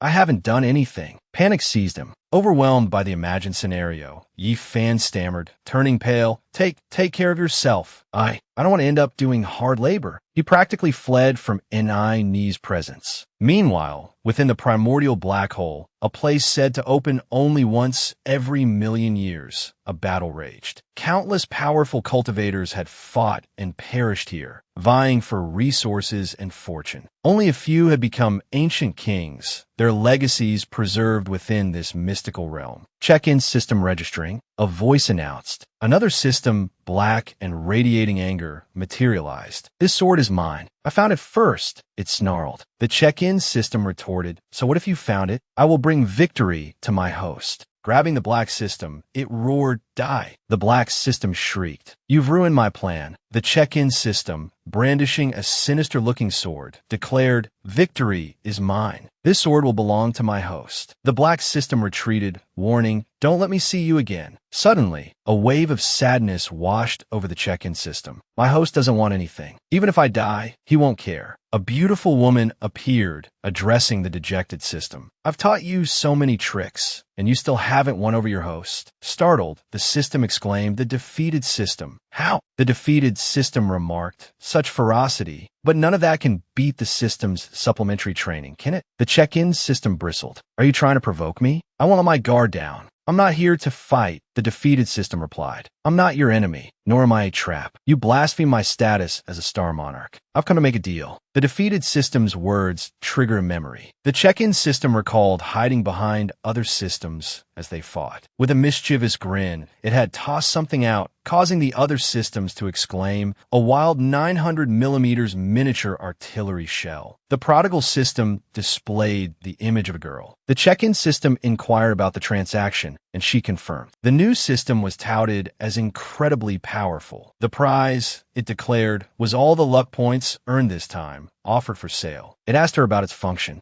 The prodigal system claimed it had no function whatsoever. However, it did possess a passive ability to inject the host with chicken blood, increasing their power fivefold without breaking the game. The check-in system gleefully presented the contract and agreed to the deal. The prodigal system happily accepted, boasting, as expected, you know how to choose suitable deals. You can just wait for good fortune to arrive. Suddenly, she was taken aback by a notification. Content establishment is empty. Unable to read. Enraged, the prodigal system crushed the USB drive, cursing, that damn number 2204. He dared to trick me. One day, I will make him pay. Meanwhile, at noon on Immortal Jade Peak, Zian wondered aloud. It's almost noon. The smell of food always wafted from Immortal Jade Peak before, but now there's not even smoke. Yuan reassured her. Isn't he probably meditating? Or maybe he's ill. Hearing this, Zian worried, I have a bad feeling. Let's wait a moment and not stir up trouble. She then mused to herself, stir up trouble. Using that phrase to describe my disciple doesn't seem quite right. Ziyun and Yuan then hid in a tree near Yifan's location to observe him. Seeing him carving something in a stone, Yuan whispered, he seems fine. Ziyan agreed. The food's spoiled. Could it be that my maidenly intuition is failing me? Yuan, embarrassed, thought. Maidenly. Ziyan is 1,145 years old, pretending to be 14. I, the second elder, just turned 24. Suddenly, an I emerged from Yifan's room, calling out, Senior,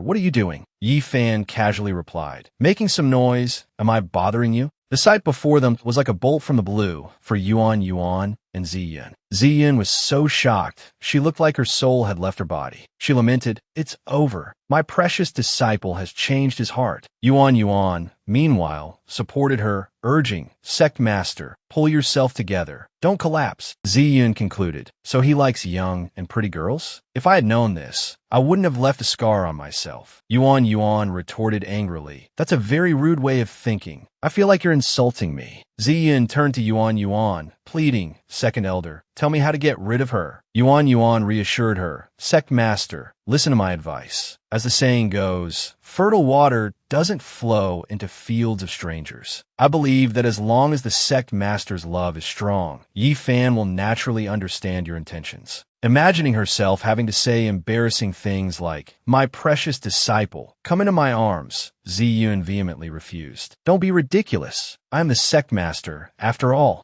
Ziyun suggested, "I've got it. Why don't we ask senior disciple Zibing to come back? She'll know what to do." Yuan, perplexed, thought, she wants Zibing to come back and witness this lovey-dovey scene? Who in the sect doesn't know that her relationship with Yi Fan has already transcended that of master and disciple, and she's still pretending to be shy? Below, I looked at the stone Yi Fan was carving and asked, "Senior, are you carving words on a tombstone?" He cheerfully replied, "You could say that. After all, they haven't returned in 2 days. They probably won't be coming back." Looking at the crooked characters, she thought to herself, without voicing her opinion, "Such awful handwriting." And I changed the subject. "Senior, you seem to enjoy eating demonic beast meat. Yesterday, I saw some fur in your kitchen." Yi Fan replied, "Indeed, I do. Demonic beast meat is quite delicious." "Why do you ask?" She proposed a deal. "Senior, how about a trade? I'll guarantee you have demon beast meat with every meal." Yi Fan, intrigued, asked, "A trade? Is your family in the butchering business?" And I replied, a slight hesitation in her voice, "It's somewhat related." Suddenly, a shout interrupted them, forcing them to turn their heads. "Seventh junior sister, are you planning to betray the 10,000 Beast sect? You heretical wretch." And I gasped in surprise. Jia Chan, standing above them, sneered. "I thought you really intended to marry that bald fool in Liang country. I never expected you to have the audacity to kill Steward Liu and the disciples of the Elegant Dust sect. Such decisiveness, truly worthy of being the woman I admire most. Just follow me, and I'll handle the sex affairs for you." And I responded, "The deaths of the steward and the Elegant Dust disciples were acts of desperation. When I return, I will accept my punishment. There's no need for you to interfere." Inwardly, she thought, "I must leave a good impression on Senior Yi Fan. Perhaps he'll intervene." Jia Chan, enraged, commanded his dragon, "This won't go your way. Fire dragon, burn this sect to the ground. Then capture 7th junior sister." The dragon obeyed. "Yes, master." Yi Fan, his expression hardening, glanced at them. "I advise you not to touch this sect. You'll face the consequences." Jia Chan, brimming with arrogance, retorted, "Consequences? A mere mortal like you has no right to interfere." The fire dragon lunged. The dragon unleashed a torrent of flames towards the mountain where the sect resided. But, just like with Steward Liu, as the fireball approached, a protective barrier materialized, shielding them. The flames, repelled by the barrier, reversed course, hurtling back towards Jia Chan and his dragon. Jia Chan's eyes widened in disbelief. "What's going on?" As the fireball collided, a dazzling firework display erupted in the sky. A system notification abruptly appeared. Launch detected. Identified as high grade. Cease your attack on the sect immediately. Jia Chan, sprawled on the ground in pain, thought, "This sect's grand formation is ridiculously powerful. I must report this to grandfather."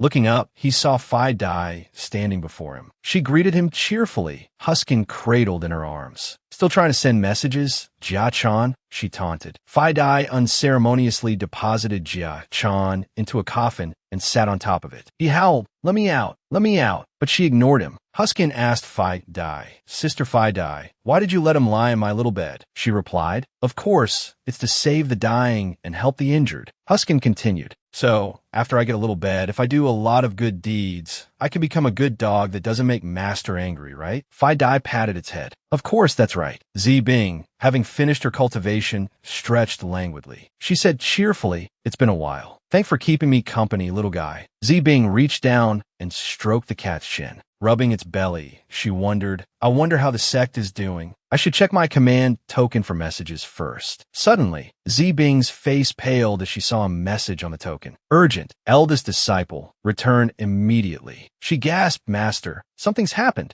Zibing quickly mounted her sword and flew back, her heart filled with worry. "Master, You're like a mother to me. Nothing can happen to you. Meanwhile, back at the sect, Zian had come down to speak with Yi Fan and I. Inside the room, Ziyun addressed I. Tell me, are you truly a high-ranking disciple of the 10,000 Beasts sect? I responded respectfully. I am merely the 7th direct disciple of the sect at the 2nd level of the Hollow Core realm. To call me a high-ranking disciple would be inaccurate. Ziyun warily inquired. So, why have you come to my second-rate sect? Are you planning to steal away my beloved disciple? I innocently replied, Old woman, you misunderstand. I've merely come to invite this senior to be a guest of my 10,000 Beast sect. Hearing the words, old woman, Ziyun squeezed the cup in her hand until it shattered. Old woman, Ziyun seethed, glaring at I. And why should I agree to this? I quickly responded, well, you are this senior's master. Shouldn't you consult his opinion on the matter? Ziyun retorted, he's ascended to the Hollow Core realm. How would he be younger than me? Just who is the old woman here? The two women locked eyes, their argument escalating. I exclaimed, truly, if it's not about strength, it's about youth. What makes you think you can be this senior's master?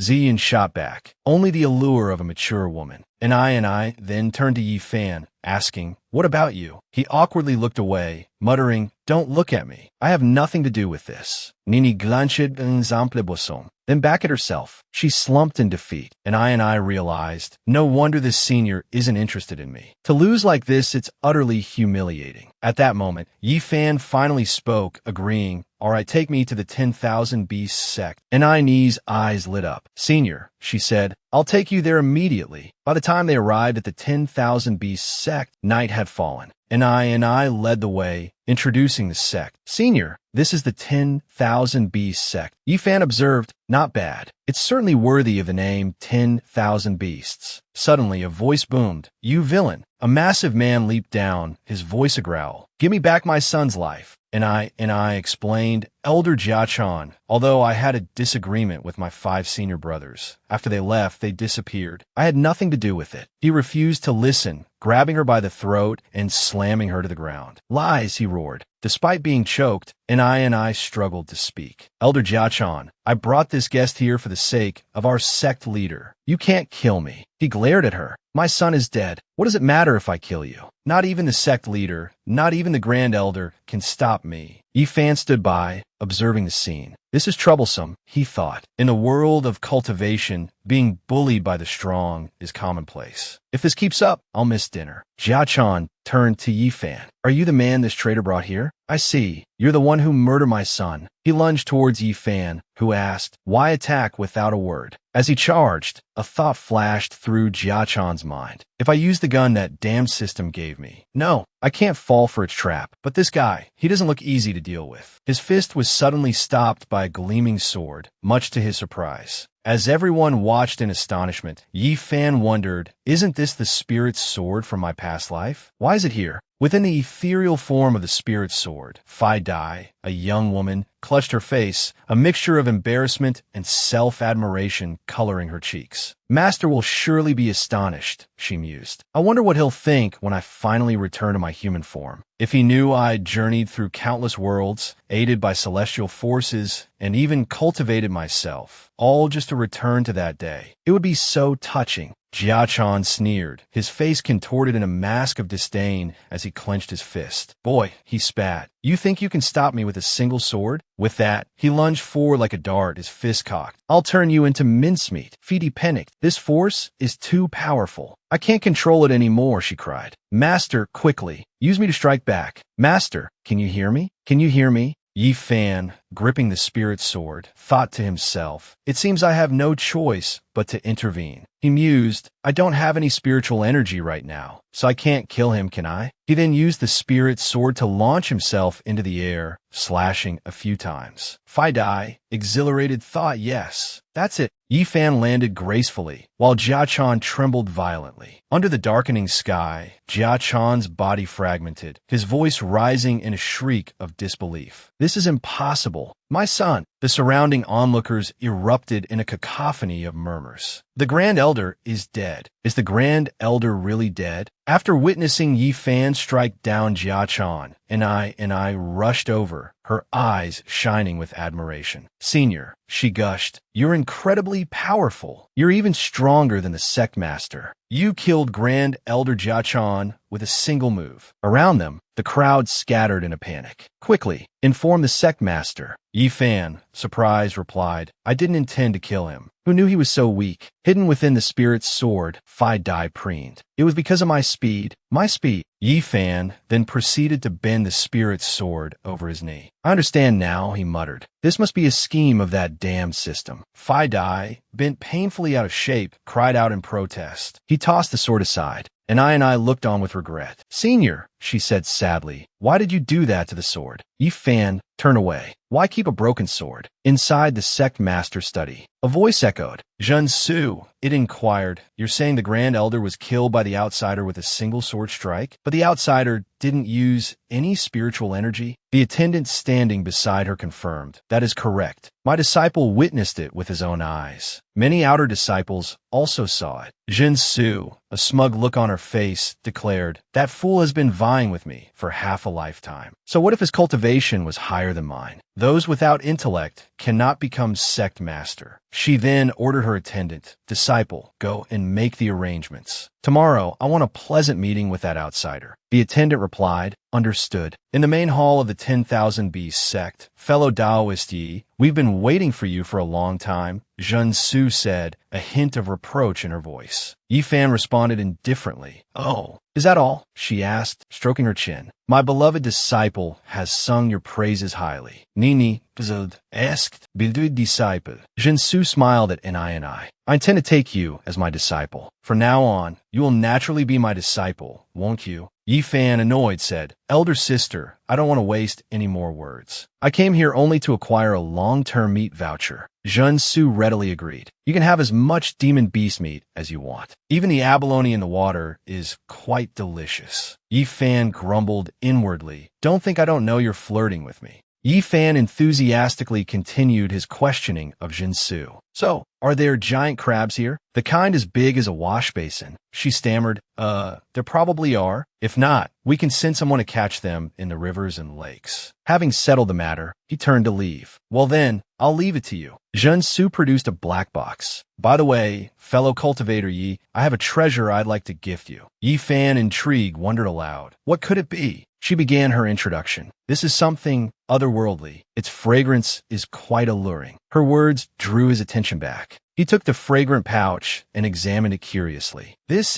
sniffed it. This scent is somewhat familiar. It seems to be Jixianhua. Jin Su, standing beside him, showered him with praise. Fellow cultivator Yi, your knowledge is truly vast. This is indeed a treasure our sect acquired by chance. Yi Fan's interest in the pouch deepened. It truly is a treasure. Animals are very fond of this fragrance. Fish will surely like it too. Jun Su advised him. Fellow cultivator Yi, quickly put away, lest the immortal qi dissipate. He continued to admire the fragrant pouch. Well then, I'll accept this. And I, watching with a hint of regret, spoke up. Senior, you're leaving soon? Won't you stay at the 10,000 Beasts sect a while longer? Besides, it's already getting dark. Why the rush? He replied with a proud air. My master enjoys the food I make. If I return quickly, I can still prepare breakfast. Yi Fan didn't forget to remind Ni. All right, little sister, remember to bring the cooking ingredients to my sect every week. Do you know the location? Jun Su answered smugly, to Ni's evident alarm. Doesn't my disciple know? Yi Fan turned to leave. Well, I'll be going back now. I hurried after him. Senior, I'll come find you in a few days. Yi Fan crossed his arms, pleased. Excellent. With this Jixianhua, I'm sure to catch a big fish tomorrow. Yi Fan returned to his dwelling, leaving Ni filled with longing. Senior is so devoted to his master. If only I could become Senior's master. Jun Su covered her mouth, chuckling to herself. Finally, I've managed to get rid of this hot potato. Taiyangxing's sect wants this treasure. Let them fight over it with fellow cultivator Yi. It's best if they both suffer losses somewhere else. Meanwhile, Yi Fan lay down, one hand resting on his forehead, the other holding a fishing rod. He silently prayed, Brother Heavenly Tao, please bless me with a 30-pound fish this time. Beneath the water's surface, Huang Ru caught a whiff of something familiar. The scent of Jixianhua.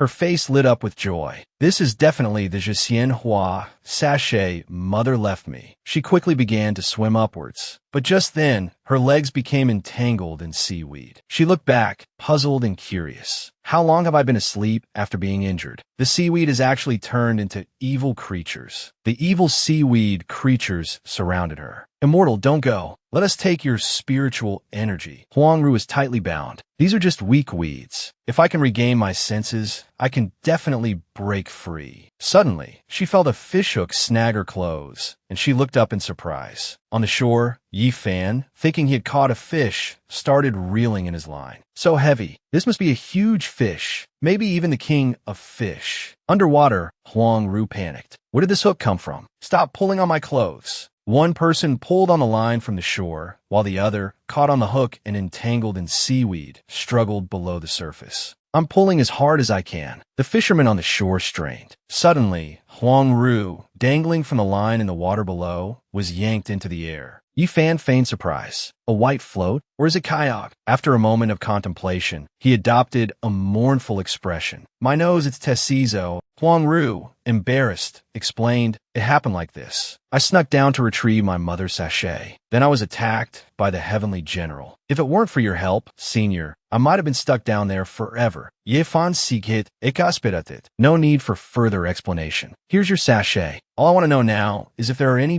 bigger fish down there. She, still flustered from the ordeal, seemed oblivious to his question. He waved her off dismissively. Just go. Before leaving, Huang Ru offered her thanks. Senior, I will never forget your great kindness. Farewell. As she departed, dark clouds suddenly gathered overhead, lightning flashing and thunder rumbling. A booming voice echoed down. Celestial maiden, hiding in a mortal realm for so many years, and now consorting with a mortal man. Huang Ru gasped. Heavenly General. The figure in the clouds boomed again. For violating 2 celestial decrees, you are sentenced to death. Terrified, Huang Ru huddled behind Yi Fan. Senior, save me. Yi Fan thought to himself, I thought I was fighting Tiucina, not a heavenly general. Suddenly, the check-in system reappeared. Host, don't be afraid. I'm back. Yi Fan was taken aback.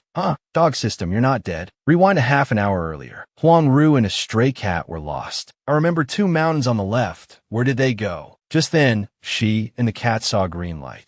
This is a celestial sign. As soon as she arrived, the check-in system showered Yi Fan with kisses. Host, I missed you so much. Yi Fan, disgustet sukolet. Don't you dare start with that disgusting behavior again the moment you return. Behind them, Huang Ru was fleeing from the pursuing heavenly general. The check-in system spoke smugly. Host, those days without me must have been agonizing, right? Yi Fan grimaced and pointed at the check-in system. Agonizing? You were literally gone. You're lying, pretending to be absent and pulling all these stunts. What's with the cow act? It replied triumphantly. Heaven sees all. Since when did I learn to pretend? By the way, it said, holding a red gem, I brought you an ultimate treasure. It will definitely satisfy you. Huang Ru looked pathetic as the heavenly general pummeled her. Senior, why are you just watching? Yi Fan pointed at the red gem. Another spirit dog? You really have no fear of copyright infringement, do you? Change it up next time. It waved its hand, conjuring beautiful red lights. Choose then. Come forth, chicken slaying system. Another system appeared, looking overjoyed. Finally, I can appear. Wonderful. Someone wants me. The check-in system said proudly. Chicken slaying system, you are now my child system. The person beside you is our host. I need you to give the host some motivation.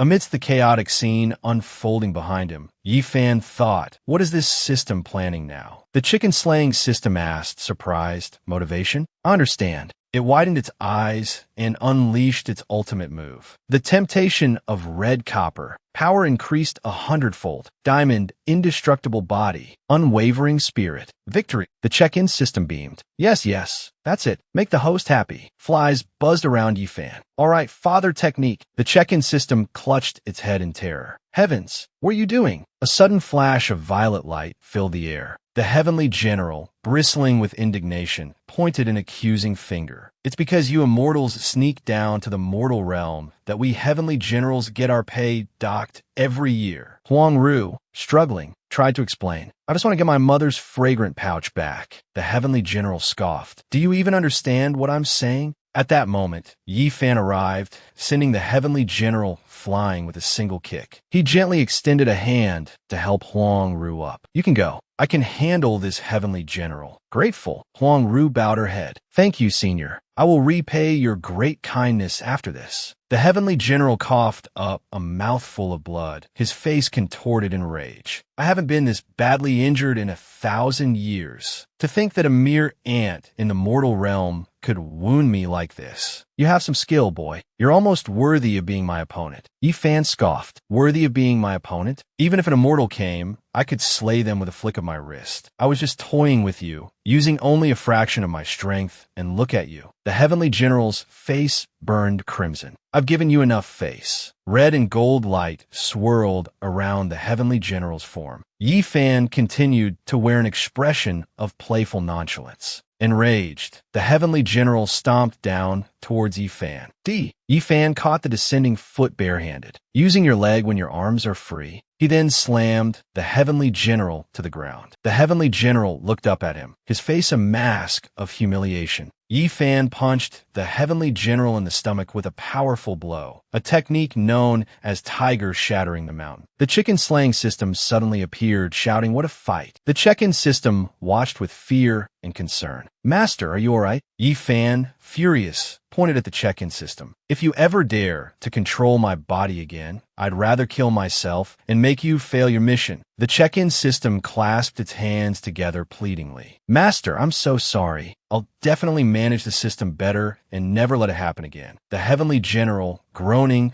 clutched his stomach. An immortal in the mortal realm with such power. Damn it, my dantian is shattered. My cultivation has been reduced to the chi refining stage. If it weren't for this, I would definitely report back to the commander and have this world destroyed. He glanced at the crater left by Steward Liu and then at the one left by Jiachan. Why does this place feel like a burial ground? He thought. I have to get out of here quickly. Panicked, he turned to flee. He ran straight into Phi Dai, who was brooding with a fierce glint in her eye. Another one bothering Master? Why can't I ever be useful? It's so frustrating that Master doesn't need me at all. The heavenly general flailed and begged. Boss, please stop hitting me. I'm just a cripple now. Don't kill me. Just then, Husky and the nine-tailed fox arrived, carrying a green bed. Husky announced, we don't want to kill you. We're going to use this bed to heal you. The nine-tailed fox added, that's right. We have to be good children, and please, Master. No more cooking. Hearing him mention the jade coffin of Tenoch Quan made his face drain of color. A nascent soul cultivator trapped inside would be imprisoned for thousands of years. If I, a mere chi refinement cultivator, were to enter, I'd emerge as an immortal king, or perhaps even after tens of thousands of years. This is nothing but a prison. If it's open during the recovery period, my bones would simply shatter. I beg you, don't put me in that coffin. I'm willing to trade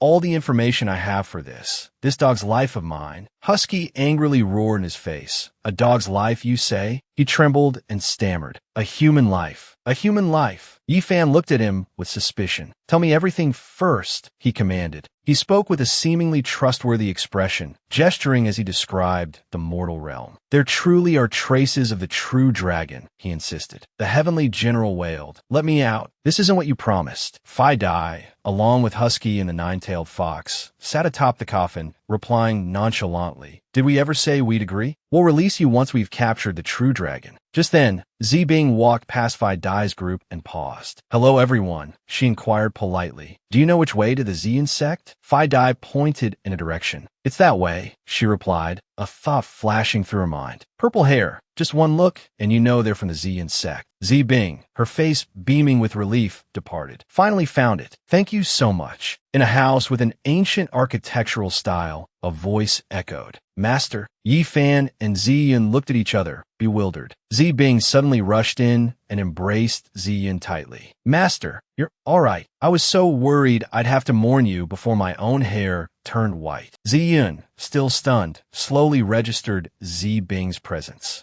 Ziyin gently stroked Zi Bing's face, a loving expression softening her features. When did my hair turn white? I sent that message ages ago. Ziqing has been back for a while now. And you, why are you only just returning? Zi Bing giggled, her voice filled with playful affection. Master, please understand. I accidentally ran all the way to the northern region. That's why I'm so late. Yi Fan, observing the reunion, quietly sat down. Ziyin introduced Yi Fan to Zi Bing. Zi Bing, look, this is your junior brother. He's a prodigy of our Zi Yun sect. Zi Bing looked him over. So, this is junior brother Yi? He certainly looks the part of a talented cultivator. Zi Yun smiled. Indeed. Zi Qing said the same thing. Yi Fan, curious, asked senior sister Ziyun, who is this Zi Qing that master mentioned? She replied gently, Zi Qing is our second senior sister. He laughed innocently. So, I have 3 senior sisters? How come I've never met them before? Ziyun explained with a knowing air. You've only been back at the sect for 2 or 3 months. It's normal that you haven't met her. I've been in the sect for 18 years and haven't even met her myself. That year, after you were accepted as a disciple, your family regretted letting you go so young. So I could only return to the sect with Master first. I constantly heard Master talk about the 2 senior sisters, but until now, I've only seen the eldest. But he was still puzzled. What kind of aura is this? Her presence is so faint. Even Lan Ling Wang has a stronger presence than her. Ziyun, not understanding, asked, who is Lan Ling Wang? Cutting through their thoughts, Ziyun's voice rang out. Junior sister, junior brother, stop teasing me. Come and have some tea. They obeyed, taking their teacups. Thank you, senior sister, they said in unison.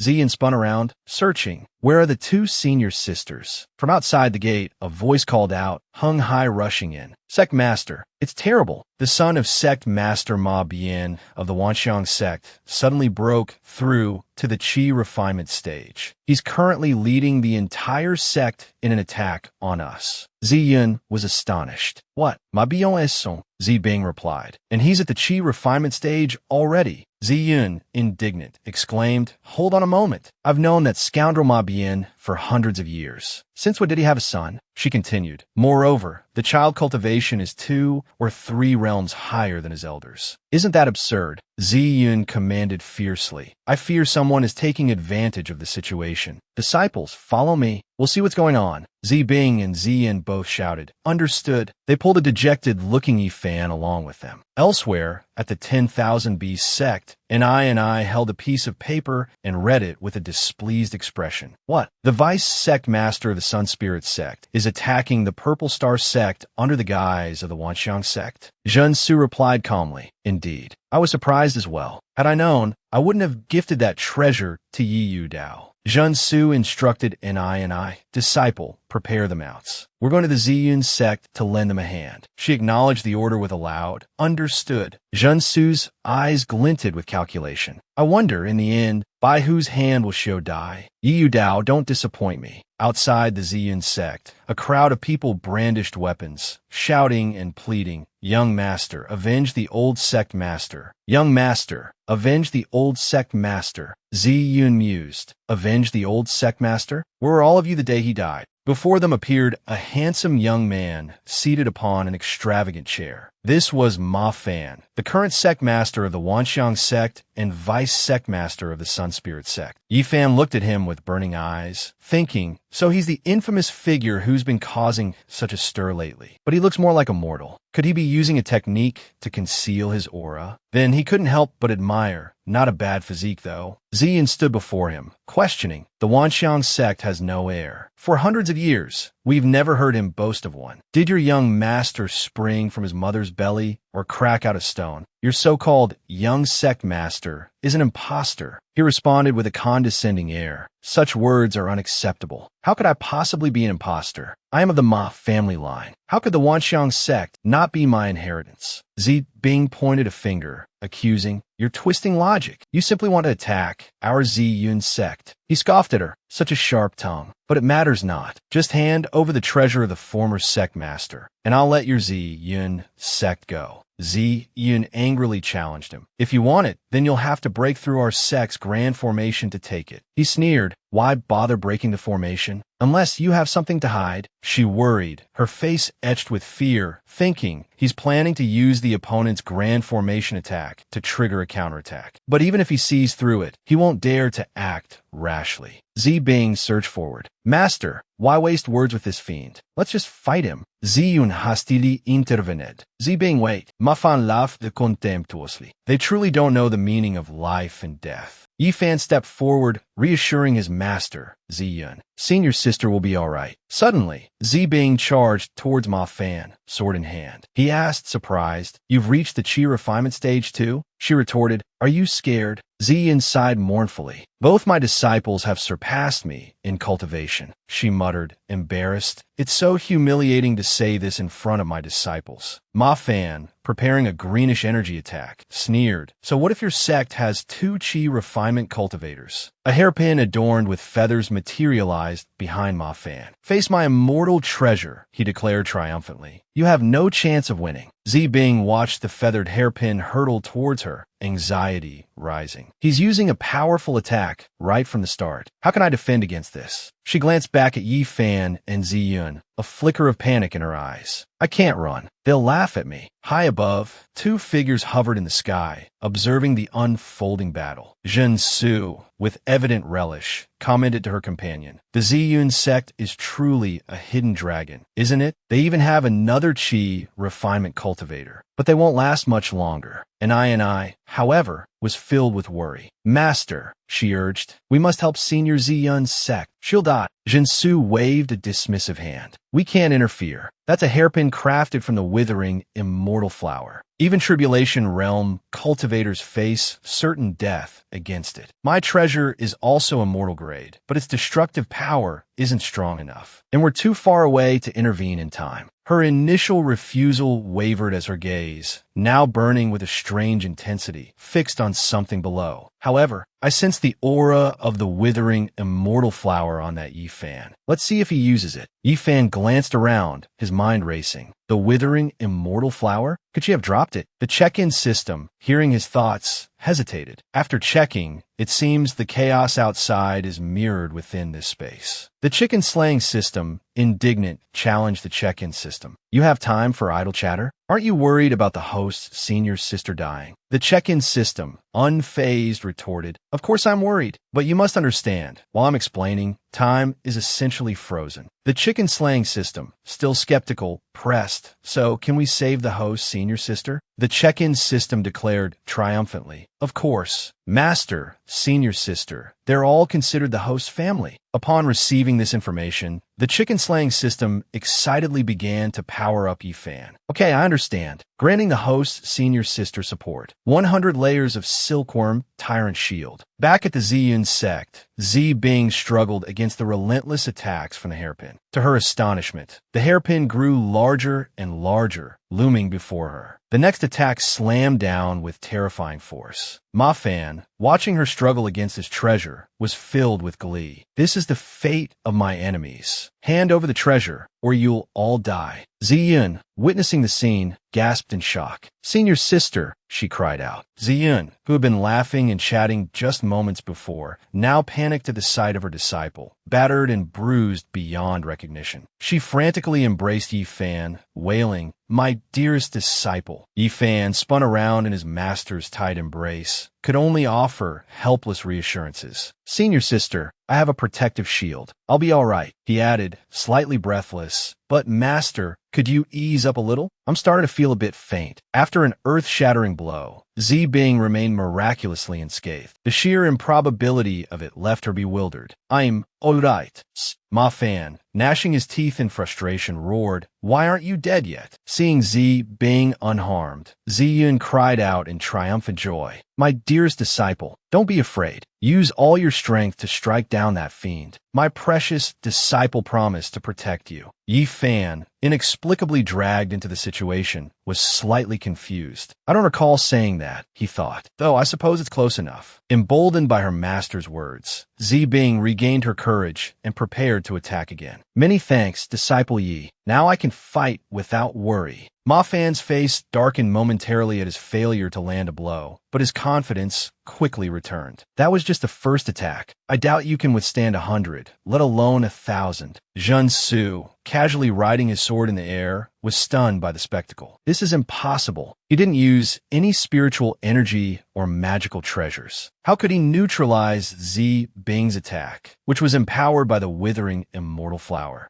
Jun Su was conversing with his check-in system when it suddenly shifted its attention elsewhere. Host, someone is watching you. Jun Su glanced around, but saw nothing unusual. I don't see anyone. Jun Su, observing the battle like a spectator, suddenly noticed Yi Fan's strange gaze directed towards him. Why is he looking this way? It's not right. A chi refinement cultivator shouldn't be able to detect me. How is this possible? Could his strength be even greater than I imagined? Such cold, lazy eyes. It feels like he can see right through me. What is he trying to convey? This is bad. He must think I'm trying to take advantage of him. Could he be disappointed in me as an ally? Without further hesitation, Jun Su surged forward, pulling Ni along with her. Disciple, we must help. Ni, bewildered by her master's sudden change of heart, questioned, But master, didn't you say we wouldn't interfere? Jun Su descended swiftly, her voice booming with authority. Ma, you old scoundrel, how dare you attack an ally of the 10,000 Beast sect? Ma Fan's face reddened with fury at the audacious challenge. Who's there? Jun Su, brandishing her flute in the air, responded with cool confidence. I am Jun Su, sect master of the 10,000 Beast sect, here to assist.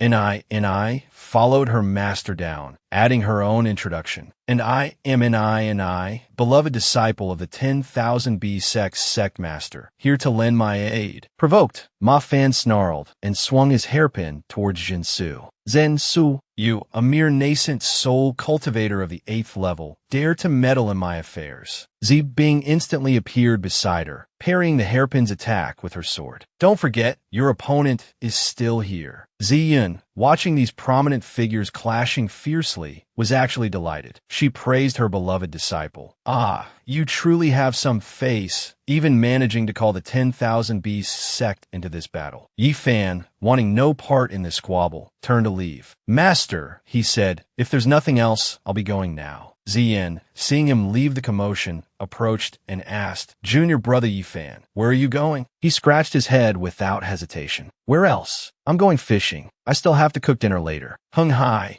gazing at the undulating mountains reflected in the clear river, couldn't help but fall into deep thought. When the Ziyin sect was first established, the sect master was only at the nascent soul stage. But now, her disciples can fight against heavenly generals. Truly, the younger generation surpasses the older. Suddenly, a voice broke the tranquil silence by the fishing river. Who are you? Startled by the unexpected question, the man quickly recovered and turned towards the voice, introducing himself. I'm just a rogue cultivator who occasionally visits the Ziyun sect to enjoy this lake. Yi Fan strolled toward the fishing spot and casually remarked, A rogue cultivator? Huh? Master never seemed to object to that. So, I guess it's all right to be here. He glanced at the man without any suspicion, having only been at the sect for 3 months and unfamiliar with its rules. Seeing the only remaining seat about to be taken, Hung Hai quickly sat down, not forgetting to taunt Yi Fan. I'm taking your spot, young man. Don't you have anything to say? He was taken aback by Yi Fan's indifferent response. Yi Fan simply sat down beside him. Sit if you want. Anywhere is fine.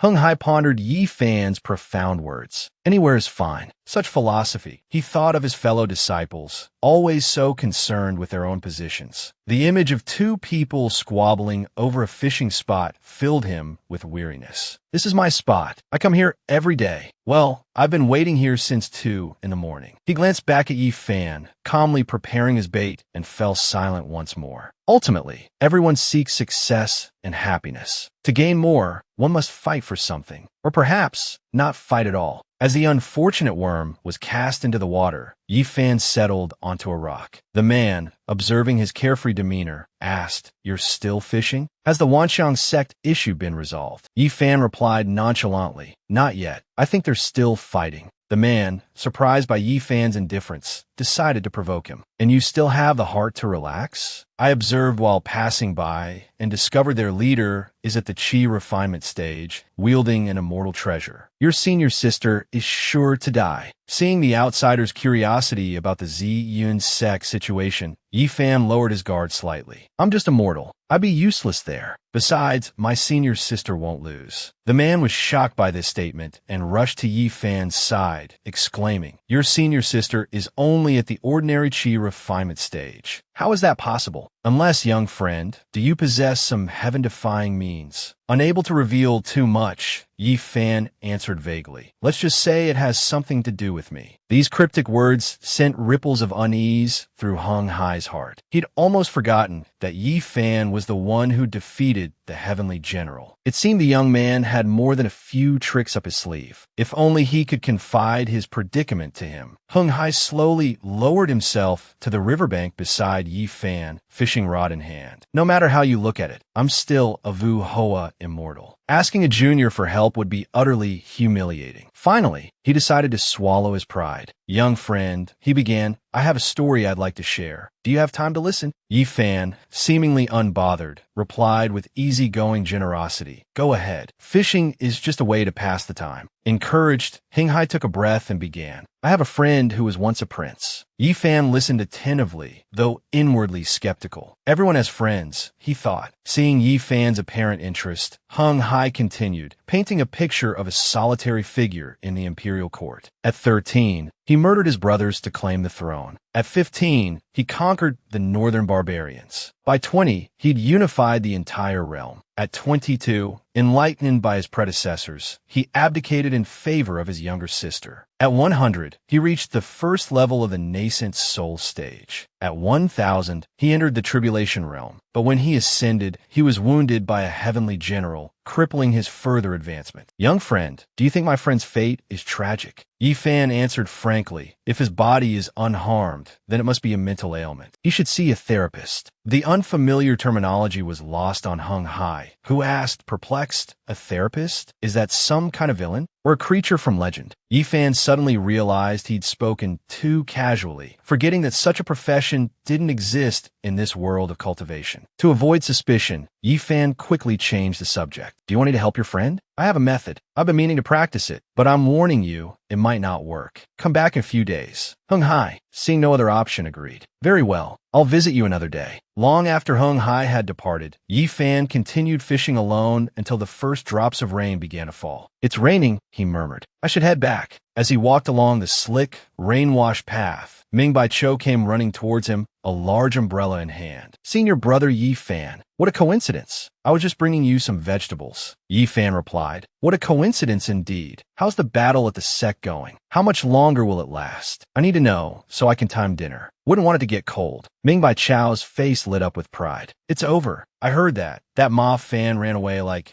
manure off a shovel. Senior sister Zi Bing didn't even have a single hair out of place. The two continued their walk back to the sect. Yi Fan, upon hearing the news, praised Zi Bing's strength. The scene shifted to the next morning. With the battle concluded, Zhen Su and Zi Yun gathered in a room, recounting the events. Zhen Su began, Fellow Taoist Ziyun, do you know that the hairpin your eldest disciple seized is one of the artifacts left behind by a powerful heavenly immortal? 55 years ago, Ma Fan and I were at an auction, bidding against each other for that very hairpin. The price went up to 2,000 high-grade spirit stones. Ziyun, shocked by the sheer value, exclaimed, 2,000 high-grade spirit stones. Maybe I should sell it to you. Zhen Su, upon hearing Ziyun's words, burst into laughter, her tone laced with disdain. Taoist Zi Yun is truly pragmatic, as expected. That immortal left behind at least 5 immortal-grade artifacts, and your sect already possesses 2 of them. Why not strive to find the remaining 3 to solidify your sect's power? Zi Yun was stunned, reeling from one revelation to the next. 2 already? She echoed, the words hanging in the air amidst the mountainous forest. The sachet of the heavenly immortal. It's in the hands of Taoist Yi, isn't it? Meanwhile, Yi Fan and Ming Bai Cho were searching high and low for the others. Peeking into the room where the two sect masters were conversing, Yi Fan asked, "Master, where's Senior's sister and the others?" Ziyun, spotting him, rushed over, her voice sharp with concern. "They've gone to rest. It's just me and Sect Master Janir. By the way, my dear disciple, is it true that the sachet is in your possession?" Yi Fan didn't bother with denial, readily admitting, "It is, but I don't have it on me right now." Ziyun, a flicker of suspicion in her eyes, pressed him further. "And where is it then? Did you give it to someone?" He glanced at his master before answering casually, "It's with a heavenly immortal." Ziyun erupted, her voice echoing with disbelief. The miracle that appeared that day, was it the heavenly immortal himself? "Why didn't you tell me?" Yi Fan sighed, exasperated. "You didn't ask." His retort was so flawless that Ziyun could only resort to lecturing him. "Important matters must be reported to your master. Understand? This is common sense." Seeing his master's outburst before a guest, Yi Fan relented, his tone softening. "I understand, master. I'll tell you next time."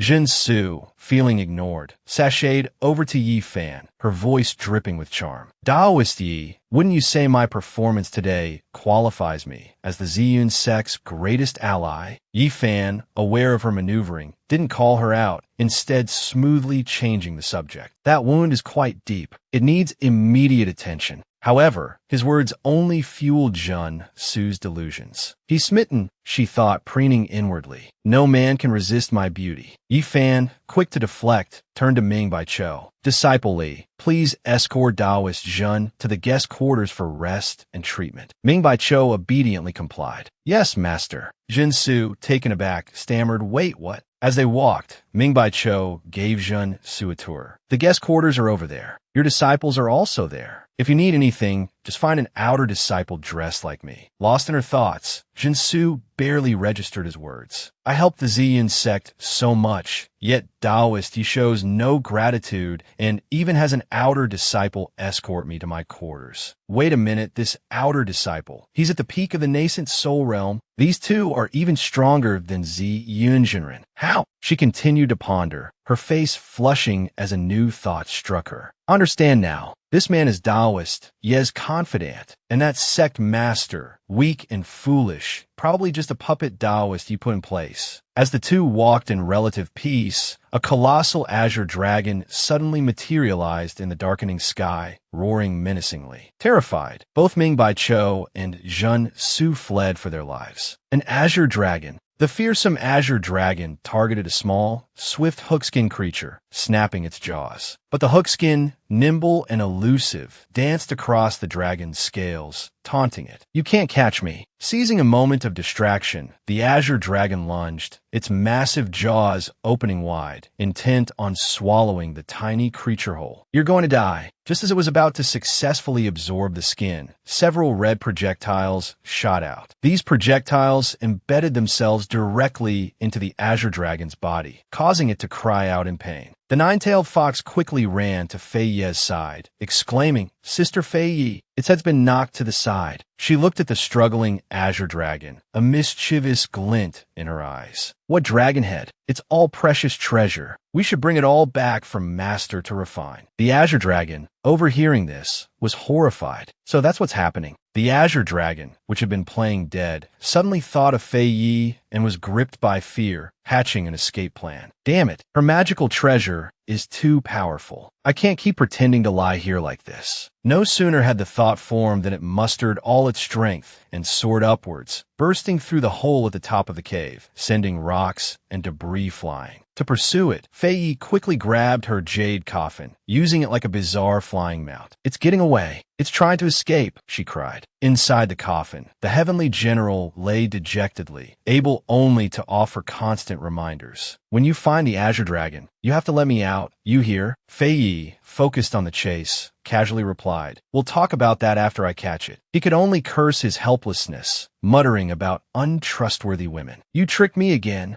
After escaping, the azure dragon summoned a storm of rain and thunder above the Ziyun sect. Jin Su, witnessing this, had a foreboding feeling. This is bad. Contrary to her expectations, the azure dragon plummeted downwards, creating a thick cloud of dust. It wept and wailed, pleading for her salvation. "Human cultivator, please spare my life. I'm willing to form a pact with you. Jin Su was stunned. With me, desperate to survive, the Azure Dragon quickly confirmed, yes. Jin Su fell in a deep thought, her face creasing slightly. No wonder there's suddenly a downpour at the Ziyun sect. So, it's because of an Azure Dragon capable of controlling the weather. This is one of the most powerful spirit beasts in the world. If it were to form a pact with a human, that person would be like an immortal from the upper realm. I can't handle this hot potato. Knowing she couldn't handle such a powerful beast, she cleverly declined, shifting the responsibility to Ming Bai Cho. I'm sorry, I've already formed pacts with many spirit beasts. I don't have enough spiritual energy left to form another one. How about I help you form a pact with this young man? The price is just one of your protective heart scales. Ming Bai Cho was utterly shocked. What? I can have this huge dragon as a spirit pet. The Azure Dragon, looking at the unassuming Ming Bai Cho, hesitated. It turned out Jin Su wasn't being kind at all. She had secretly approached the Azure Dragon and devised this plan to harm Ming Bai Cho. He's only at the nascent soul stage. Even if you can't overcome this danger, you can still dissolve the pact yourself. The Azure Dragon's eyes lit up. So that's how it is. Reassured by Jin Su's scheme, it stood up, offering its thanks. Thank you so much. Jin Su, harboring her ulterior motives, continued to urge the Azure Dragon to form the pact. Just leave it to me. A short while later, Fei Yi arrived, riding her coffin like an unidentified flying object crashing to the ground. She looked around, shouting, "Where's the Azure Dragon? Why did it suddenly disappear?" Good Skin, thanks to its keen sense of smell, tracked the Azure Dragon's location for her. It's just up ahead. A lone figure in a dog raced towards the Azure Dragon, only to find Jin Su and Ming Bai Cho already there. Hu Xian, upon seeing the familiar flash of red, paused, a thought sparking in her mind. Someone dared to steal from her master? They were courting death. Could this be the one who had pursued her spirit pet? Damnable. And there was a nascent soul cultivator, too. Why was she forcing the Azure Dragon to form a pact with this person? Watching the two figures approach with blazing auras, Jin Su, resigned, decided to take the immediate advantage and leave. After all, she had the heart scale. She hadn't come away empty-handed. The nine-tailed fox, along with Hu Xian, reached Ming Bai Cho. It looked him up and down before exclaiming, "Sister Fei Yi, this person seems to be Master Yi Fan's disciple." Hearing this, Hu Xian eagerly leaped onto Ming Bai Cho, sniffing him. Sister Fox is right. Among his belongings, there's something that belongs to Master. Ming Bai Cho, annoyed by the creature clambering over him, snapped, "Are you Yi Fan's spirit pet? No, you're just a stupid dog. Stop sniffing me." Jin Su, her imagination running wild, misinterpreted Hu Xian's words, conjuring inappropriate images of things belonging to Master. Lost in her misguided thoughts, she boldly asked Ming Bai Cho, "Fellow Taoist Yi, you play rough, don't you?" Ming Bai Cho, wrongly accused, could only frantically explain, "That's not what you think." Fei Yi, piecing together the conversation, recognized Ming Bai Cho and rushed over with a bright smile. "So your senior brother Yi Fan's disciple. It was all a misunderstanding." Ming Bai Cho, quick-witted, immediately expressed remorse. "I apologize. This Azure Dragon has a pact with me. Should I break the contract and return it to you?" Fei Yi, not particularly attached to the cunning Azure Dragon, waved it off. It's all right. I can use the things in the coffin for refinement." This single sentence made both of them wince. The heavenly general, overhearing the mention of the coffin, cried out in fear, and the Azure Dragon trembled alongside him. "No, I don't want to see that woman again." Watching the two converse amicably, a thought struck Jin Su, draining the color from her face as the realization dawned. She had just lost a valuable Azure Dragon. Damn it. Elsewhere, Yi Fan stood pensively in the rain, muttering to himself, "What can I do to help my sworn brother? What if, that's right, a friend from my past life gave me a recipe for honey flower wine and nectar. I've had a few cups myself. It was truly divine." Proud of his ingenuity, he excitedly began his preparations. When it comes to brewing, borrowing equipment from the Alchemy Pavilion would be most suitable. Large quantities and ample space. The roof of a pavilion appeared against the darkening sky. Walking through the night, he called out, "Elders, are you there? I've come to borrow some equipment." Preoccupied with finding someone, he failed to notice a pair of hands reaching out to grab him. "Elders!" Ziyun, having caught him, wrapped her arms tightly around his neck. "Finally, I've found my chance." She ran her hands over him, sighing with pleasure, leaving him bewildered. "So soft, so comfortable. I love it." Ziyun looked at him as if he were a cat, cuddling and kneading him. A little kitten like you was born to be played with by this elder sister. Yi Fan, stunned by her words, could only stammer, "Kitten? Elder Ziyun, what do you think I am?" Fueled by the wine, she became utterly wild, her lips puckering and pressing kisses all over his face. A kiss for elder sister, another kiss for elder sister. Her barrage of affectionate, yet invasive, actions left him utterly helpless, terrified, and completely unable to resist. Elder Ziyun, why are you acting like my grandfather who's accidentally taken the wrong medicine? He could only appeal to the most improbable source of help, the check-in system.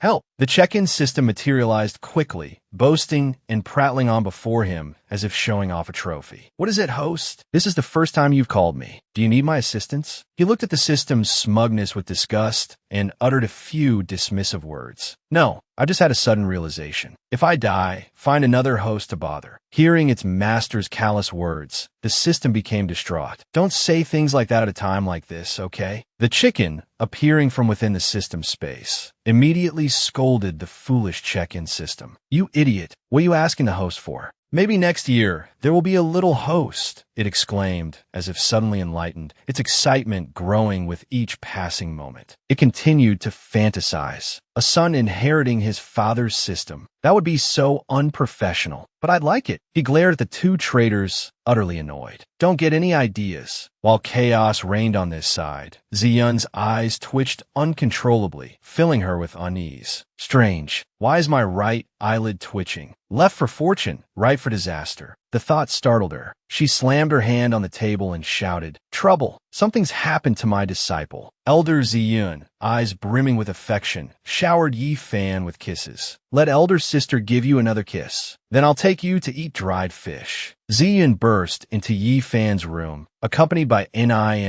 and Jinsu. "Have you seen my precious disciple?" she demanded. She was taken aback to find Elder Ziyun embracing Yi Fan. Elder Ziyun, in turn, asked, "Sectmaster, you're here." Seeing this, Ziyun flew into a rage and confronted Elder Ziyun. "Fang Yuan, what are you doing with my precious disciple?" Elder Ziyun replied nonchalantly, "Of course, I'm just giving him a little affection, just a little bit." Ziyun, unable to bear it any longer, rushed forward and rapped Elder Ziyun on the head. "Affection my foot." Elder Ziyun looked at her in confusion. "Sectmaster, what happened?" Jinsu, observing the scene, chuckled and remarked, "No wonder Taoist he doesn't want to leave the Ziyun sect." Meanwhile, I thought this time I must behave well. I can't miss this opportunity. No, wait, I should seize this chance to turn Taoist Yi into my husband. Then, pointing at them, I accuse Yi Fan. As expected, Senior Yi only likes big breasts. They're using this to force Senior Yi to become a spirit slave. Hearing this, Jiansu exclaimed in surprise, "Spirit slave? Where did you learn such a strange term?" However, Ni and Jiansu soon joined the fray, battling against Elder Ziyun and Ziyun. Jiansu declared, "Regardless, Taoist Ziyun, I'm here to help you." And I added, "I can't let you continue to possess Senior Yi." Ziyun retorted, "This is an internal matter of my sect. Outsiders stay out of it." Elder Ziyun, still clinging to Yi Fan, said, "If you want to pet a cat, just say so. Why resort to fighting?"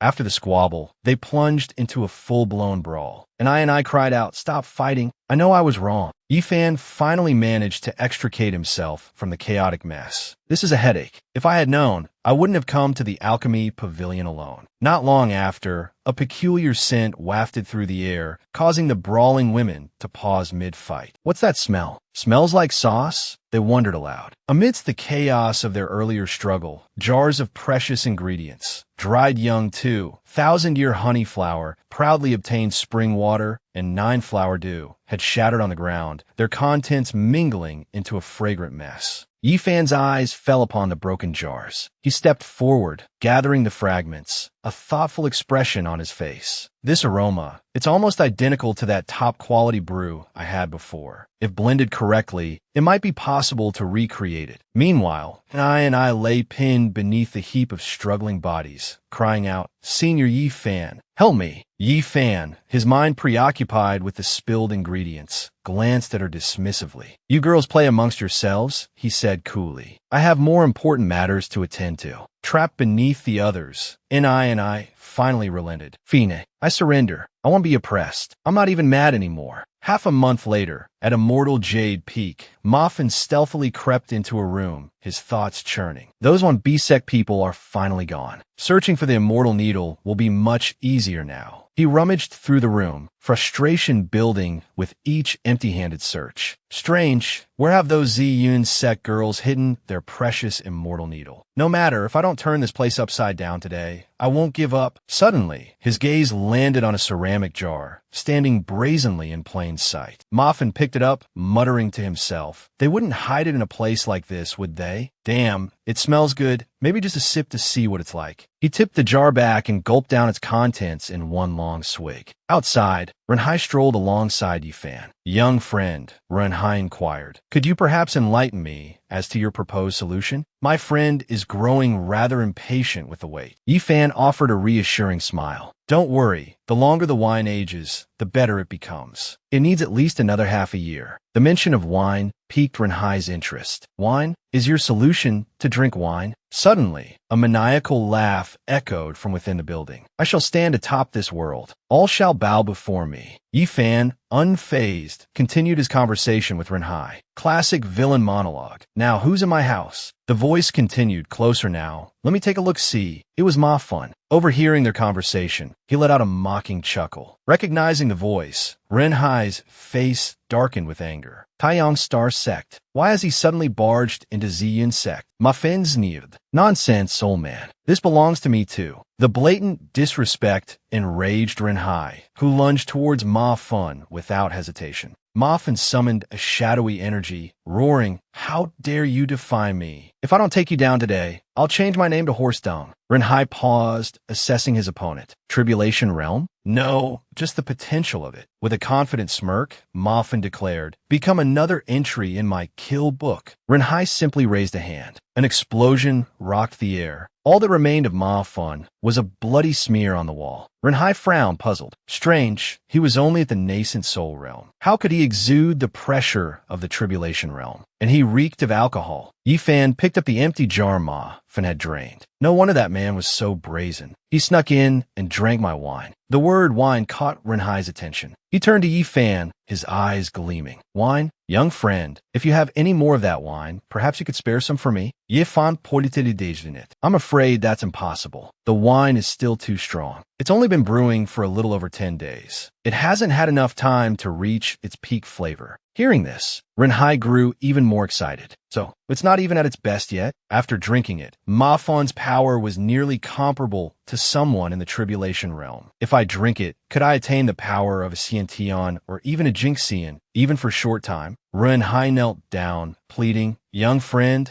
I truly desire to taste your wine. Seeing his desperate plea, Yifan relented. If you want to drink it, go ahead. Good wine shouldn't be left waiting. Elsewhere, the check-in system and the bloodlust system were engaged in a hushed conversation. Bloodlust system, the check-in system inquired, did you by any chance drink some wine and cause some trouble again? The bloodlust system retorted, no way. I've been perfectly behaved lately. The check-in system pressed further. Then how can the host's wine have such a potent effect? The bloodlust system mused, perhaps it's not that the wine itself is potent, but that it stimulates the drinker's abilities like some kind of stimulant. Suddenly, a figure materialized, interrupting their discussion. A stimulant, huh? An interesting analogy. I happen to be in need of something like that. The check-in system questioned the newcomer. Who are you? How can you see us? The bloodlust system exclaimed, how can you see me? The check-in system felt a tremor of fear. Something was wrong. This was someone else who wielded a system. Suddenly, the check-in system was attacked. A crimson system, standing beside the mysterious figure, announced, found her at last, host. She's the final piece of the puzzle. A 75% increase in power for the wielder of the growth system. The check-in system cried out in pain. Growth system? What nonsense are you spouting? Her. The growth system laughed. As expected of a lower-level system. You don't even know the function of your own subsystem. Truly pathetic. The mysterious figure prepared to lunge at Yifan, their host.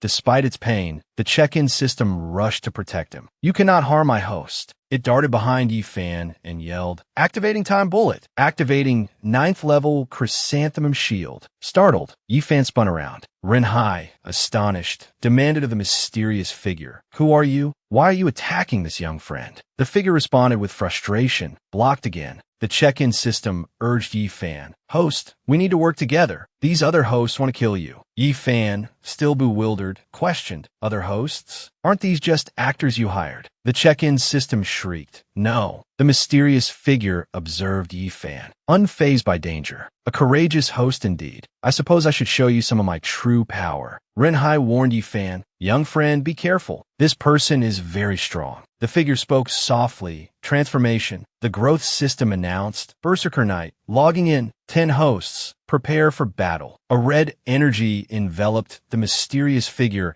as the growth system counted down. 5, 4, 3, 2, 1. Transform. The transformation complete, the figure was clad in armor resembling a superhero's. The growth system warned its host, "Remember, we're illegal immigrants here. We can't kill the natives." The figure replied casually, "Understood." "Yifan, impressed, commented, amazing." The check-in system, frantic, cried out, "Host, is this a time to admire the show? If we don't fight back, we'll die." Ren Hai leaped to attack the mysterious figure, telling Yi Fan, "Young friend, allow me to test this opponent's strength for you." But with a single blow, the figure sent Ren Hai flying back towards the mountain behind them. The enhancement system scoffed, "See? Pathetic. This is the true power of my host." The check-in system retorted, "You're just relying on an obedient host. And besides, you just said you couldn't kill natives. So, you're a black market system, aren't you?" The enhancement system bristled with rage. "Damn it, don't call me a black market system. Host, help me kill it. I'll give you a Hao Yin great ruler sword." Hearing this, the mysterious figure agreed. Interesting proposition. The mysterious figure began to channel a violet energy, declaring, "Now, I will make you and your host vanish from this world." Countless clones of him materialized, chanting in unison, "Die." The check-in system anxiously created a shield. "Host, please be careful." Yi Fan, his expression unchanged, simply said, "Let him try to kill me." The check-in system, seeing his nonchalance, was speechless. "Aren't you going to dodge? Forget it. Wait a moment. System, activate defense." The check-in system then unleashed its explosive star, level 7. The shield absorbed a barrage of damage. 32, 515, 165. 1, 345, 367. 964, 367. 4, 636, 778. 645, 357, and finally, 5,843,888. After withstanding this onslaught, the shield shattered. The mysterious figure laughed. "This is the consequence of opposing me." The check-in system lay on the ground, groaning. "That hurt." Unfazed, Yi Fan asked, "How bad is it?" The check-in system replied, "My health bar of over 2 million just lost 300,000. 300,000. Hearing this, the mysterious figure, enraged, prepared another attack. "Damn, this system is tough. Even if you're resistant to damage, how long can you last against me? You might survive 7 or 8 times, but can you survive a 10th? A dark red energy coalesced around a talisman the mysterious figure had produced. He grinned. "I have plenty more tricks on my sleeve. This is your end." But before he could unleash the attack, the talisman was sliced in two. The mysterious figure looked up in shock. "What? Ice prison." The profligate system appeared, radiating an aura of cool indifference. "Which backwater system are you? How dare you bully a member of the official registry?" The bloodthirsty system stood beside her, glaring at the two. The profligate system continued her interrogation. "And you even dared to bully my junior?" The check-in system, tears welling up, cried out, "Profligate system, you came to save me." The profligate system's voice dripped with exasperation. "Save you? You tricked me last time. Pay back the luck points you owe me." The check-in system chuckled nervously. I spent them all." The profligate system exploded. "Really? You're always causing trouble for me. You You almost got my previous host killed. Living with you is like living with my mother. The check-in system shouted. Host, fellow systems, did you hear that? From now on, she's our mother. The profligate system yelled, watch your mouth. The mysterious figure and the enhancement system, witnessing this bickering, whispered to each other. They're ignoring us, the figure said. She's a high-ranking system. Who knows how strong she is? The enhancement system replied, she's definitely a formidable opponent. He drew his sword. Then the best defense is a good offense. Let's strike before she can react. The enhancement system agreed. A series of power-ups activated. Supersonic speed upgrade, Phoenix dance protection, high-level energy shield, ice armor, mastery of 10 weapons. Empowered by these enhancements, the mysterious figure lunged forward. He instructed the enhancement system, go ahead and attack. Cover me. It readily agreed. Roger. The profligate system glanced back,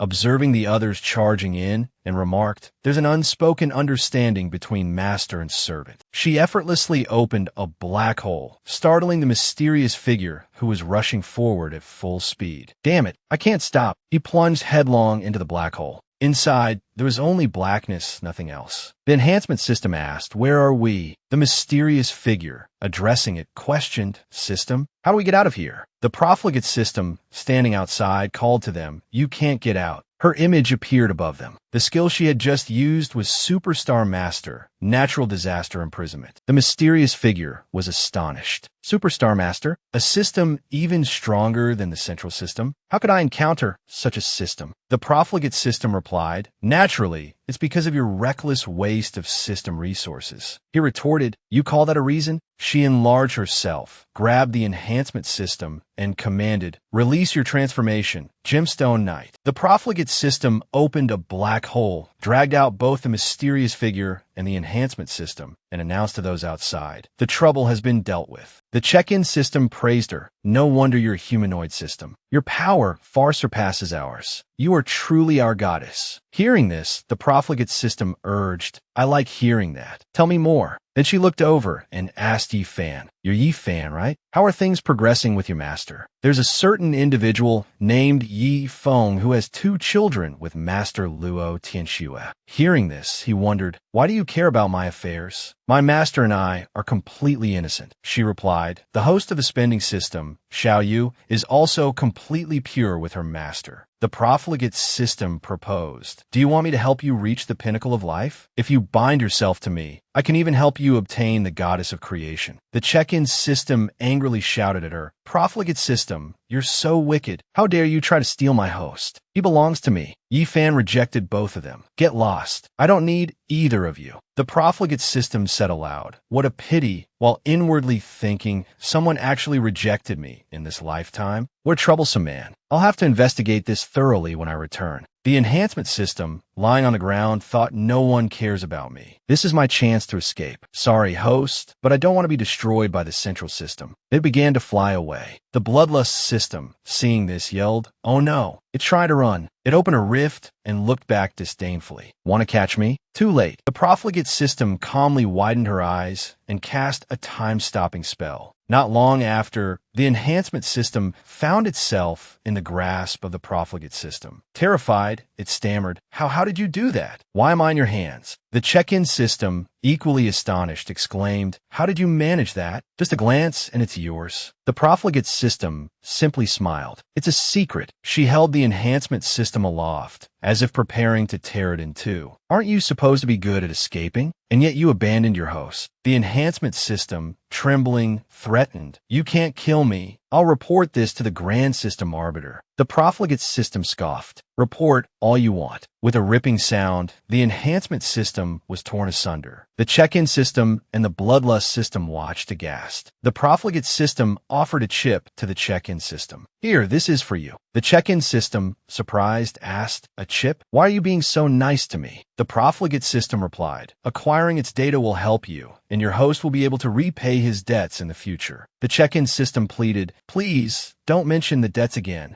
Witnessing the events unfold, Yi Fan was reminded of his past lives. Systems truly are unreliable, he mused. Even a covert host will be betrayed at the crucial moment. The profligate system created a spatial portal and pulled the remains of the mysterious figure through it. I'm taking this time traveler back, she announced. If anything comes up, let me know. The check-in system chirped. Understood, mother. Before departing, the profligate system poked her head back through the portal, her voice laced with exasperation. Don't call me mother. A few minutes later, Yi Fan approached Run Hai, who was lying unconscious on the ground. Wake up, he said. The floor is cold. You'll catch a chill. Run Hai jolted awake, fear etched on his face. What about that powerful being? Where did he go? Yi Fan reassured him. The matter has been resolved. He won't be coming back. Run Hai, astonished, asked, by whom? Who did it? Is there another powerful cultivator in the Azure Cloud sect? Meanwhile, in a distant location, a colossal creature stirred. Fellow disciples began to murmur amongst themselves. Hey, have you heard? The 10,000 Beasts sect has been tampering with the monster meat. They claim to deliver 10 pounds, but it's actually only 4. The storage is more than half empty now. How can that be? Doesn't the Grand Elder know? The steward probably has some excuse. Panic began to spread. That's not all. Last night, I woke up to use the privy, and I saw a monster dozens of feet tall at the sect gates. You're making things up. If that were true, I'd cut off my own head. A monster that big sneaking into the sect to steal meat? That's ridiculous. The following week, at Immortal Jade Peak,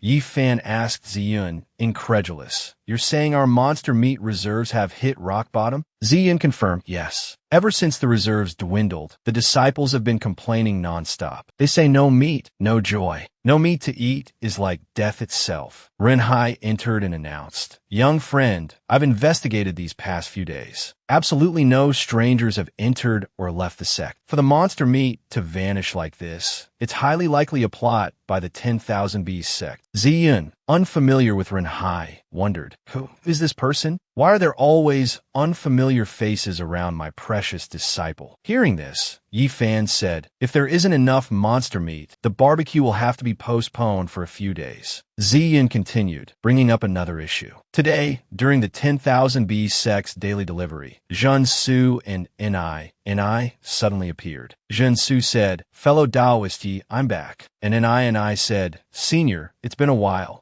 Ziyun, bristling with anger, shouted at Zhen Su, "Sect leader Zhen, are you in such a hurry? Why haven't you informed me about the Ziyun sect's arrival? Did you come here to deliver goods personally? Don't you have anyone to do this for you?" Zhen Su chuckled and replied, "Fellow Taoist, don't joke. I am the sect leader, after all. Naturally, I have business here." And I presented a small pouch and said, "Senior, I have something for you." Yi Fan asked, "What is this?" She replied, "It's a protective amulet I made myself." Ziyun, seeing this, fumed. "You little brat, trying to get away with such a paltry gift." Ziyun turned back to Zhen Su. "Sect leader Zhen, what is the real reason for your visit? If it's just to accompany your disciple to deliver a protective amulet, then please leave quickly." Zhen Su answered, "Actually, there's a small matter. It concerns the Great Liang Kingdom. My disciple, from the Great Liang, was originally betrothed to the 7th Prince. However, she broke off the engagement." Upon hearing this, Ziyun said, "If that's the case, it's easy to resolve. Although the Great Liang Kingdom harbors a number of cultivators, it's essentially a mortal dynasty. They wouldn't dare provoke our sect." She then added, "Later, we discovered that a former emperor of Great Liang had embarked on the path of cultivation, achieved tribulation transcendence, and even attained enlightenment and ascended. Recently, he returned to Donghuang." Hearing this, Ren Hai chuckled softly, prompting Yi Fan to ask, "Brother Ren, what are you laughing about?" Ren Hai explained, "It's because he's a cultivator emperor. The ancestor of the Great Liang overcame the heavenly tribulation and has just returned to Donghuang." Yi Fan casually remarked, "If one day he decides to raise an army against our 10,000 Beast sect, we'll be in big trouble." Ziyun retorted angrily, "Isn't this something your disciple brought upon herself? Why involve the Ziyun sect?" Suddenly, Zhen Su pointed at Yi Fan and said, "Naturally, we're here to seek fellow Taoist Ye's assistance." Yi Fan, perplexed, asked, "Huh? How can I help?" Zhen Su explained, "Fellow Taoist Ye's strength is unparalleled in the lower realm. If you accompany me to the Great Liang, I believe the matter can be easily resolved." Yi Fan sighed, "But I don't want to go out." And I rushed to Yi Fan and pleaded, "Senior, can you bear to see me forced to marry a man in his 40s or 50s? Hearing this,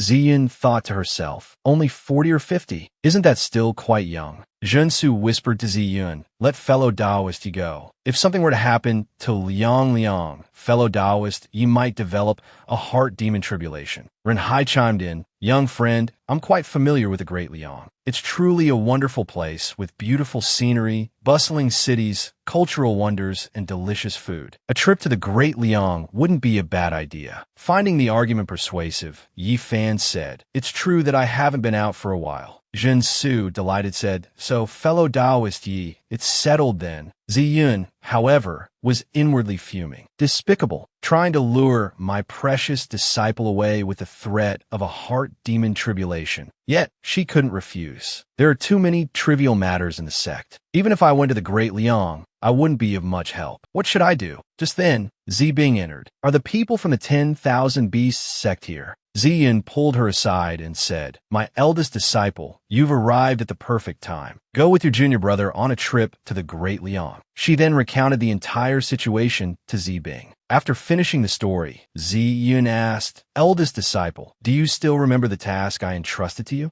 Zibing replied, Master, I assure you I will not fail in my mission. Ziyun turned to Yi Fan and said, precious disciple, if things get too difficult in the Great Liang, remember to come back early. He replied, I understand, Master. The ship began its journey. Yi Fan stood on the ship's deck, gazing down with a despondent sigh. I want to go back to the Azure Cloud sect, he muttered. The three women on board, Zibing, and Jun Su, gathered around him, their faces etched with concern. Zibing, his junior sister, inquired gently, little junior brother, why do you look so pale? Are you poisoned? Jun Su added, is fellow Taoist Yi feeling unwell? And I, ever attentive, chimed in, Senior, is there anything I can do to help? His melancholy, however, stemmed not from illness, but from the incessant pestering of the check-in system and the bloodlust system. Host, the check-in system announced, you are currently at a high altitude. This is altitude sickness, a condition that only mortals experience. The bloodlust system, brandishing a vial, declared, Host, I have already lessened the burden on your body. Would you like to use the system's special medicine? Yi Fan snapped, get lost. I don't need any of the junk you offer. Unfazed by his rejection, the bloodlust system, accustomed to such rebuffs, sighed, Host is truly stubborn. The check-in system echoed, Host is always like this. Suddenly, a tempestuous squall erupted, causing I to cry out, a demonic wind. Yi Fan too exclaimed, a storm. Zibing, however, sensed something more ominous. Little junior brother, she shouted, this isn't a storm. I sense the pressure of the upper realm. He looked towards the heavens, a flicker of recognition in his eyes. This scene seems familiar. Could it be another immortal from the upper realm? The check-in system confirmed his suspicions. Host, you are correct. Above is a heavenly immortal. A breathtakingly beautiful woman descended from the swirling clouds. Yi Fan's eyes widened in astonishment. Why is it her? He breathed. The other women gasped, captivated by the celestial being. An immortal. She truly is an immortal. The woman, seemingly unburdened by the trials of the mortal realm,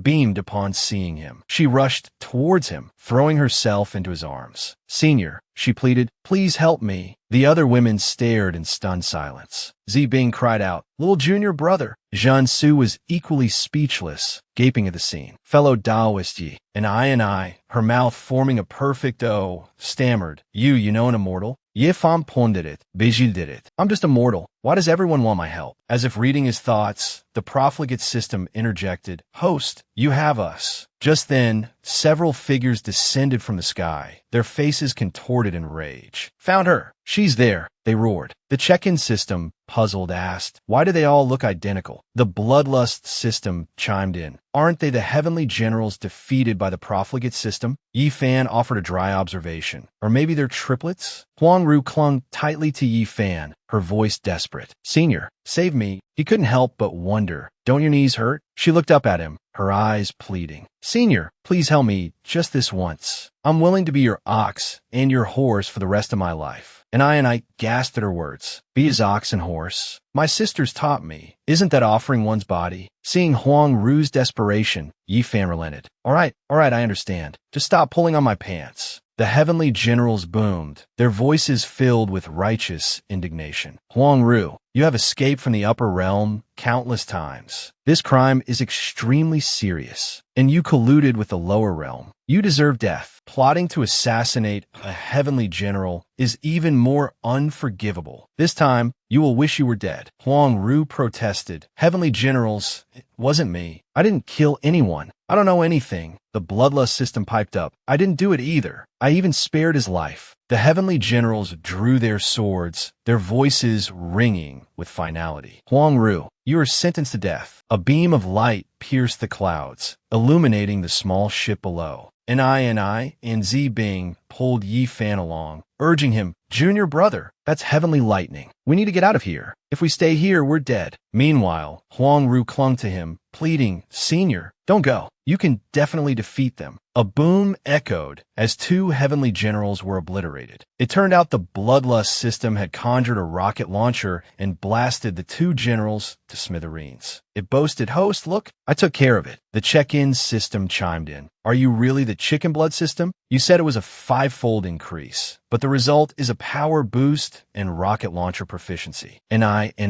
Zi Bing and Huang Ru gaped in astonishment. Zi Bing stammered, defeated just like that? Huang Ru exclaimed, Junior brother, I never knew you were so powerful. Yi Fan shrugged. I had nothing to do with it. And I looked around, asking, Where's my master? Zi Bing replied, I think he ran away. Yi Fan, remembering Huang Ru's earlier plight, asked, Speaking of which, weren't you running away earlier? Why did you come back to the lower realm? She answered, Because the number of heavenly generals in the upper realm has increased significantly. Moreover, my current strength has greatly diminished. Returning to the upper realm would be suicide. When the heavenly generals pursued me, I made a daring decision in that moment of desperation. Zi Bing, intrigued, asked, Diminished strength? And I continued to wander around, calling out for a master. Huang Ru began to explain, I divided my soul and immortal energy into 7 parts, hiding them within magical artifacts and scattering those artifacts far and wide. If I die, I can be reborn like the old man in the ring. She continued, I don't know if it was luck or not, but the heavenly general's first attack didn't kill me. I fell into a lake for several 100,000 years. My remaining power is only 1/10 of what it once was. Yi Fan, puzzled, remarked, Why does your situation sound more like Voldemort and his Horcruxes? Or, more accurately, the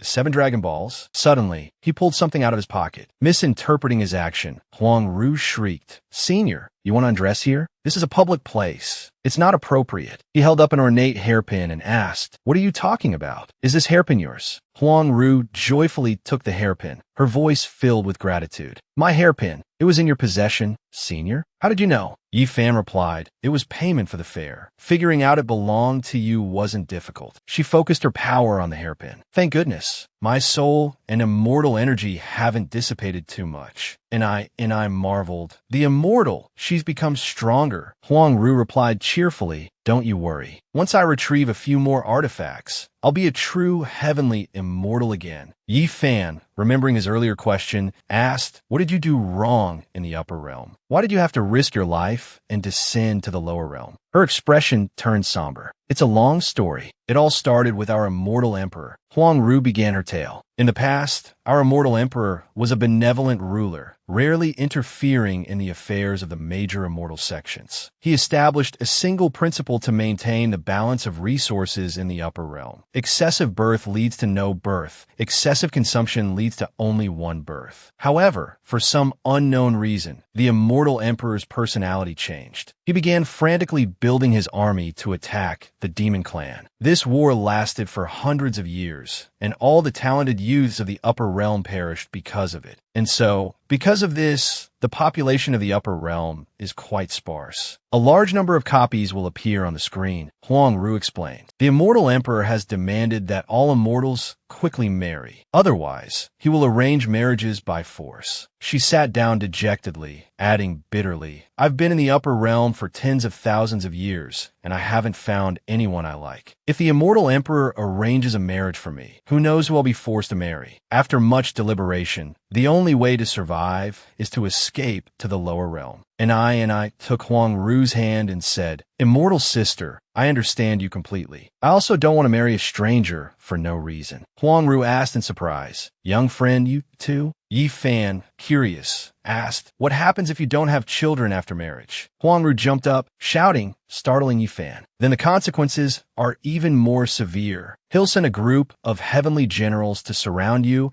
and do everything in their power to get you pregnant." Meanwhile, Jun Su hid, eavesdropping on their conversation. She suddenly jumped out, covering Huang Ru's mouth. "Immortal, it's best not to talk about this. My disciple is still a child." And I, seeing her, asked, "Master, you were eavesdropping?" Hearing this, Yi Fan commented, "This immortal emperor sounds like someone who's been possessed by a transmigrator. An army of identical heavenly generals. It's like cloning." Ren Hai addressed Yi Fan, "Young friend, we're approaching the great Liang kingdom." Looking down, everyone gasped. The sprawling capital city stretched out beneath them. Entering the city, and I exclaimed, "What a prosperous nation! So this is the great Liang kingdom." Ren Hai pointed to the side. "Young friend, I must take my leave now. Please enjoy your stay here." Yi Fan asked, "Where are you going?" Ren Hai replied thoughtfully, "I'm going to prepare a gift for you, young friend. I hope you like it." Yi Fan approached a steamed bun stall and asked the vendor, "How much are these buns?" The vendor, lying down sleepily, mumbled, 600 spirit stones each. Zi Bing, hearing the price, exclaimed, "That's so expensive. And besides, we're broke. Where we get spirit stones?" Huang Ru asked, "Isn't 600 spirit stones quite cheap?" The vendor opened his eyes and, seeing Yi Fan, was startled. "Yi Fan." Yi Fan, in turn, looked at him with a flicker of recognition. "You're Erbai," he blurted, terrified, and scrambled back inside. "All the buns are yours. See you later." Jun Su rushed over and grabbed Erbai by the scruff of his neck. "Look at you. You've crossed paths with young friend Yi Fan before, haven't you? Well, you're not going anywhere." Erbai pleaded, "Great master, I was wrong. I won't do it again." Zibing pulled Jin Su back. "Daoist Jun, don't be so rough. Let's first ask what happened." Meanwhile, Yi Fan, munching on a bun, watched the drama unfold. Erbai, sweating profusely, explained, "Because the seventh prince, he was touched by an immortal. It means he's favored by an immortal, destined to become one himself." And someone revealed that this immortal is likely the immortal emperor of the great Liang kingdom. He returned to the lower realm to bestow benefits upon his descendants. Yi Fan asked Huang Ru, "Is there such a thing?" She replied, "It's possible, but I've only touched cats and dogs, so I'm not sure they'll become immortals." Erbai added, "To attract the attention of the immortals, a large number of cultivators have flocked to the great Liang kingdom. Now, most of the capital is made up of cultivators." Zibing said to Erbai, "Then your buns shouldn't be so expensive." He explained, "I also think it's too expensive, but it's an order from the emperor of Great Liang. And who knows what that heavenly slaughter sect female cultivator." He stood up and continued, "It's clear she wanted to marry the seventh prince, but the female cultivator regretted the marriage and ran away. Then the seventh prince went mad. So the emperor of Great Liang levied a tax on all cultivators." Hearing this, I and Jun Su were furious. "It's the heavenly slaughter sect, isn't it?" Yi Fan asked him. "They've already collected taxes, so why raise the prices?" Erbai explained, "Because a chi condensation stage expert cured the seventh prince, becoming his eunuch. He suggested raising prices to fill the national treasury. But everyone knows the money went straight into his own pockets. It's all because of that female cultivator. If it weren't for her, none of this would have happened." And I and Jin Su glared at him, making him wonder, "Strange, why is my back so cold all of a sudden?" Seeing their expressions, everyone was puzzled. Jin Su declared, "Let's go. Since my 10,000 Beast sect started this, I'll go to the Great Liang court as sect master. Fellow Daoist Yi, please join me tomorrow." And I added, "Senior, only you can help me find her." Yi Fan said, "I don't think I can help, but if I go to the palace, I can probably learn a lot of delicious palace dishes." And I asked, "So you've agreed then?" Erbai suddenly interjected, "Can I come too?" Jin Su, enraged, forced him to his knees. "No, Kneel down for me, you damned brat. He reluctantly complied. All right, all right. They proceeded into the palace. Countless paintings hung inside. Yifan wondered, so many beautiful paintings and such a strong floral scent. Is this seventh prince some kind of narcissist? Zibing picked up a painting and asked, but why are all these paintings covered with veils and hats? And I asked, Master, where's the immortal? Zhen Su replied, she went to rest on the flying ship. Someone in the palace announced, Emperor Liang, seventh prince, arriving. Looking at the veiled figure before them, and I thought, embarrassed, is that the seventh prince? He's so handsome. Zhen Su bowed respectfully. Emperor of Great Liang, seventh prince, I have come regarding the incident with the 10,000 Beast sect. This spatial ring contains 30,000 high-grade spirit stones as a token of apology. Moffin stepped forward and instructed the seventh prince, just do as I say later. And I said shyly, I apologize. It's all my fault. I'm willing to fight to compensate the Great Liang Kingdom. The seventh prince replied, Lady Situ, you needn't blame yourself. This is due to my own insecurities. She blushed. Seventh prince, Yifan wondered, Your Highness, why do you wear a veil and hood even within your own palace? He politely replied, This humble prince feels unsightly and fears my true appearance would frighten all the esteemed seniors. And I reassured him, Seventh prince, you jest. Cultivators cultivate their minds. How could they be frightened by mere appearances? You should take them off. He joked, If the fairy wishes to see my true face, she must marry me. Hearing this, she was flustered.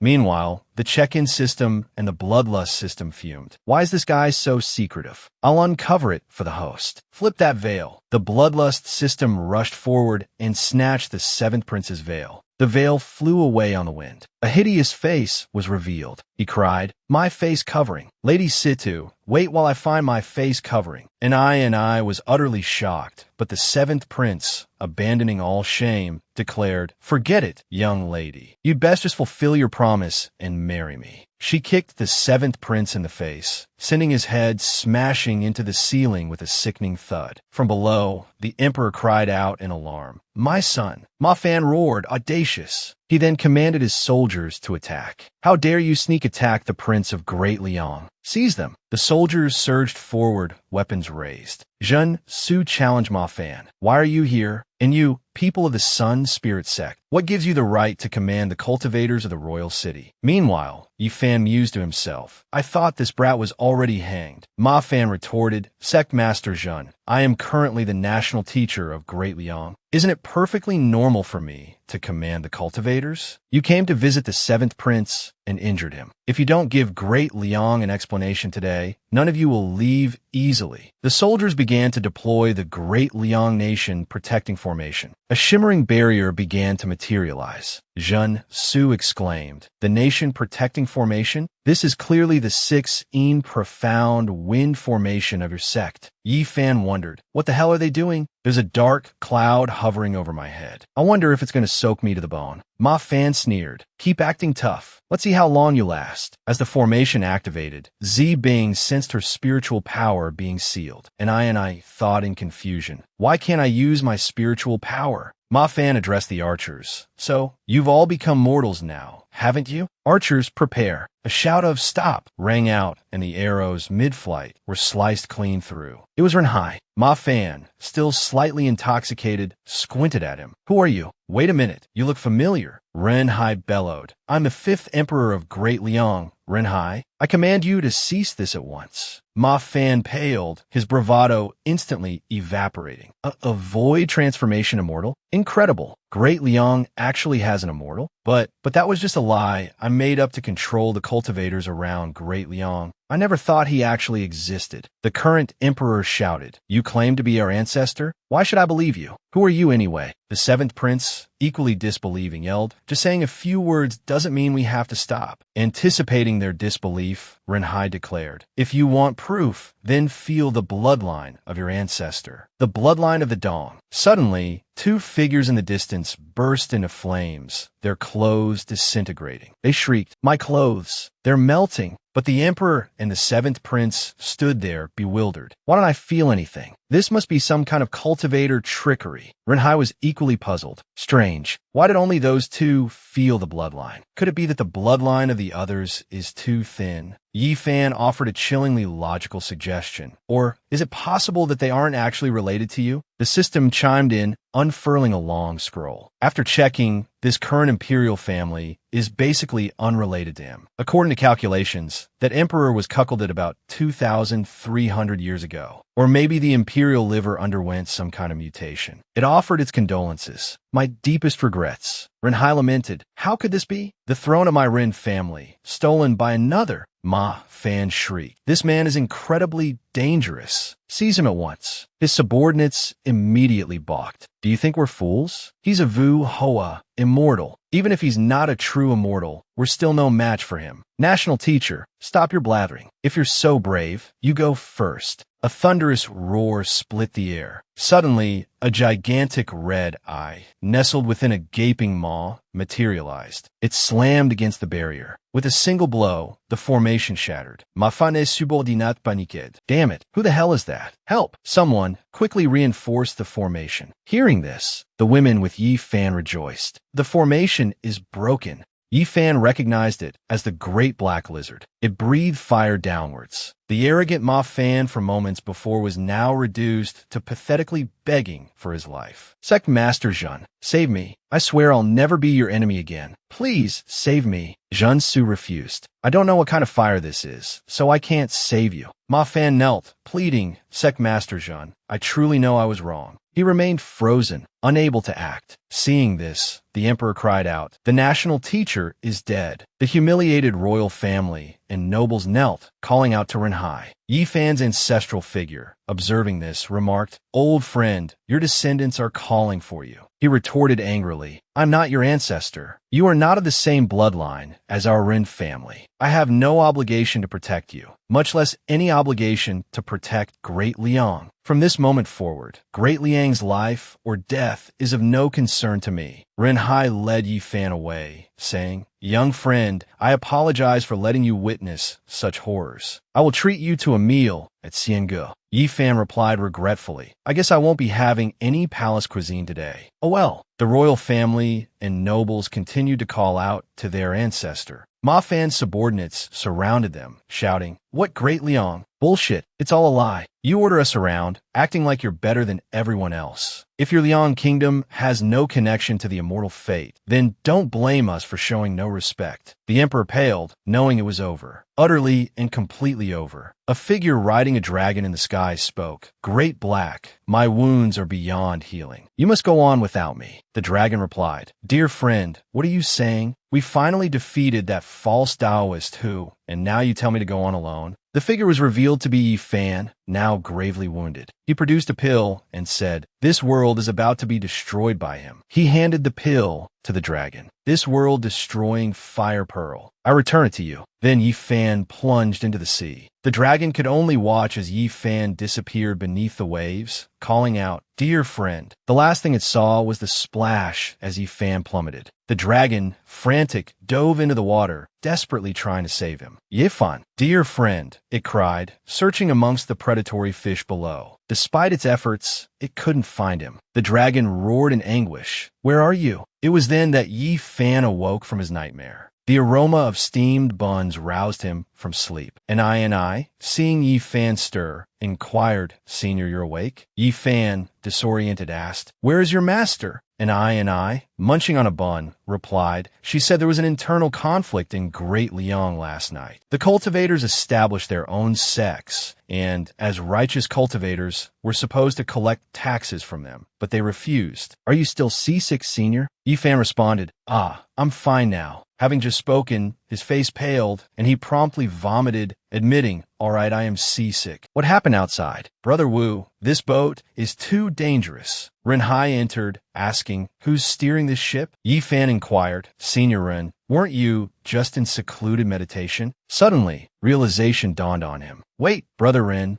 You're not steering. Then who is? It turned out Huang Ru was at the helm, steering with evident enthusiasm. Steering a ship is so much fun. I think I hit something again. Zi Bing reassured her. It's probably just a big bird. Keep steering. Huang Ru asked. Daoist Zi, where are we going next? Zi Bing consulted the compass. Then, with a puzzled expression, she admitted, I don't understand this thing at all. It just keeps spinning. Should we follow Master's teachings? Hold the light above, survey the troops below, hold the spear to the left, and stretch the bow to the right. One dared to speak, the other dared to believe. Huang Ru asked, Wait, where are we? Despite her confusion, Zi Bing confidently declared, Northeast. Huang Ru, trusting, replied, All right. The back door opened, and Ren Hai entered, saying, You too, stop steering and look outside. Ren Hai added, We're surrounded. Huang Ru and Zi Bing were astonished. Outside, the sky was blood red, dominated by 3 moons, and teeming with dark, flying creatures. Yifan asked, Senior sister, where did you go? Is this still the Eastern Wastelands? Zi Bing, embarrassed, mumbled, I'm so sorry, I just got a little lost. Huang Ru addressed the creatures above. May I ask you, fellow Taoists, why are you blocking our ship? They responded in an unintelligible language. Zi Bing translated. He says our ship was going too fast and crashed into the wormhole they just opened. The creature continued in the strange tongue, and Zi Bing continued to translate. He says our ship went straight into their vanguard formation and smashed right into the center. As a result, their plan to sneak attack the northern region will be delayed by several days. The two began to argue.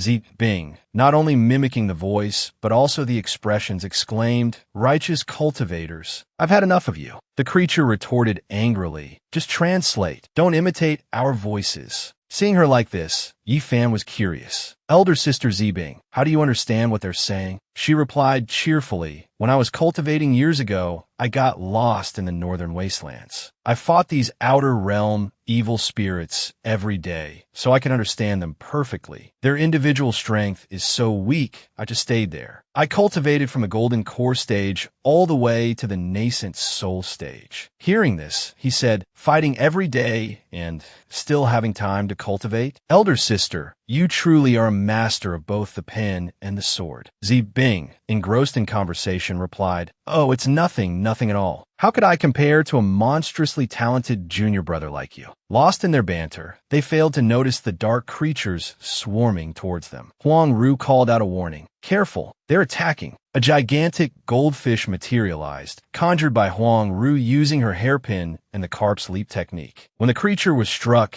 it dissipated, only to reform moments later. Those on the ship were astonished. How can it not die? Huang Ru wondered aloud. They can actually withstand my attacks. Zi Bing advised, it's useless. If the attacks are too dispersed, even the strongest martial arts won't kill them. Zi Bing then shouted, We have to cut them into even smaller pieces. She then unleashed the myriad transformations technique, sending demonic energy swirling in all directions. Ren Hai praised her. Little friend, no wonder you were able to hold your own in the northern wastelands. Huang Ru also complimented her. Fellow Taoist, this technique must be your own creation, right? Could you perhaps teach it to me someday? Zi Bing responded modestly. You two seniors flatter me. Suddenly, a spatial rift opened behind them. Yifan, noticing it, exclaimed, There's a wormhole behind us. Seeing it, Ren Hai cried out, That's the northern wastelands. The wormhole is closing. We have to get out of here now. From within the rift, the creature emerged once more, this time capable of speech. You won't escape. A swarm of grotesque creatures surged onto their ship, prompting Zi Bing to yell, There are too many. We can't possibly destroy them all. Everyone began attacking the dark creatures. I used talismans. Ren Hai unleashed powerful punches. Huang Ru used the power of her hairpin, conjuring a massive lotus blossom that obliterated the creatures in its path. But it was futile. As one wave fell, another rose. Seeing them swarm, Zi Bing said in exasperation, They're relentless. I sighed. What do we do? I'm almost out of explosive destruction talismans. Ren Hai added, They're incredibly difficult to deal with. We have to break their bodies down into tiny pieces. We have a more pressing matter at hand. We need to get out of this hellish place first. Huang Ru addressed the others. There has to be another way. Look at them. The evil spirits don't dare attack Senior and High. He has the power to kill a heavenly general. These insignificant spirits will surely be destroyed. But the truth was, the demonic horde simply didn't perceive Yi Fan as a threat. Yi Fan stroked his chin, lost in thought. These demonic beings showed no hostility towards him whatsoever. Furthermore, the system had vanished mysteriously. Could they be the system's doing? And I was deeply impressed by Yi Fan's composure. Junior brother, how can you be so calm? Have you figured out a solution? Yi Fan stood up and replied, I'm just an ordinary person. What solution could I possibly have? But senior sister, don't worry too much. If we think about it a little more, we'll surely find a way. Hearing this, Zi Bing grew excited, her mind racing. Just as Master said, my junior brother likes to think of himself as an ordinary person. If he's saying this, then he must have a plan. She suddenly shouted, demons have plagued the northern wastelands for years. Forget the past, forget the present, forget the future. In short, this is the time to eradicate evil. Huangru looked puzzled. What's this about past, present, and future? And I explained. That's the official speak I picked up back in the Great Liang Imperial Palace. Senior, you were on the flying ship then, so you wouldn't know. Renhai was also roused by this attitude. If you're that confident, young friend, then there's no need for me to hold back. Hearing this, Huang Ru and Ni also prepared to fight with all their might. And I declared, then I'll put all my skills on the line too. They were surrounded by the demonic creatures. Suddenly, the creatures looked at each other and then began to collide with each other, seemingly committing suicide. Huang Ru and Zi Bing were astonished. Démons committing suicide. As they continued to throw themselves at each other, Huang Ru wondered aloud, what are they doing? Zi Bing remarked, I've never seen such behavior before. Yi Fan observed and speculated. Looking at this, I'd guess they're fusing. Zenhai Guetin Fusing.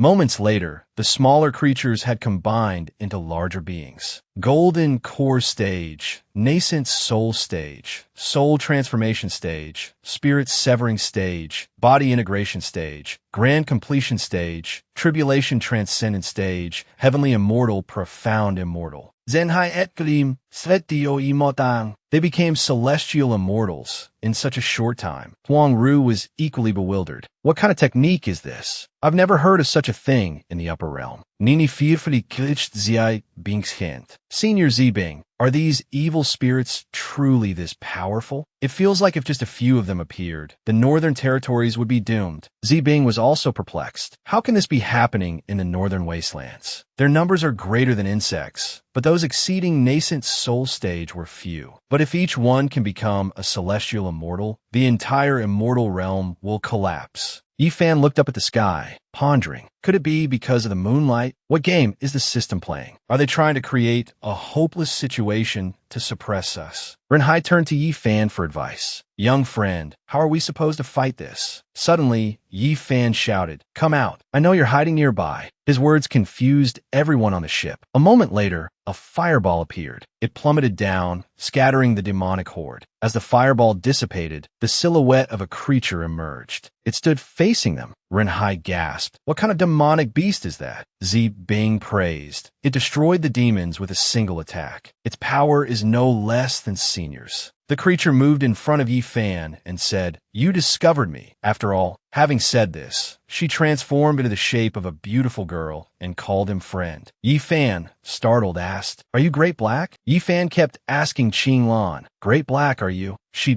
bashfully replied, friend, I know concealing my whereabouts was wrong, but you're so agitated. Suddenly, he shamelessly yelled, wait, where are your... Qing Lan responded, friend, that's a bit rude. I've always had a female form. It's just... She sweetly embraced Yi Fan and said, it's so good to feel your warmth again. Seeing this, and I, with tears in her eyes, asked, why are there always other women around Senior? Hearing Anai's question, Zi Bing thought, I feel like that's a question I should be asking on behalf of my master. Yi Fan, for some reason, raised his voice at Qing Lan. What are you doing in this world? Don't tell me you wanted to go back there. I'm telling you now, I'm not going back. Besides, I'm just an ordinary person. I can't help with anything. She was taken aback, but still managed to reply, Friend, why would I force you? After I became Eternal Night Demon Lord and spent a few days in that world was destroyed by those Taoist disciples. Your master, hearing this, he turned away and said, So it was destroyed? Then it has nothing to do with me anymore. Qinglan wondered, why is my friend's attitude so cold? Could he be influenced by something? She turned back and offered, Are you all my friend's companions? Let me fly you out of this space. Zibing took out a compass and asked, Senior, do you know the way out? Looking closely at her compass, Zibing exclaimed excitedly, It's working again. At the same time, the check-in system and the chicken blood system were somewhere else. The chicken blood system asked, Still haven't found the host? The check-in system, holding a compass, replied, There's nothing we can do. The abyssal encroachment is too severe. Both of them were dejected. The chicken blood system said, Use luck points to exchange for radar. It's a bit expensive. The check-in system sighed.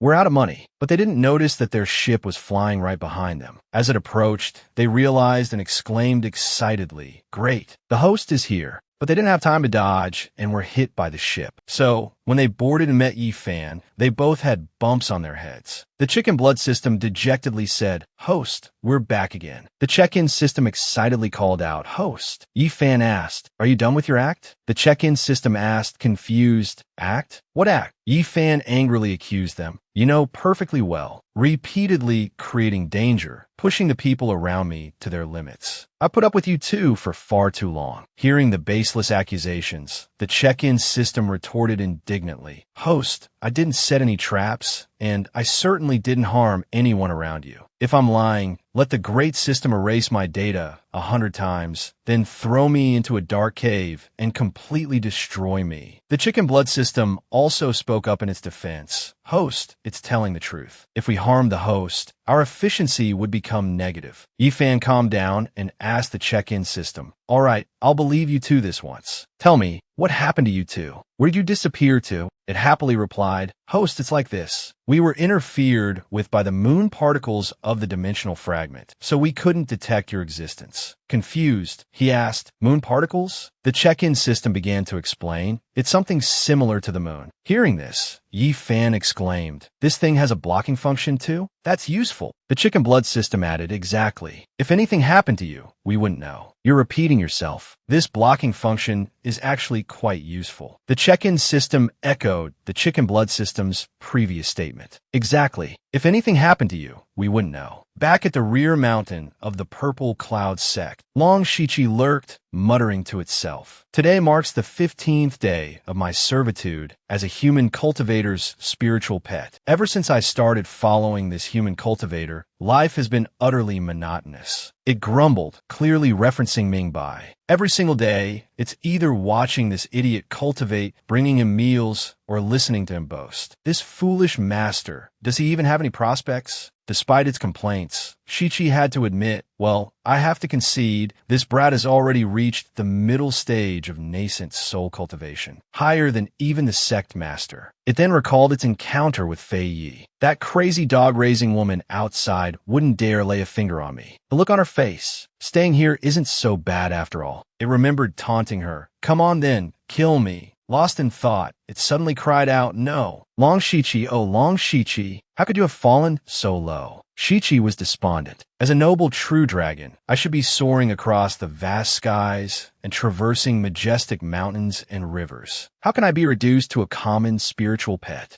The memory of its servitude to Ming deepened its despair. Stuck in this cramped dragon cave, eating bland vegetable and radish soup cooked by that foolish master every single day, Shichi resolved to rebel. No more. Today I escape. I can unilaterally break the contract anyway. That idiot can't control me. As long as I'm fast enough, that crazy woman won't find me. I must flee. After some time, it stumbled upon Yi Fan's group returning on their boat. Yi Fan respectfully greeted Ziyun. Master Ziyun, I have returned. She beamed, Good, my disciple. Look at you, all thin and hungry. Shichi stared at the scene, dumbfounded. This human commanded respect from both its foolish master and that terrifying woman. Its eyes widened, and beads of sweat formed as realization dawned. Wait a minute. Spotting Huang Ru, it gasped. Behind him, a body integration stage cultivator, and a celestial immortal. Terror gripped Shichi. Any one of them could turn me into a kebab. Oblivious to Shichi's fear, Yi Fan casually introduced Qinglan to Ziyun. Master, allow me to introduce my close friend Dehei. Qinglan smiled and corrected him. Actually, my name is Qinglan. Ziyun scowled at Yi Fan. Disciple, where did you meet this woman? Qinglan merely glanced at Shichi, and the dragon nearly wet itself. What kind of monster is that? I'm terrified. Throwing all dignity aside, Shichi scrambled back to its cave. Noble my foot. From now on, I'm staying right here, becoming a worm. Meanwhile, the sun climbed high, casting its rays upon ancient, towering buildings. A voice echoed, Old Ma. Inside the building, a man lay sprawled on a table, deeply asleep. Suddenly, two elderly men and another man appeared. Sect Master, please don't grieve, one of the elders said. The other added, Sect Master, please restrain your sorrow. The Deputy Sect Master certainly wouldn't want to see you like this. Deputy Sect Master Ma Fan dedicated his life to the sect. That day, it must have been a hallucination.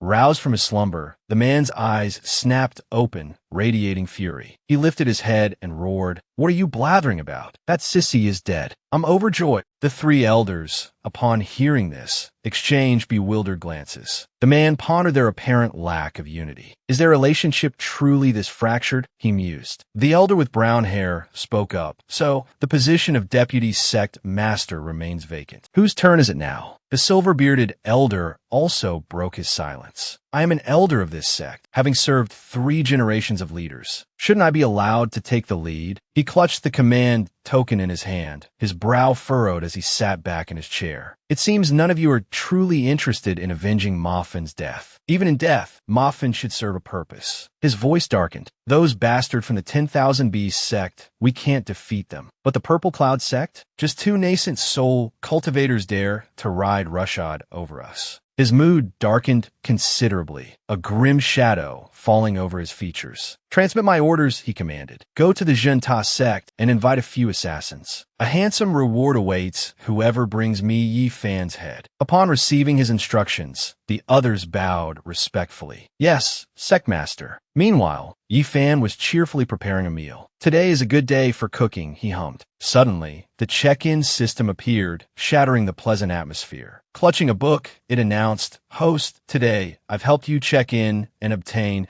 the Arcane Pill Essence Compendium. Please accept it. Yi Fan, annoyed by the interruption, scowled. Do you have no sense of timing? You always pop up at the worst possible moment and ruin my mood. The system, unfazed, thrust the book towards Yi Fan with a flourish. Host, this is a true treasure. Master the art of pill refinement, and you can be like Consort Shao, supported and revered wherever you go. Yi Fan retorted sarcastically. But do I have the spiritual energy to refine pills? The system, momentarily taken aback, conceded, right? Yi Fan immediately ordered, quickly throw it away. I wouldn't even use it to prop up a wobbly table leg. The system, its face falling, replied dejectedly. Then I'll throw it away. Just as the check-in system was about to discard the book, the chicken blood system materialized, calling out, System, are you really going to listen to him and throw it away? The check-in system responded sadly. What else can I do? The host always throws things in the trash. A cunning glint entered the chicken blood system's eye. Then why not leave it for someone else in the sect? Even if it doesn't directly benefit the host, we can still gain some luck value. The check-in system brightened. That's right. Why didn't I think of that? As Yi Fan continued cooking, Yuan burst through the door, calling out, Yi Fan, junior brother, are you free? Could you help me test some medicine? The two systems exchange a knowing look. Speak of the devil, the check-in system whispered. Chow Chow arrives right on cue. The chicken blood system added, watching Yuan approach. Yi Fan, slightly irritated, said, Don't the 2 elders in the pill refinement hall have their own people? Why are you asking me to test your medicine? Yuan, oblivious to his annoyance, replied cheerfully, There's no one else in the pill refinement hall besides grandfather. It's always been just me. Yi Fan exclaimed in exasperation. What? Then what's the point of having a whole pill refinement hall? Yuan, undeterred, grabbed his arm and pleaded, Yi Fan, junior brother, you're the kindest of my grandfather. Please help me. Yi Fan, resisting her pull, gripped a nearby pillar. There are so many other disciples in the sect. Go bother someone else. They continued to tug back and forth, Yuan relentlessly trying to persuade him. They don't have the patience you do. You're the only one who can come and go as you please. Yifan immediately refuted. I'm just a mortal. I have the least patience of all. Just then, the check-in system bravely flew forward, still clutching the book, and declared, "Host, I'll help you." It immediately slammed the book against her forehead. The impact, so forceful her eyes nearly bulged out. "Feel the grace of knowledge," it declared. Yuan lay sprawled on the ground, a bright red welt forming on her forehead. He looked at her and asked, "Elder Yuan, will she be all right?" The chicken blood system chirped cheerfully. "Relax. It's just a theoretical impact, a minor vibration in her mind. Nothing serious." Yuan's eyes snapped open. "Inspiration," she mumbled. "So much inspiration. I know how to refine pills." Yifan stared at the scene, dumbfounded and worried. "Elder Yuan, are you all right?" he asked repeatedly. Yuan, still dazed, started chanting, "Paper and brush. Do you have paper and brush? Quickly, bring them to me. I'm afraid the inspiration will disappear." Yifan immediately replied, "There should be some. I'll find them for you." Yuan sat at the table, a chaotic pile of paper behind her, her expression serious as she scribbled furiously. Yifan watched from behind, commenting, "Elder Yuan, you write so fast. You fill the whole book in less than an hour." Yuan replied without looking up, "Of course, I am, after all, the most talented alchemist of the Purple Cloud sect. These ancestral recipes are all in my head." Suddenly realizing something, she stopped and asked, "Wait, what did you say? Burial?" Seeing her confusion, Yifan chuckled. "You misheard. It's nothing." Above them, the check-in system and the chicken blood system began to discuss the situation. The chicken blood system sounded apprehensive. "Is what she's writing even thicker than the Pill Genesis Codex?" The check-in system replied, "She's probably adding her own improvisations." The chicken blood system responded, "Then aren't we doomed?" Finally finished, Yuan stood up, holding the stack of papers. "Disciple Yifan," she said, a mischievous glint in her eye, "I have a few hundred new recipes that need testing. Come with me. Let's try them out." Yifan, utterly exasperated, replied, "Elder Yuan, are you determined to be the death of me today?" Suddenly, someone entered the room. It was Xie. He stepped inside and asked, "Excuse me, is this the room of Yifan of the Purple Cloud sect?" Looking at his menacing appearance, both Yifan and Yuan asked simultaneously, "Who are you?" "Nascent soul, great perfection," he declared, his face grim. "I am Grandmaster Xie of the evil sect. Just call me Xie." He continued, "That's right, it's me." Seeing him, Yifan rejoiced inwardly. "Someone to rescue me. This is great. Finally, I don't have to test those pills." Xie, with a terrifying expression, drew his sword. "So, you're Yifan, number 16. This time, I won't mistake you." The check-in system's panicked voice rang out. "Host, he's dangerous. Run." The chicken blood system, surprisingly calm, replied, "Shouldn't we remind the host to use our power?" Suddenly, Yuan stepped between them, shattering the tense atmosphere. "Wait a minute," she said. "My disciple Yifan still needs to test medicines with me." Xian's attention was immediately drawn to the stack of papers in her hand. "Let me see those," he demanded. He looked at the papers, a golden light emanating from them. "Little girl," he exclaimed, "you are a true genius." Yuan responded modestly, "Oh, it's nothing, just a sudden burst of inspiration." He then made a sinister suggestion. "You could transform ordinary pills into poisons. This paralysis pill, this strange formula. Don't you have anything that causes pain worse than death?" She immediately retorted angrily, "Don't confuse me with you." Xie, growing increasingly excited, asked, "Little girl, why don't you let me test your medicines? My body feels uncomfortable if I don't ingest poison every day." Yuan refused, her face a mask of displeasure. "Get out. My pills are not for making poisons." The scene shifts to Run High, who effortlessly pummels a group of assailants, sending them sprawling. He muses to himself, puzzled. Strange. Why have so many assassins appeared at the Purple Cloud sect these past 2 days? But that young friend, with such formidable strength, should be able to handle them. Back at the ancient buildings nestled among the towering peaks, a voice calls out. Inside, several men chat amongst themselves. One asks, "So has Grandmaster Taiyin succeeded?" Another, his face pale and sweat dripping from his brow, stammers, "Grandmaster Taiyin, he's defected to the enemy." The others gasp in unison, stunned into disbelief. Meanwhile, Yuan diligently prepares medicine, while Taiyin, submerged in the concoction, sighs in blissful contentment. "This elixir is truly potent," he murmurs. So relaxing. Enraged, a man named Nyo, clutching his phone, bellows, Jean Ta sect. What in the world are you doing? Why is your Grandmaster Ta Yin chosen to betray us? Contrary to Nyo's fury, the voice on the other end responds cheerfully. Sect Master Nyo, this is all a misunderstanding. He was only nominally an elder of our Junta sect. He always acts on his own whims. I had no idea. Nyo, his anger escalating,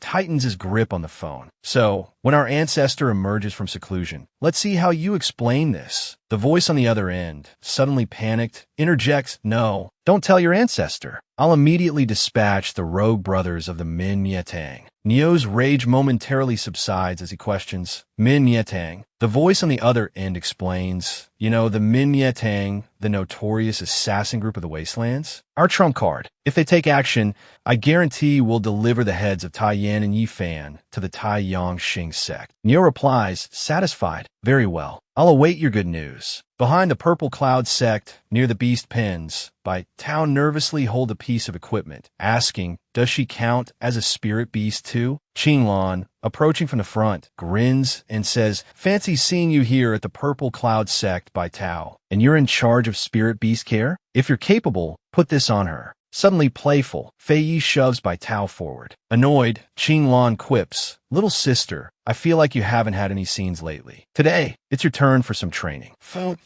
Bai Tao you. Let me tie the rope for her. Fei Yi, holding the nine-tailed fox and a suction cup, cheerfully explains, look, I'm raising two. You're only helping with one. Isn't it easy? Bai Tao, pointing at the increasingly irate Qinglan, anxiously asks, easy? She looks like she wants to eat me. Oblivious to the brewing storm behind her, Fei Yi cheerfully replies, don't worry, her cultivation is too low. She won't eat you. Bai Tao, still worried, responds, she really eats people, you know. Suddenly, Darts was past Fei Yi, spinning around, gun in hand. She demands, who's there? The darts explode into fragments as a voice rings out. The dead don't need to know that much. 5th level nascent soul, 4th level void refinement, Jun Ta sect, Min Mia Tang assassins. Black-clad figures descend from the sky, surrounding Fei Yi and Bai Tao. Facing the terrifying figures in black, Bai Tao anxiously cried out, sister, these men look incredibly strong. We need to run. Fei Yi, her expression calm, replied, even if they are strong, can they be stronger than a powerful magical treasure? The black-clad figures, brandishing their blades, barked the order, attack. Immediately, the assassins surged towards Ziyun and the Grand Elder, their voices booming with their sinister intent. Our mission is to erase the Ziyun sect from the face of the cultivation world. Ming Bai, clutching his vegetable cleaver, was also targeted by the airborne assassins. Huang Ru and Run Hai found themselves equally besieged, the attackers descending upon them like ravenous tigers, intent on slaughtering everyone in their path. Meanwhile, the flower demon was withering, its life force draining away. It whimpered weakly, water. Master, do you not need me anymore? Without water, I will die of thirst. Since episode 6, the flower demon had been largely neglected. Now, Yi Fan approached, carrying a bowl in his hands. Seeing Yi Fan, the flower demon, its face drained of color, whispered faintly, Master, Master, save me. I'm dying of thirst. Hearing the weak cries, Yi Fan looked around, searching for the master the flower was calling for, but found no one. He muttered to himself, strange, am I hallucinating? The flower, in its desperation, strained to speak, Master, I'm here. Realizing the cries were coming from the flower demon, Yi Fan looked at the wilting plant and exclaimed, damn it, how long has it been since I watered this thing? He promptly poured the contents of the bowl he was carrying into the flower pot, saying mischievously, here, have some cold soup first. It's even got nutrients. Surely it won't kill you. Suddenly, revitalized by the soup, the flower demon sprang back to life, its vitality restored. It exclaimed, Demon Beast soup again. I feel like I've been reborn. At that moment, the check-in system chimed in, reminding Yi Fan, host, a friendly reminder. A large number of assassins have been detected heading towards Xinyu Peak. Leave quickly. Yi Fan responded nonchalantly. Hopefully, they're not like that golden-eyed eagle king from last time. Suddenly, a figure wielding a sword burst through the window, startling both Yi Fan and and the flower demon. Yifan dropped the bowl he was holding. In the face of imminent danger, the chicken slaughtering system sprang into action, deploying its 30 layers of silkworm threads technique, creating a golden barrier around Yifan.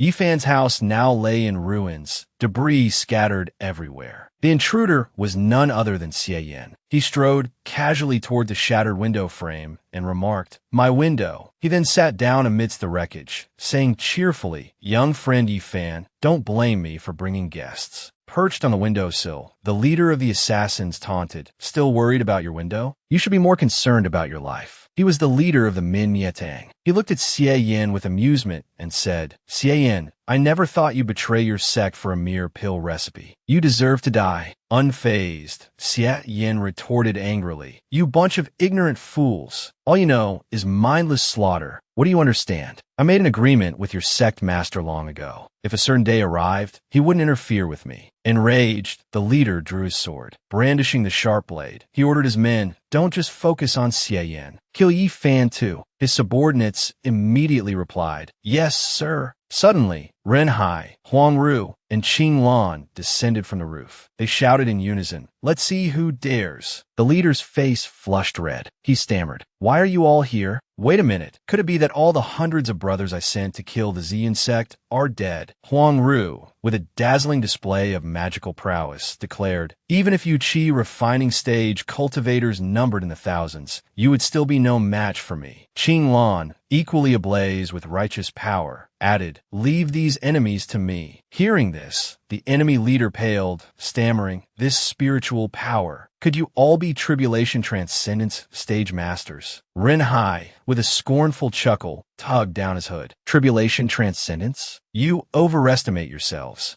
Realizing their dire situation, the leader panicked and yelled, "Retreat! Everyone retreat!" Watching them scatter, Huang Ru called out, "Where do you think you're going?" The three cultivators gave chase, and even Xie Yin, eager for amusement, joined the pursuit, shouting, "Hey, you three, mind if I tag along?" Meanwhile, Yifan stood dejectedly amidst the wreckage of his home, sighing, "My house, reduced to rubble. Where am I supposed to live now?" As Yifan began the arduous task of cleaning up, the check-in system materialized, offering assistance. "Host, I have a restoration flashlight. Consider using it." Yifan, irritated, immediately refused. "No, don't bother me." Undeterred, the system cheerfully persisted. "Are you sure you don't need it?" Yifan snapped. "This has nothing to do with cultivation." He continued to grumble under his breath. Observing this exchange, the flower demon whispered to itself, "Why is Master talking to himself? If only I could help." Suddenly, the flower demon glowed a vibrant gold, jumping with excitement. "I've got it. I'll release some floral fragrance. Maybe it will improve Master's mood." Lost in its joyful reverie, the flower demon failed to notice Hu Xian, who was eyeing it with interest. "Little fox sister," Hu Xian purred, "that flower smells divine." The nine-tailed fox, her face darkening, replied, "Indeed, brother." They both stared at the flower demon with predatory gazes. The nine-tailed fox then exclaimed, "Let's put this flower in the little bed. The little bed won't smell anymore."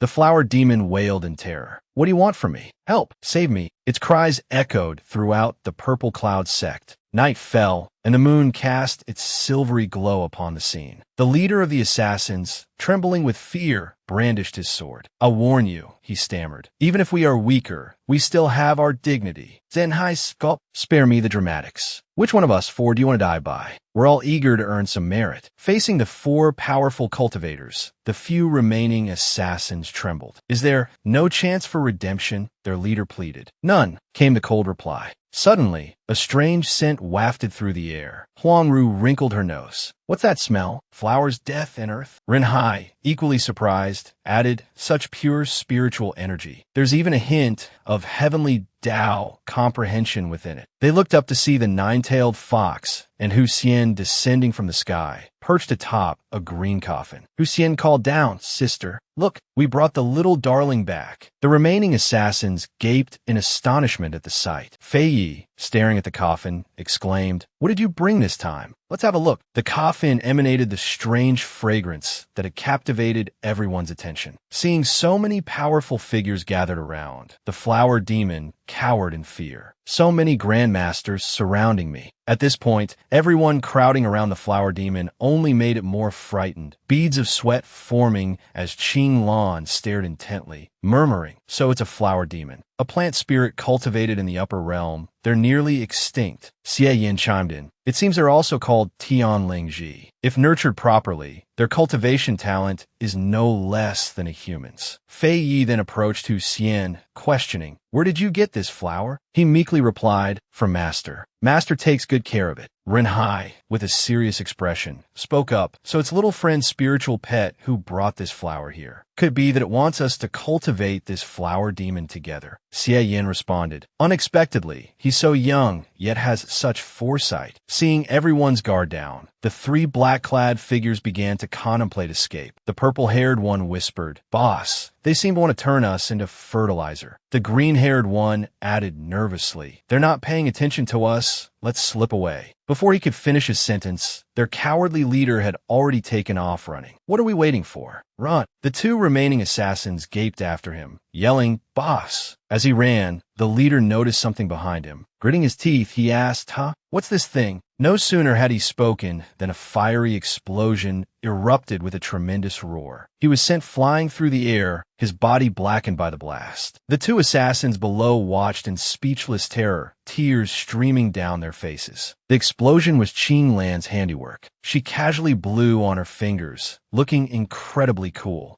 Ziyin arrived to visit Yi Fan, utterly shocked by the devastation before her. "Beloved disciple," she asked, "what happened to your house?" Yi Fan, busy rebuilding, replied, "No choice. There were too many assassins. They destroyed it." Hearing his explanation, Ziyin stood behind him and suggested, "Beloved disciple, why don't you come with me to the main peak for the time being? Prioritize what's important." Finding her logic sound, he agreed. "I suppose I have to." Yi Fan, holding a box, said sadly, "It seems like something my parents left me." Ziyin, surprised, replied, "Xiaobu, and you left it for you?" Hearing Ziyin use his parents' nicknames, he remarked, "It's strange hearing you call them by their nicknames like that." Yi Fan opened the box, revealing a pendant shaped like a chili pepper. He examined it, saying, "So they brought this. I thought they would use a jade pendant as a family heirloom." Ziyin asked, "What about this jade pendant?" He placed a hand on his chin, pondering. "According to them, I've had it since I was born. A passing master divined that whoever holds this jade pendant is my future wife." Hearing about Yi Fan's destined partner, Ziyin gasped in surprise. "Future wife?" He recalled his grandfather's words. "This is the Yuanyang jade. You must believe me." Ziyin pouted sadly. Yi Fan, pointing at the Yuanyang jade, insisted, "This kind of cliché destined love trope fooled my parents. All right? Master, don't blindly believe it either." He placed the pendant back in the box, but a thought lingered in his mind. "Every life I've lived has started normally, and then the system appears. But I've always been born with this jade pendant." Ziyin snatched the box, causing Yi Fan to cry out, "Master, what are you doing?" A mischievous glint in her eye, she replied, "My dear disciple, it's better to be safe than sorry. This jade is very important to you. Let me look after it for you." He responded, surprised, "Like my family?" Since you put it that way, Yi Fan reluctantly handed it over. "Fine,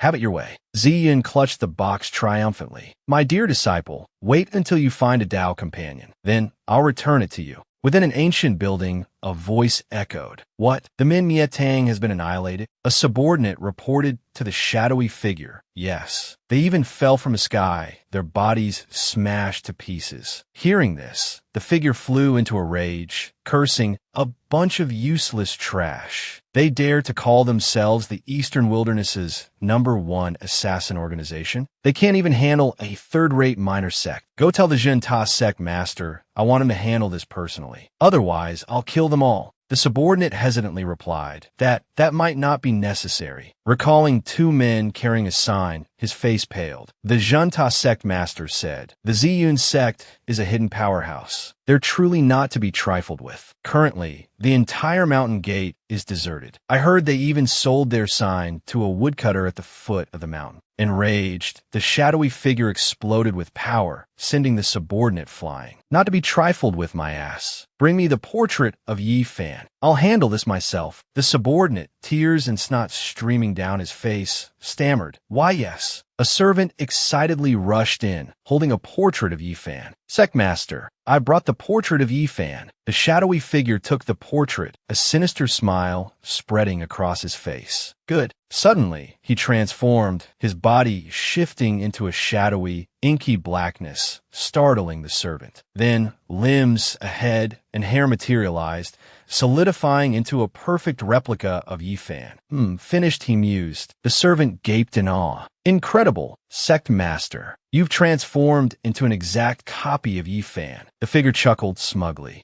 Just wait until the real Yi Fan shows himself. Then we'll see how I destroy the Ziyun sect." As he walked, Hu Si, a dog-like creature, darted forward and bit his leg. He yelped in pain. "Ouch! Damn it! That hurts!" The creature whined. "Meat! Master, I want to eat meat." He continued to curse. "You damn mutt! What are you doing?" The nine-tailed fox intervened frantically. "Brother, let go, please." Fei Yi, her face filled with remorse, rushed to the disguised figure. "Yi Fan, I'm so sorry. I didn't expect you to be in the back mountain." She fussed over him solicitously. "Next time, I'll definitely keep him under control. Let me treat your wound first." The disguised figure feigned understanding. "It's all right, just a small scratch. I have things to do, so I'll head back to the peak first." Hu Si, puzzled, asked Fei Yi. "Fei Yi, why does Master taste so different today? Like beef?" She wondered aloud. "Taste?" The disguised figure inwardly cursed. "Damn it, bad luck right out of the gate. I shouldn't have chosen the back mountain as my first stop. What realm is that dog in? One bite, and it nearly shattered my leg bone." He looked toward the structure ahead. "First, I need to see if there's any medicine that can treat this." Suddenly, a hand clamped down on his shoulder. "Hey kid," a voice inquired, "what are you doing?" Panic seized the assassin, his mind racing. "Is that Xie?" He stammered, feigning innocence. Master Xie. Nothing, just admiring the scenery." Xie stepped closer, gesturing towards the fresh wound on the assassin's leg. "That looks nasty. Haven't you had it treated?" The assassin clutched his leg protectively. "Master Xie, you usually concoct poisons. I wouldn't dare let you treat me." Xie chuckled, a smug glint in his eye. "So, you do understand me." Both men looked towards Yuan. Xie explained, "I know you can't trust an outsider. You'd trust your two elders, wouldn't you?" He continued persuasively, "I'll give her some pointers, and I guarantee you'll be running around on that leg within the hour." Yuan, clutching a mysterious vial, rushed over. "Don't worry," she reassured the assassin. "I've improved all the sect's medicinal formulas." The assassin, sweating profusely, thought, running on two legs? That's a death sentence. Yuan continued, oblivious to his inner turmoil. "This medicine is 3 or 4 times more effective than the last batch." The assassin frantically tried to explain. "You don't understand. I told you I don't need treatment." Yuan grabbed the vial and poured the contents directly into the assassin's mouth. "Come on, tough guy, drink up." The assassin's eyes rolled back in his head as he trembled. His mind conjured a horrifying image of himself stewing in a pot with creepy pink creatures. "Dinner is served, esteemed guest." A menacing voice pointed towards the bubbling cauldron. "Here we have a delightful beef stew." Terror contorted the assassin's face. He pleaded, "Don't kill me. Please don't kill me." Just then, Renhai strolled by. "Hey there, young friend," he said cheerfully. "Are you all right?" The assassin, relieved, realized he'd been hallucinating. "Oh, it's just a dream. Your elder Renhai." Renhai effortlessly lifted the assassin to his feet. The assassin forced a weak laugh. Just a little dazed from the medicine." Renhai looked concerned. "I heard from Fei Yi that your leg was injured. Is it better now?" The assassin blinked. "My leg." Seizing the opportunity, the assassin feigned gratitude. "Wow, Master Xie and the Elder's medicine is truly miraculous." He thought, it actually worked? "Zenhai be met? That's wonderful. Here's your to-do list for today. I've already organized it for you." The assassin turned, feigning eagerness. "Let me see. Morning. Prepare breakfast for master and elder sister. 2-hour midday nap. Evening. Prepare dinner for elder sister. Then go fishing and stock the pond. Note, master has never had beef stew, so you'll need to make that tonight. A strange, unsettling glint entered the assassin's eyes. You've seen through me, haven't you? Renhai, completely oblivious, looked puzzled. Seen through what? Suddenly, the assassin lunged at Renhai with a knife. I'm Niu Tuwei. With a single swift kick, Renhai sent the assassin soaring onto the roof. He cried out in terror as he flew. He'd anticipated this scheme, but hadn't been entirely certain. He'd thought perhaps Fei Yi was overthinking things, but it turned out this imposter truly was mimicking Huang Ru. Qinglan glared at the man, a flicker of disgust in his eyes. How dare you imitate Senior Huang Ru's face? You deserve to be fertilizer for the flowers. He paused, speculating. Are these three the rumored Tribulation Realm cultivators? No, they must be immortals. His eyes widened in fear. No wonder the Zhantai sect disbanded in terror. What kind of monstrous sect is this? Ren Oilang, lending a solid punch. The imposter stumbled back in alarm, his eyes darting nervously, fixated on the golden bracelet he wore. He seemed to be plotting something. Renhai turned to him, fury in his voice. Try to run? Huang Ru was enraged. That's my illusionary Zephyr bracelet. He's wearing my bracelet. Meanwhile, Ziyun and Yi Fan strolled through the forest. Ziyun remarked, I never knew the sect master's duties were so demanding. But she's certainly generous, spending 20 million high-grade spirit stones, just like that. Yi Fan simply grunted in response. Ziyun continued, my beloved disciple, from now on, you should venture out more often. Who knows, you might meet some other generous Dao companions. Hearing the commotion, they turned to look. A voice rang out, stop, don't run. Ziyun pointed, look, another one just like my beloved disciple. Yi Fan deadpanned, like him? They don't look anything alike. The pursuing group shouted, imposter. Don't even think about escaping. The imposter, Nyotu Run, rushed towards Ziyun, crying out, Master, save me. Ziyun, seeing someone dressed identically to Yi Fan, looked back and forth between the two, bewildered. Beloved disciple? But he looks just like you. Even the face is the same. Yi Fan, exasperated by his master's reaction, replied, Master, I think your eyes are playing tricks on you. Suddenly, Nyotu Run lunged, grabbing Yi Fan's shoulder with a pained expression. Then he abruptly unleashed a disorienting technique, shifting shadow image. The two spun wildly, leaving Yi Fan dizzy. Ziyun watched, jaw agape. Finally, they collapsed to the ground. Renhai, appearing seemingly out of nowhere, exclaimed, Damn it, so you were playing games with this little friend? Fei Yi grumbled, This is troublesome. Should I release Hu Si Qi again? Nyotu Run, still playing the victim, pointed at Yi Fan. Who are you? Why are you impersonating me? Master, deal with him. He must be a spy sent by another sect. Yi Fan, bewildered, asked me. Ziyun's hid spoon. She couldn't tell them apart. Meanwhile, the two systems' spirits bickered. The appraisal system said indignantly, Are they blind? The fake is so obviously inferior. How can they not tell the difference? Instead of explaining, the check-in system produced two guns. Quick, tell me which one is the 98K. The appraisal system was flustered. Aren't they the same? The check-in system replied. Now you understand why you can't tell the difference, don't you? At that moment, Nyotu Rin clung to Ziyun's leg, feigning distress. Master, why are you hesitating? Don't you believe your beloved disciple? Ziyun shoved the imposter away, her voice ringing with certainty. No, my beloved disciple wouldn't be this frightened. Who are you really? The imposter, his disguise blown, snarled in frustration. His eyes flashed dangerously before he shifted back to his original form. He seized Ziyun by the throat, his voice menacing. So what if you've discovered me? You're just a nascent soul cultivator. Ziyun, caught off guard, was helpless in his grasp. Yi Fan cried out in alarm. Master! Renhai echoed the concern. Your master's been captured. The imposter pointed a finger at Renhai, his voice a low growl. Don't come any closer. If you do, I'll kill her. Renhai, unwilling to risk Ziyun's life, cautiously asked, What do you want? Seeing Renhai's hesitation, the imposter smirked.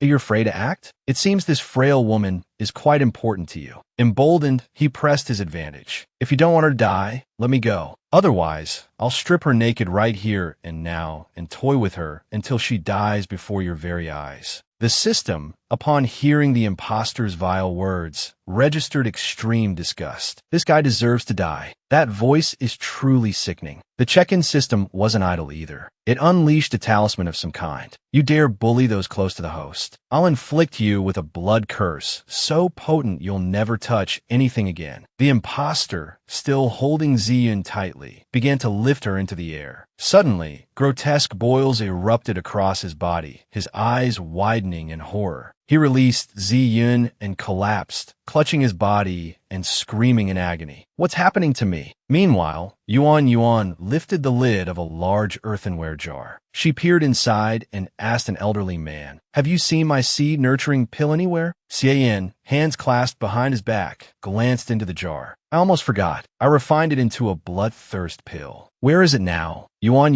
inquired. Xian replied with a smug grin, "I fed it to someone. There was an imposter trying to sneak into the sect. Unfortunately for him, I saw right through his disguise." So it was Xian who was responsible for the imposter's sudden affliction. The imposter, trembling with rage and pain, could do nothing but curse inwardly. "Damn you, Xian. Damn this Ziyan sect. I won't let you get away with this." He pulled out a gold ring and a necklace with a blue diamond pendant. Seeing the items, Huang Ru exclaimed excitedly, "Those are my magical treasures." Fei Yi, standing nearby, sighed in exasperation. "You really do drop your equipment a lot." Yi Fan, without a word, snatched the items from the imposter's hand. These belonged to their rightful owner. The imposter stared in disbelief. He snatched the treasures, releasing immortal power with his bare hands. The two mini-systems chuckled smugly. "You fool, that's the power of our system." Despite his fear, the imposter blustered, "Give them back. I'm warning you.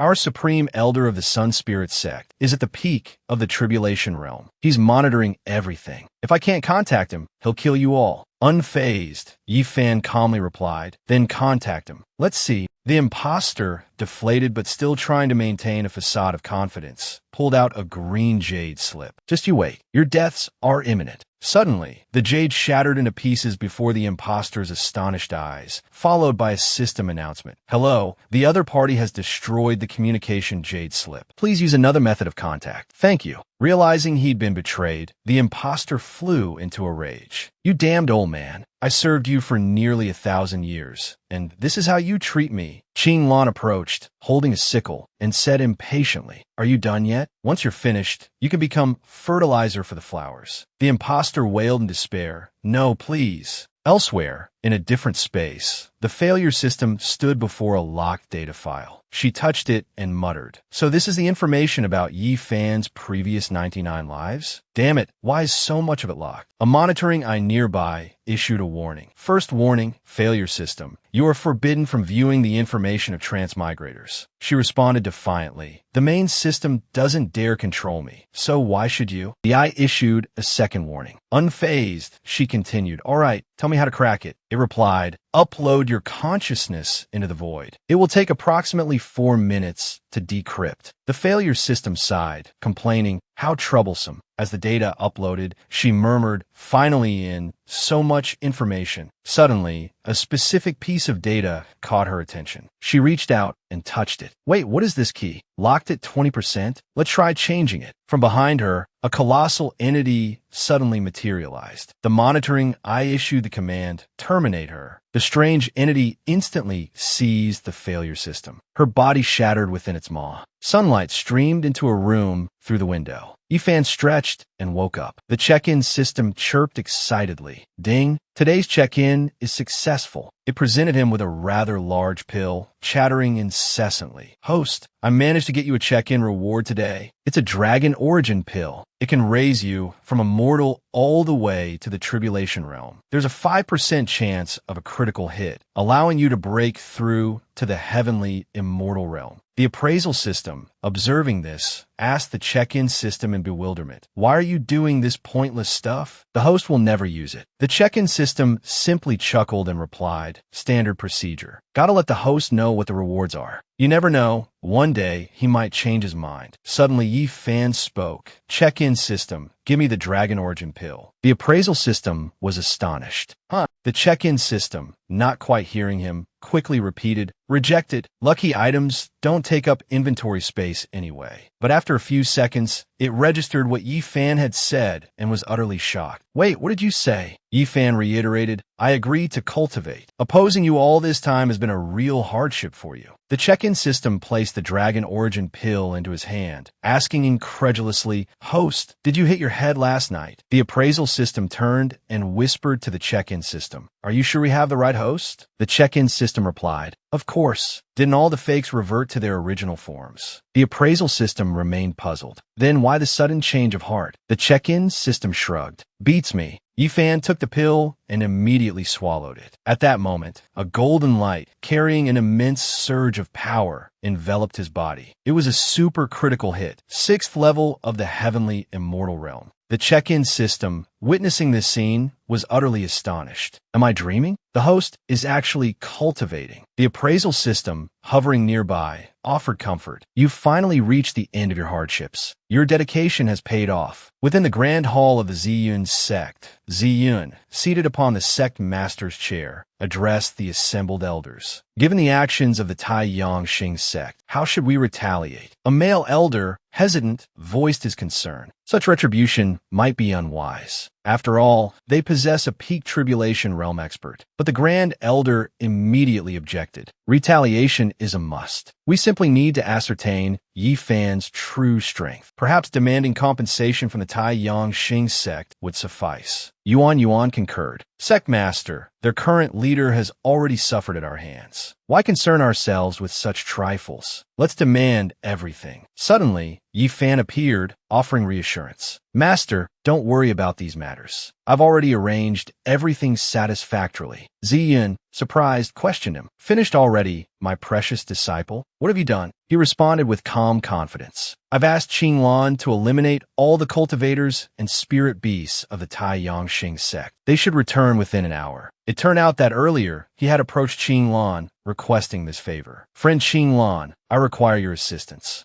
Ziyun, a mixture of astonishment and worry in her voice, exclaimed, My precious disciple, do you even know how many people a major sect like the Taiyang Xing sect has? The Grand Elder added, A super sect like that has a population comparable to a nation. Ziyun Sigid, that's a terrifying number of people. Yi Fan glanced at his master. Do you have so little ambition? Folding his arms, he spoke with a serious tone. Master, I have a principle. When facing obstacles, one must be ruthless. Your hesitation shows you're not fit to lead. Ziyun, taken aback, responded, I'm not a good sect master. Then, as if realizing something, she exclaimed, Wait a minute. Waving her hand dismissively, she said, Precious disciple, acting like this will invite demonic backlash upon your Tao heart. He remained unfazed. So what? It's not like I'm doing it myself. Ziyun firmly objected. Precious disciple, I don't agree. Call Qinglan back now. Suddenly, his voice turned cold. Master, are you ordering me? She replied, Precious disciple, I'm trying to save you. Abruptly, everyone in the hall prostrated themselves, leaving only Yi Fan standing. The two small systems, terrified, embraced each other. The appraisal system cried out, System, what do we do? Does the host intend to kill his master? The check-in system responded in a panic. I have the same feeling. Something big is about to happen. Someone is suppressing his ambition value.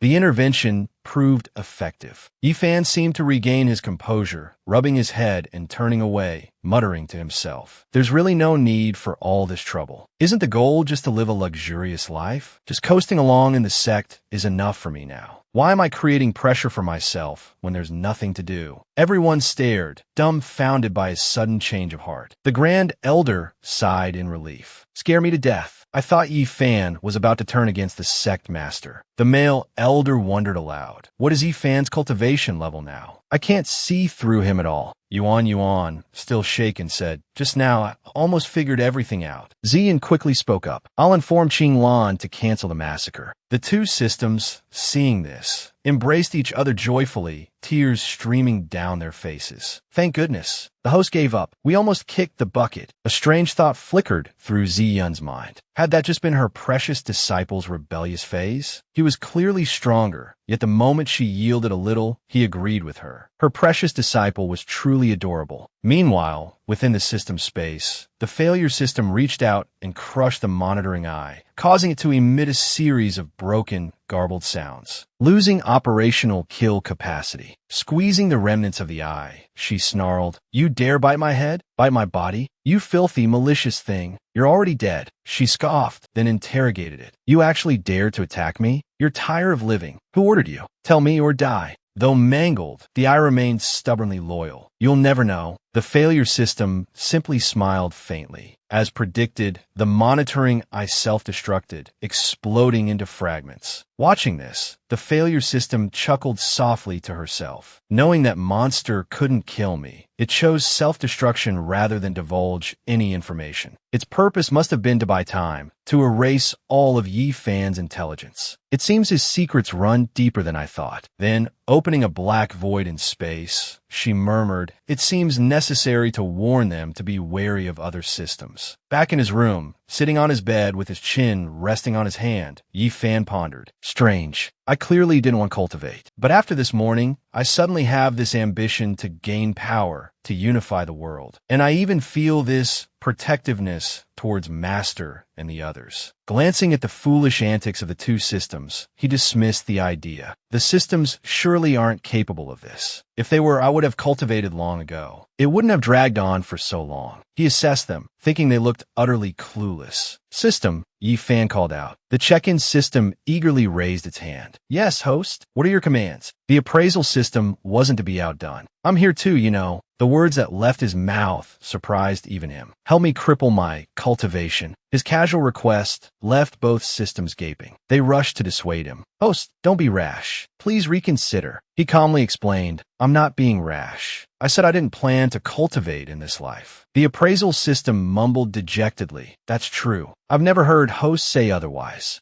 Seeing the system's reluctance to assist, Yi Fan raised his hand, preparing to act himself. "You won't help? Then I'll just have to cripple my cultivation myself." The check-in system continued to plead. "Host, don't do anything foolish. If you damage your heavenly Tao physique, it will be troublesome if you want to cultivate later." The appraisal system chimed in. "That's right, host. If you revert to being immortal and are left with lingering ailments, it will be disastrous." Suddenly, a strange light shot towards Yi Fan's chest, causing both systems to gasp in horror. The check-in system anxiously inquired, "Host, are you all right?" Feeling himself over, Yi Fan responded, "I'm fine." The appraisal system muttered, "Could it be an internal injury?" A small crack appeared in space. From within the rift, the failure system stepped out. "What are you thinking?" she said. "I was just helping you seal your host's cultivation." The check-in system protested, extending a hand. "Failure system, you're too presumptuous. He's my host." The appraisal system agreed. "I also feel your actions were a bit over the line." Completely lost, Yi Fan asked, "Seal my cultivation? Why?" "I wanted to abolish it completely, to be free from cultivation altogether." The failure system smiled. "Wouldn't it be better to keep this cultivation sealed, to use it to protect those around you when it matters most?" She continued, "I know what you're thinking." She recounted his past experiences, his fear of attracting powerful enemies and bringing harm to those he cared about. Also afraid of being betrayed by the system, becoming a sacrifice to the evil god. The failure system stepped closer, its voice persuasive. "But you should understand the principle. Don't fear the villain with a knife at your door. Fear having no gun in your own hand. I suggest you think it over carefully." The check-in system, wary, interjected, "You're not allowed to play any tricks." It moved towards the other two systems. "Follow me into the space," it commanded. The three systems entered. The spatial rift behind them sealed shut instantly. They found themselves in a strange dimension, scattered with miniature asteroids. At its center floated a bizarre polygon, encircled by two shimmering bands of energy. The check-in system, observing the scene within, voiced its curiosity. "What is this place?" The failure system replied, "This is a space I created to prevent eavesdropping." The check-in system startled. "Eavesdropping? Who are you guarding against?" The failure system, activating a data device, answered gravely, "I don't know. This here is the compiled data I've collected." 6 individuals within are systems following Yi Fan. The 2 smaller systems took the device, their exclamations echoing with astonishment as they scanned the information. A humanoid system? And the infamous invincible domain system? Even the talent replication system is in there, the failure system explained. The difficulty of assisting Yi Fan is hell level. Countless systems fled. Only a fool like you stayed. The check-in system's face fell. How was I supposed to know the host would be so troublesome? The failure system crossed its arms. This isn't about troublesome. Someone is targeting him. The check-in system perked up. Targeting the host? Who? The failure system replied. Like I said, I don't know. But one thing I can confirm. The opponent has planted an insider within the systems. Astonishment rippled through the check-in system. Planted an insider? The failure system affirmed. That's right. They even launched an attack against me. The appraisal system whimpered, tears welling in its eyes. I can't believe I got caught up in something so terrifying right after graduating. Mom, Dad, your child is capable now. The check-in system, regaining some composure, voiced its suspicion. Failure system, why are you so concerned about me and the host? Is it really just for a bit of luck value? The failure system calmly replied. Initially, I was just sent by the esteemed Stellar Lord to cover his shift. The luck value he left behind is beyond my spending limit. Earning a little extra is just a game to me. The two systems gaped. Luck value you can't spend? Is this the life of the rich? Suddenly, the failure system's tone shifted, its voice rising in anger. Some bastard dared to attack me, and they succeeded with a sneak attack. This is a slap in the face of this Stellar Lord. I can't swallow this. I won't rest until I find the mastermind behind this. I'll help Yi Fan, that's for sure. The two smaller systems, trembling at the failure system's fury, huddled together. Without another word, the failure system issued a warning. In general, be wary of systems from other dimensions. They're very likely the enemy. Protect your host well. He's the key. The check-in system nodded in agreement. Understood. I'll keep that in mind.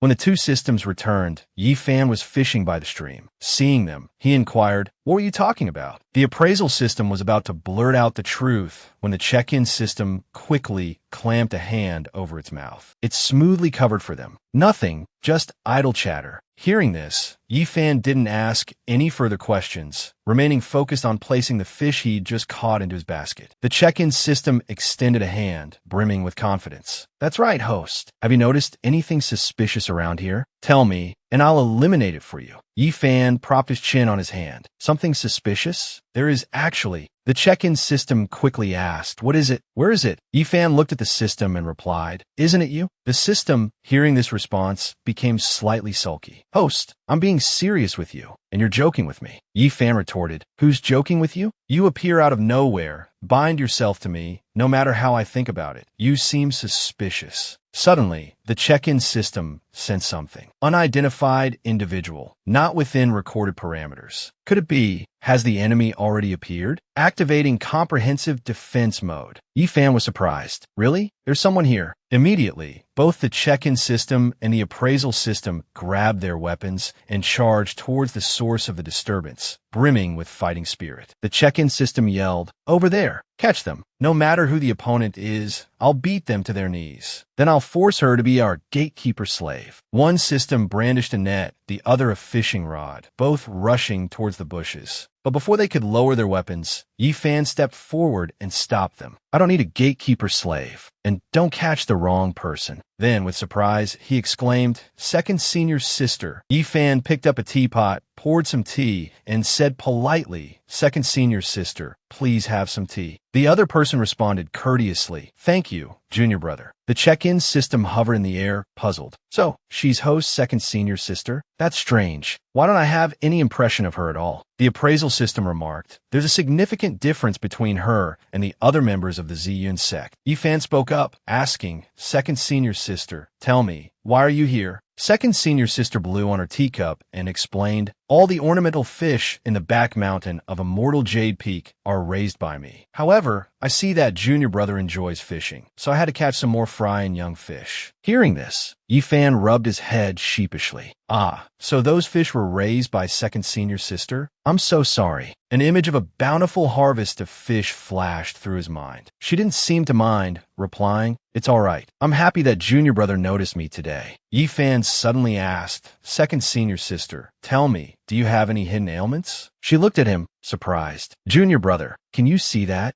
Yi Fan crossed his arms and recounted, I've discussed the senior sisters with Master before. Since the 3 senior sisters entered the sect, I've never met you. He remembered Zi Yun hesitating when mentioning second senior sister. Zi Qing, what does she look like again? He continued, when Master spoke of you, she couldn't remember your appearance or figure. I thought Master was getting old and becoming forgetful. Looking at second senior sister's somewhat distorted form, he murmured, so, it was I who misunderstood Master. Zi Qing, whose current appearance resembled a giant, faceless cockroach, said sadly, Junior brother, your words are truly heartbreaking. Yi Fan turned and whispered to the system, System, do you know what happened to my second senior sister? The system waved a hand and began to explain, Host, your senior sister is definitely suffering from a kind of deep-diving syndrome, or, as I call it, NPC boundary disorder. It rambled on, explaining at length. Then it began to lecture. The specific reason, it claimed, was due to an excessively low sense of existence. Furthermore, it lacked even a form or a name, making it impossible for the heavenly Tao to observe and record it. Over time, it explained, the target would gradually forget their own form until they eventually forgot their own existence entirely. Yi Fan, listening intently, softly inquired, so this suggests my name is truly renowned? Essentially, it can be found in every possible context. Correct, it replied. Yi Fan addressed the failure system. Since you've seen it, we can't pretend to be ignorant. Do you have any way to help my senior sister? The failure system chuckled. If you're talking about items, I don't have any on hand. If I have time, I'll visit the marketplace to look. The appraisal system, overhearing, questioned the marketplace. But you don't have any luck points to exchange. The failure system cheerfully held up a metaphorical wallet, saying, who doesn't have a secret stash these days? The appraisal system silently prayed this wouldn't be discovered by the, presumably, check-in system. Yi Fan spoke again. What if there aren't any items? Are there any other methods? The failure system's tone turned serious. Your 2 senior sister situations are somewhat grave. It seems the only path remaining is for them to become famous throughout the world. Yi Fan, perplexed, asked, how can they become famous throughout the world? The check-in system excitedly offered a solution. Their cultivation has reached the immortal emperor level, or they become children of luck recognized by the heavenly Tao. Yi Fan, exasperated, responded, those suggestions are hardly believable. The failure system attempted to soothe him. Actually, it's not that difficult, is it? Host, you're a child of luck yourself. Perhaps you can turn the situation around. Yi Fan looked towards Zi Qing, his second senior sister, and made up his mind. All right, I'll try. After all, she is my senior sister. Resting his hand on his teacup, he addressed Zi Qing, senior sister, would you like to go out and make a name for yourself with me? Meanwhile, the flower demon basked in the sunlight, enjoying the abundant water and spiritual energy. It danced joyfully, exclaiming,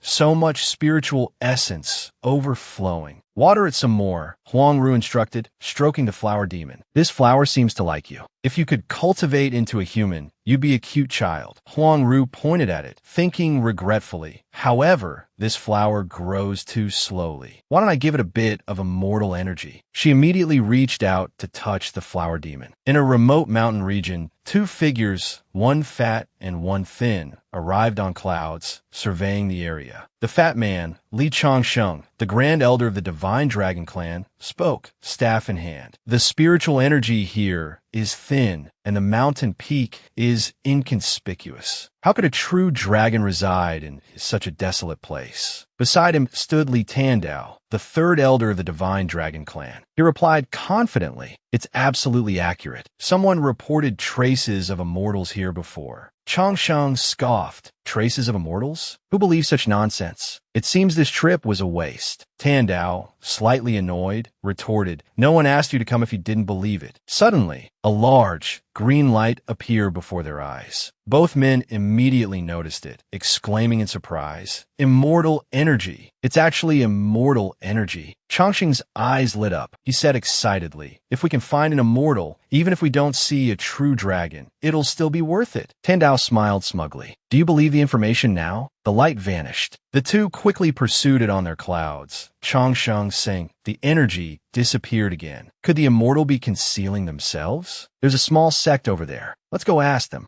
The two descended into the vegetable garden where Ming Bai was diligently pulling carrots. Tan Dao coughed, then approached and asked, "Young man, have you seen anything unusual around here?" Ming Bai, seeing them, retorted, "Me? Why would I tell you?" Changsheng lost his composure. Scowling, he pointed his staff at Ming Bai. "Nonsense. Besides you, who else could be here?" Ming Bai crossed his arms. "What an attitude. Why should I tell you anything?" Changsheng, even angrier, raised his hand higher, pointing at Ming Bai's face. "How dare you talk back? Do you know who I am?" Unafraid, Ming Bai replied, "I don't care who you are. With that attitude, I'm not telling you anything." Tan Dao, from behind, quickly intervened. "You're old enough to know better than to argue with a junior." But Changsheng, still disagreeable, lunged forward with his staff, shouting, "You're courting death." Ming Bai's eyes widened in surprise. Suddenly, from behind Ming Bai, a surge of azure light, brimming with immortal energy, erupted. Shi Qi, with a valiant air, appeared at his side. It roared, audacious. "You, mere members of the Divine Dragon Clan, dare to threaten my master." Both elders of the Divine Dragon Clan gaped in astonishment. A true dragon? The dragon's immense shadow eclipsed the light above them. Both looked up in awe. A true dragon? How can a true dragon reside within him? "We've made a terrible mistake." The enormous body landed with a thunderous crash. The plump Shi Qi faced the two elders and asked, "Judging by your appearance, you hail from the Divine Dragon Clan?" Looking at Shi Qi, the two men felt a flicker of doubt. This fat worm is truly a true dragon? It's completely different from the depictions we've seen. The reason for Shi Qi's plumpness was its recent indulgent diet of rich, thick radish and stewed assassin soup. Without further hesitation, the two elders voiced their question. "Great true dragon, why are you here?" Shi Qi replied, "He is my keeper." Hearing this, the elders' jaws dropped again. "What? Great true dragon? What do you see in him?" Shi Qi, thinking of Qing Lan and the others, replied with a feigned sincerity. "A sense of security, I suppose." Dan Zhao Baoet Zet Pet Fun Do Ming Bai. According to clan rules, one chosen by a true dragon must undergo the trial for clan leader. Therefore, young friend, we must invite you to the Divine Dragon Clan. Changsheng, though still displeased with Ming Bai, could only agree. "There's no other way." Ming Bai stammered,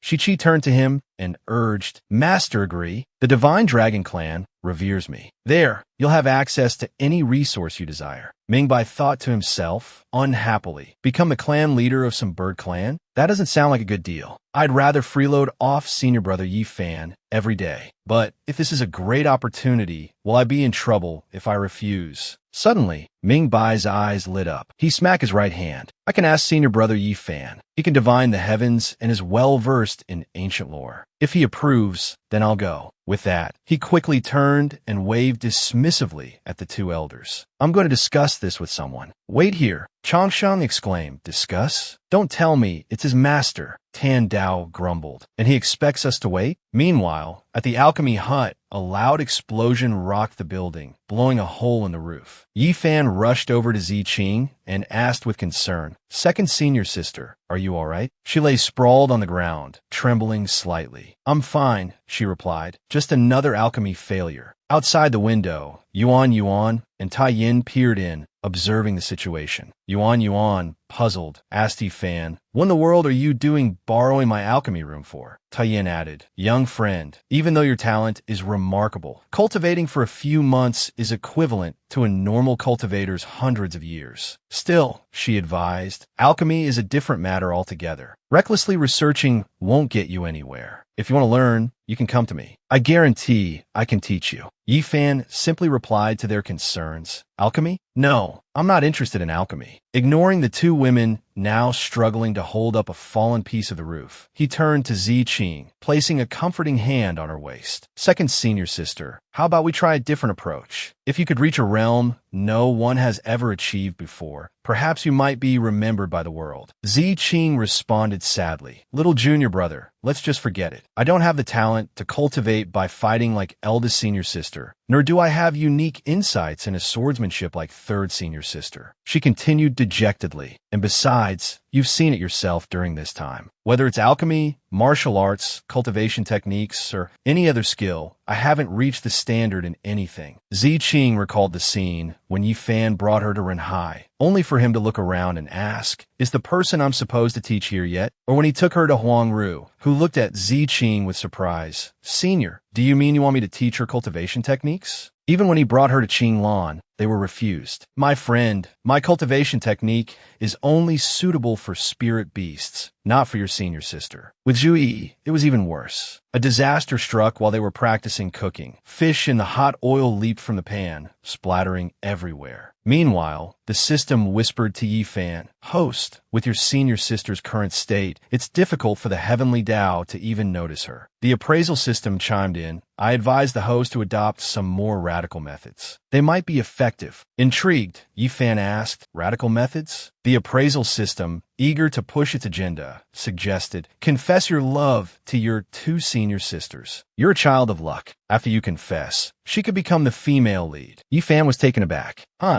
The check-in system joined in. "I support this. I once read a book where the female lead was a rabbit with a low sense of presence. The protagonist confessed his love to her in front of everyone." Snapping back to reality, Yi Fan immediately rejected the idea. "Absolutely not. I don't have those kinds of feelings for my senior sisters." And stop applying those tropes from novels to this world. The check-in system sighed. "Well, then I don't have any better ideas for now." The appraisal system, still lost in its own world, offered another suggestion. "Host, I still have a suggestion. How about you imprison her?" Then, dominantly, exasperated by the system's rambling, Yi Fan snapped, "Shut up. Eliminate all romantic inclinations." Ziqing spoke sadly. "Little junior brother, just give up. Perhaps my life is meant to be like this, arriving vaguely, departing vaguely, just like many mortals in the world, living an ordinary life, waiting for a coffin." She continued, "My sense of existence is so low, perhaps no one will even make a coffin for me." She added, with a touch of resignation, "Little junior brother, your cultivation is high, and you'll live a long time. Remember to bury me when the time comes." Yi Fan recalled a time when Ziyun, trailing after him, had urged, "Dearest disciple, cultivate for a bit. With your heavenly Tao physique, reaching the Qi refining stage will be quick." But he'd refused. "Master, don't waste your efforts. I plan to lie down and wait for death this entire life. It's best to prepare an urn for my ashes early." She quickly retorted, dismissing his morbid humor. "No such luck." Yi Fan chuckled softly and called out, "Second senior sister." Before he could finish, Mingbai rushed over, flustered. "Senior brother Yi Fan, I need your help." Yi Fan stroked his chin thoughtfully. "The divine dragon lineage, you say?" The check-in system beside him chimed in excitedly. "Eva investigated. Their cultivation lineage frequently protected by true dragons. They possess the supreme dragon bone. If your senior sister were to replace it, her cultivation might soar." Yi Fan mused, "Supreme dragon bone. Just thinking about my past life makes me ache. The feeling of having one's bones extracted isn't pleasant at all." Mingbai, standing beside him, asked anxiously, "Senior brother Yi Fan, what should I do?" Yi Fan replied, offering a suggestion. "With a true dragon's protection, there shouldn't be any problems." "Oh, right, can we come along?" Mingbai immediately turned and waved his hand dismissively. "Let me go ask." After hearing Mingbai's request, Changxing immediately refused. "What? You want to bring a random outsider into our divine dragon clan?" "Absolutely not." Li Tandao, standing beside him, was more conciliatory. He advised the young man, "You must consider this carefully. This concerns your future." Seeing their reluctance, Mingbai stood firm. He crossed his arms and declared resolutely, "No. If senior brother Yi Fan can't come, then I won't go either." His unwavering stance displeased the two elders. Li Tandao tried to calm himself. "Stay calm. For the sake of the true dragon, what are clan rules anyway?" Changsheng inwardly cursed. This foolish boy. He'd actually refused the divine dragon clan for a mere mortal. Unable to sway him, he finally relented. "Fine, he can come. But if your senior brother causes any trouble, don't blame us for turning on you." Receiving the desired answer, Mingbai turned to Yi Fan. "Senior brother Yi Fan, I succeeded." Yi Fan praised him in return. "Well done.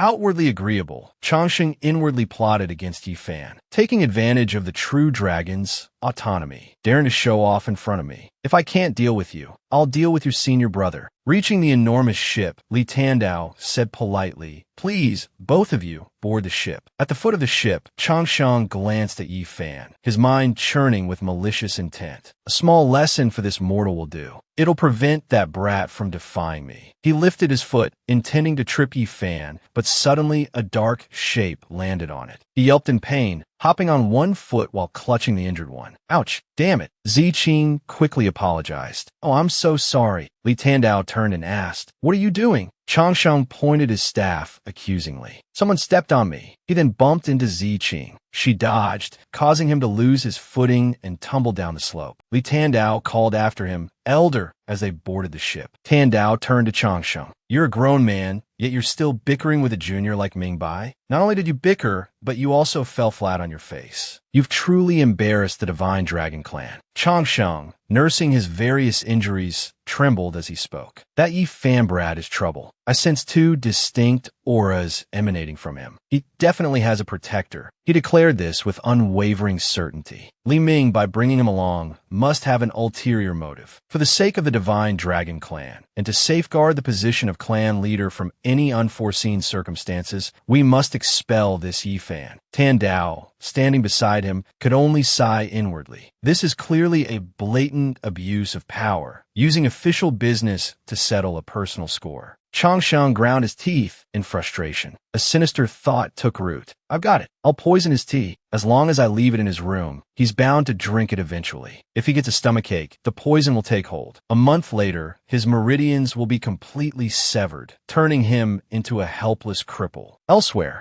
Ziqing spoke with Yi Fan. "Junior brother," she began, "that fat elder hasn't even acknowledged my presence. He hasn't arranged a room for me. Could I perhaps meditate in yours?" Yi Fan readily agreed. "Second senior sister, there's no need for you to suffer any inconvenience. You can stay in my room. I'll find that thin elder, the one who seems a bit more reasonable, and ask him to arrange a new room for you." Ziqing's face lit up with relief and gratitude. "Thank you, junior brother. Thank you so much." A few minutes later, Changsheng, feigning cordiality, carried a teapot towards Yi Fan's room. He entered, forcing a friendly tone. "Young friend Yi, it's a long journey ahead. It'll take several days to reach our destination. Would you care for some tea?" But upon entering, he found the room empty. He looked left and right, perplexed. "Strange, where is he?" He lifted the lid of the teapot, a dark thought crossing his mind. "If that brat isn't here, I'll just add a little extra something to his tea." Unbeknownst to him, Ziqing had witnessed his actions from a hidden vantage point. She fumed silently. Despicable, deliberately tainting the tea. Does he really think junior brother tricked him intentionally? To hold such a petty grudge, what a waste of his cultivation. Changsheng, finished with his sabotage, placed the tea down and turned to leave, a smug smirk playing on his lips. "Enjoy," he whispered to himself. Ziqing, however, had a plan of her own. "I'll switch the teapots and deliver this one to his room later. Let him have a taste of his own medicine."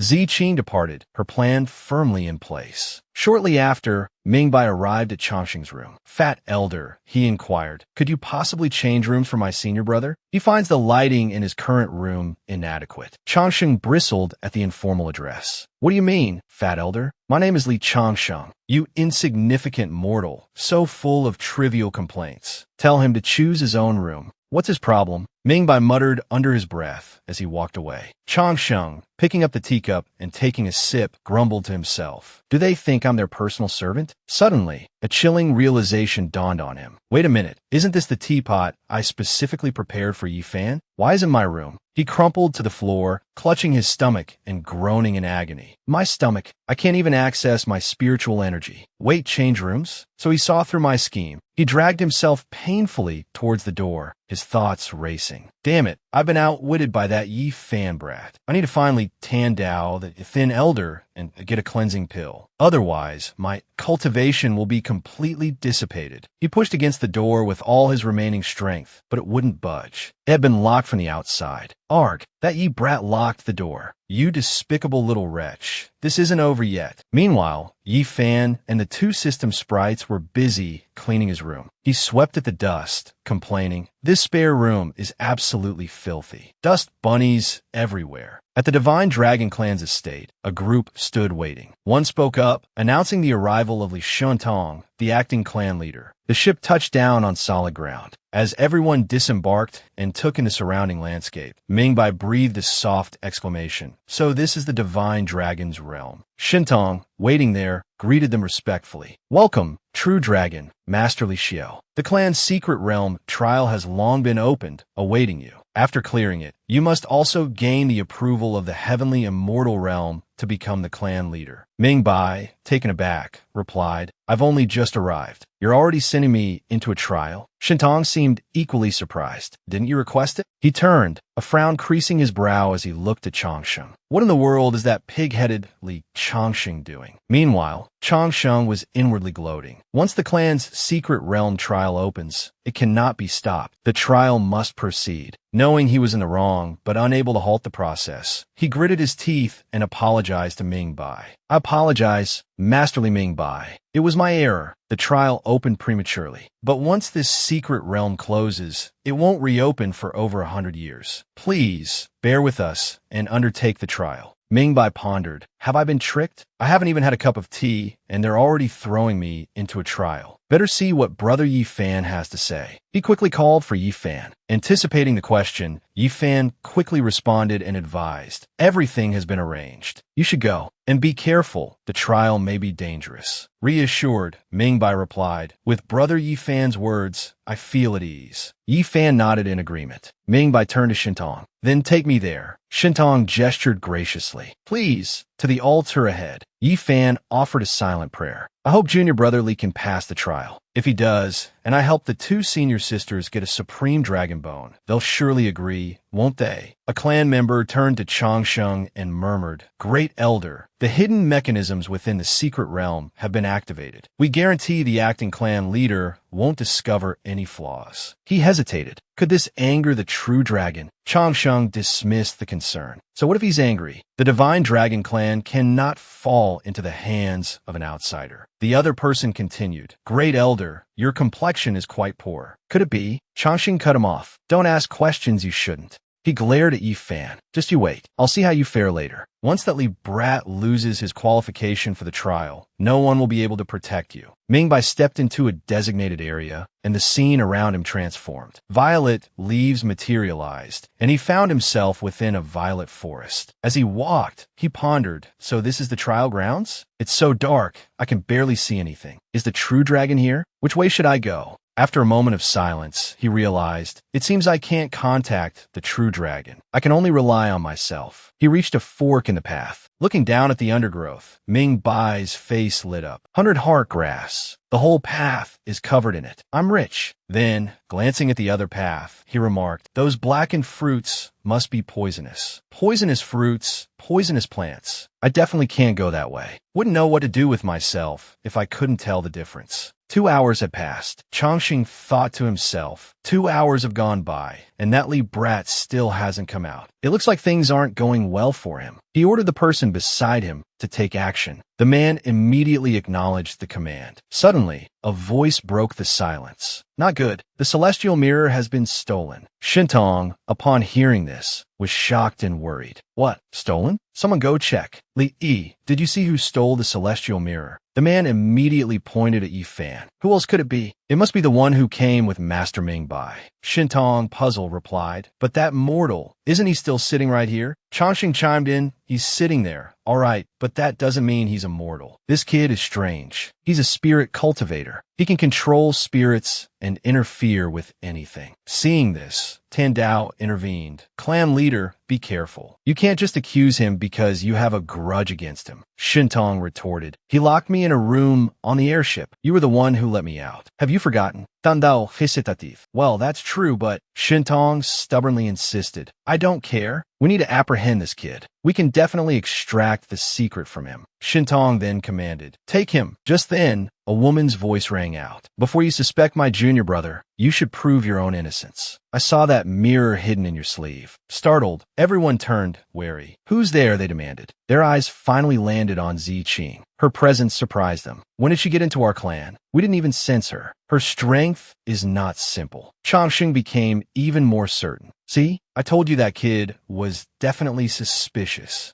Ziqing's voice rang out again, firm and unwavering. I said, the mirror is on him. Whether it's real or fake, a check will tell. Yifan was slightly surprised. Senior sister, you've been noticed. Changsheng frantically clutched his sleeve, stammering in denial. I understand. Shintong immediately strode towards Changsheng, pointing at him accusingly. You caused all this trouble just to frame a mortal? Unrepentant, Changsheng stubbornly threatened the acting clan leader. Li Shantong, are you really going to oppose me for a mere mortal? Shintong turned away. He is Master Ming Bai's senior brother. After all, enraged, Changsheng raised his staff towards Shantong and yelled, Li Shantong, don't forget who put you in this position, from second elder to where you are now. If you let that outsider become clan leader, you'll be nothing. I'm helping you. If you search me and find the celestial mirror, you'll face my wrath. Shintong, no longer hesitating, gave the order. Unbelievable. These two are spies, enemies sent to infiltrate us by posing as Master Ming Bai's companions. Execute them on the spot. The others immediately obeyed. Yes, sir. They quickly raised their weapons towards Yifan and Ziqing. Finding himself surrounded, Yifan frowned, his eyes cold. The situation brought back unpleasant memories. He thought to himself, surrounded again. It was the same in Liang country. Am I cursed with bad luck? The system's news check flared up with angry reprimands. That damned fatty. He's full of hot air. If I'd known he was this much trouble, I would have wished a bottle of brain-numbing poison down his throat. Good riddance. The system's evaluation chimed in as well. Earlier, when he speculated that the host was a spiritual core, I thought the soul he was referring to was ours. Turns out it was the host's two senior sisters. Having been scolded like this, perhaps he sensed something. He suddenly felt a chill down his spine. Tan Dao, seeing the tense atmosphere, quickly intervened, advising, Clan leader, you can't. They are Master Li Ming Bai's guests. If he comes out, he'll be furious. He snorted and retorted, 2 hours have passed. It's long past the usual trial time. As far as I'm concerned, he's already dead. Just as he finished speaking, Ming Bai appeared, arms overflowing with flowers. What are you all doing here? He asked, looking at the crowd. Seeing him emerge safe and sound, Changsheng was utterly astonished. He pointed his staff at Ming Bai and demanded, Li Ming Bai, how are you not dead? And you even passed the trial? Ming Bai, irritated by the absurd question, snapped back. Why should I be dead?